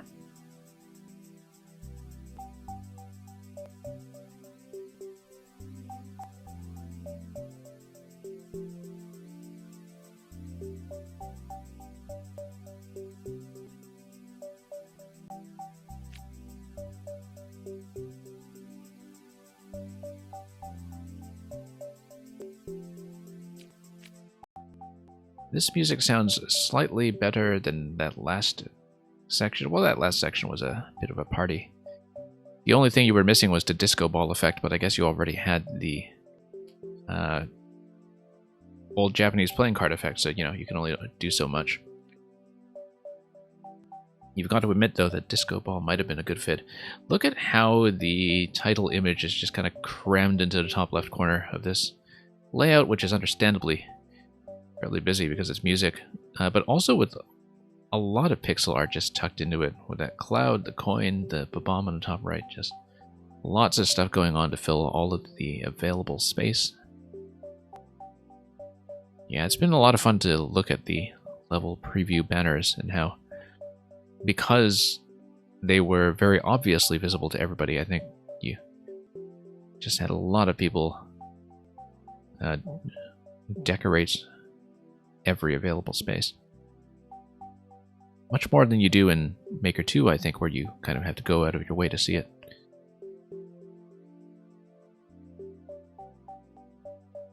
So, this is the description for Mario Maker Forever, the last level in 1YMM. This is an exciting, interactive music level celebrating Mario Maker's 1-year anniversary with a tune that we all love so dearly. Keep up with the breakneck cheetah pace as you activate some crazy contraptions, blow things up, and do some classic platforming. Let's see what it is.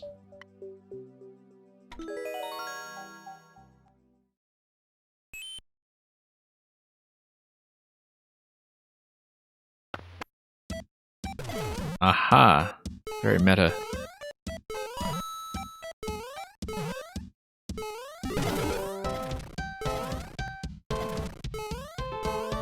I must say, the Mario Maker theme music has been a very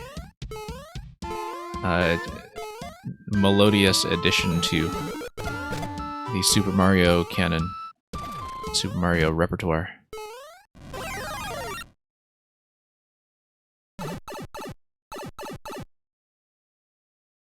Anyway, kick. And it's going to repeat the secondary phrase. Now with a bit of a chime at the very end because of the way things load in.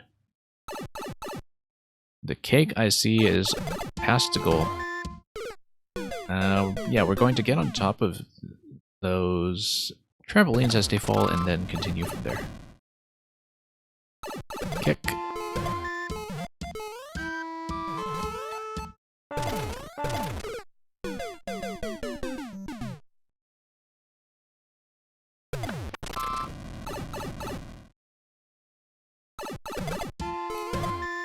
Yeah, it's been really interesting to sort of track the evolution of the music level in a way. You have to remember that back in 2016, the kind of combination music platformer level where music levels are actually playable is not a very common thing at that stage. One of the reasons that makers like Composer made such a big name for themselves in Maker 1 was because of all the work that they did to popularize the form and kind of make music and platforming at the same time. Since music levels in the early days of Mario Maker 1 were just so closely associated with, you know, hold right or auto levels with very little interactivity, and we're just purely about the sequencing, so it might be less remarkable now that we have so many music levels that are done in this style. But it's still very well made.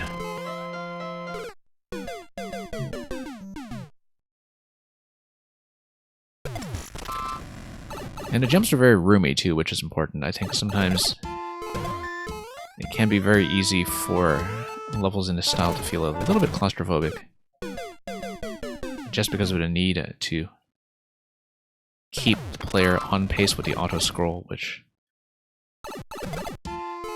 sometimes can lead to really constraining your airtime on each of those successive jumps. So works pretty well here, though. Plenty of time to read the layout ahead of you.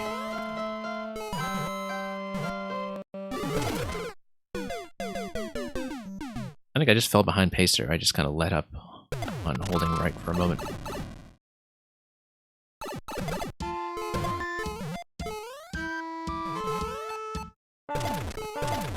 Yeah, very nice to have this as the musical finale. Oops, I missed.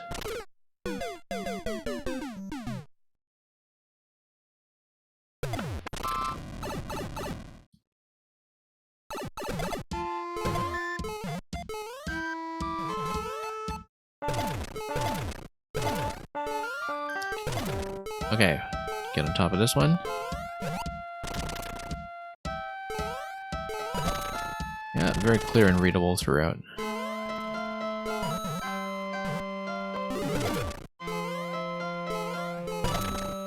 And here's a checkpoint again.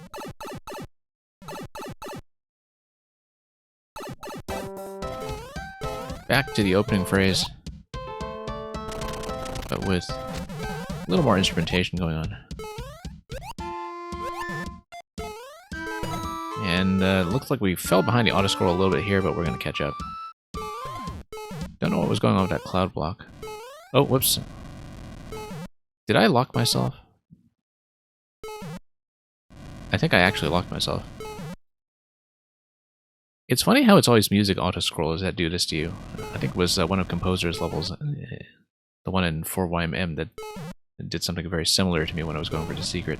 Unless there's something I'm able to wait for here, but I may actually have locked myself, so let's, unless we see evidence otherwise, we'll just start it over. And that's okay, we can listen to the whole tune again. Miiverse isn't around anymore, otherwise we could leave a comment there saying, soft locked.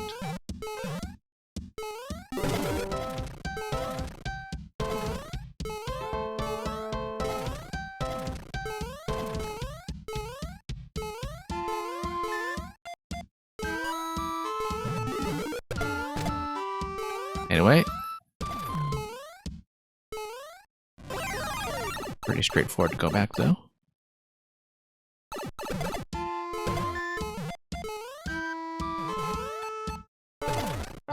Jumping the gun a bit, but I managed to save that.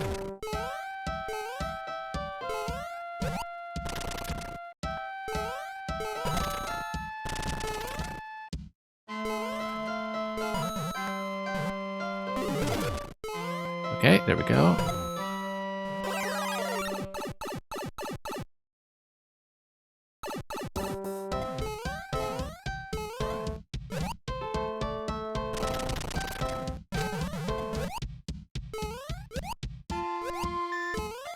Nice to hit those Goombas accurately. Kind of optional, of course, but whoops.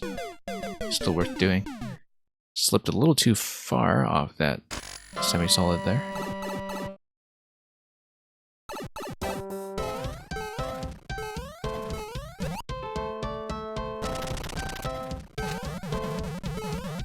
Actually, even that shell was optional. But it was still satisfying to hit, so... What is that cloud doing there? Oh, it's just an instrument, I think. Or... was loading an instrument. Aha, here we go, CRT form.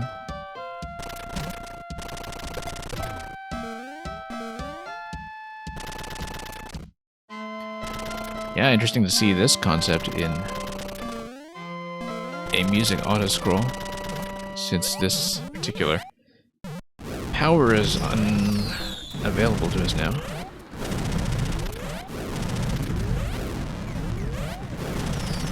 Anyway, we're going to finish with an amiibo costume at the very end, too.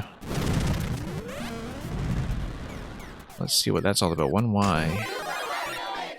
MM is going to be the Maker costume, as we might have expected. Question blocks don't really look like they can be hit anywhere, so let's just head out one of the pipes unless we want to hit this and grab a totally different costume. Oh, that's just Mario.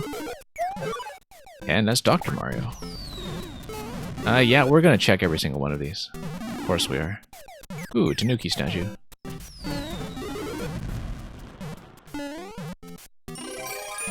Cat Mario hasn't quite debuted in his functional form in this game yet. Ah, here's Mario Kart.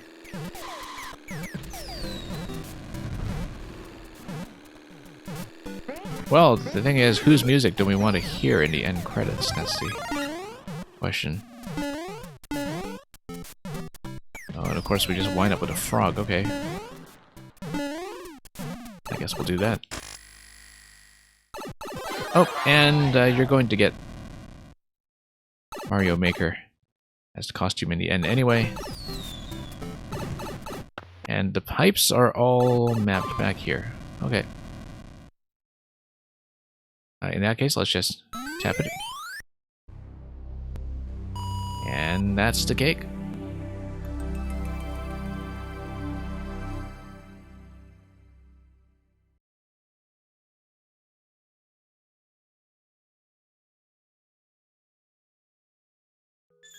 And that does it for 1 year of Mario Maker. Lovely, relaxing way to finish my boss man. There's always this a great sense of satisfaction from completing any of these projects, even when they are current. You may also enjoy Lucky Draw 6 Coin Simulator 50%. No, exit. And yeah, excellent level. Definitely one of those that's kind of ahead of its time in terms of forecasting a genre to come and really develop. Well, that's going to be it for this project. We're going to be back to Mario Maker 2 for viewer levels this weekend, but we will continue with more Mario Maker 1 in the weeks ahead. We are going to do 2 and 3 YMM over the next few weeks, and at various points, probably after that, we'll maybe fit in some other individual levels, like viewer submissions or some other suggestions or classics, as well as a lot of puzzles that I have lined up. Separate from these projects that we've been running. We went through these at a very consistent pace of about 4 hours per group of 8 levels. Partly I was taking my time with things in spite of the fact that I wasn't scraping for secrets consistently, but pacing wise you do have to, once again, give Kavik a lot of credit, not only for putting this project together and curating it many years ago, and getting such an excellent band of makers together, but in terms of just kind of level by level ordering and variety and the pace with which everything was laid out, I thought that was Really quite excellent. Nice to catch up with work my makers old and new. Or old and familiar and old and unfamiliar. I guess that's old and old. But that's going to be it for today. And yeah, we'll run into all kinds of mechanical confusion, I'm sure, when we return to Mario Maker 2 for the weekend stream. Thank you for all the GGs and thank you for all the viewership. We will be scanning around to raid somebody else shortly, likely in Mario Maker, but we always like to take the time to look around for alternatives as well. So thank you so much for joining me. Thank you to all of the makers of these levels who came over to watch these very early selections from their portfolios. It's been great to have you around, especially. And thank you so much for watching. As always, we'll see you around. Follow along for the raid in just a moment if you would like to stay. But beyond that, we'll see you for either Mario Maker game in the streams ahead. Have a great day, have a great weekend, and fare thee well.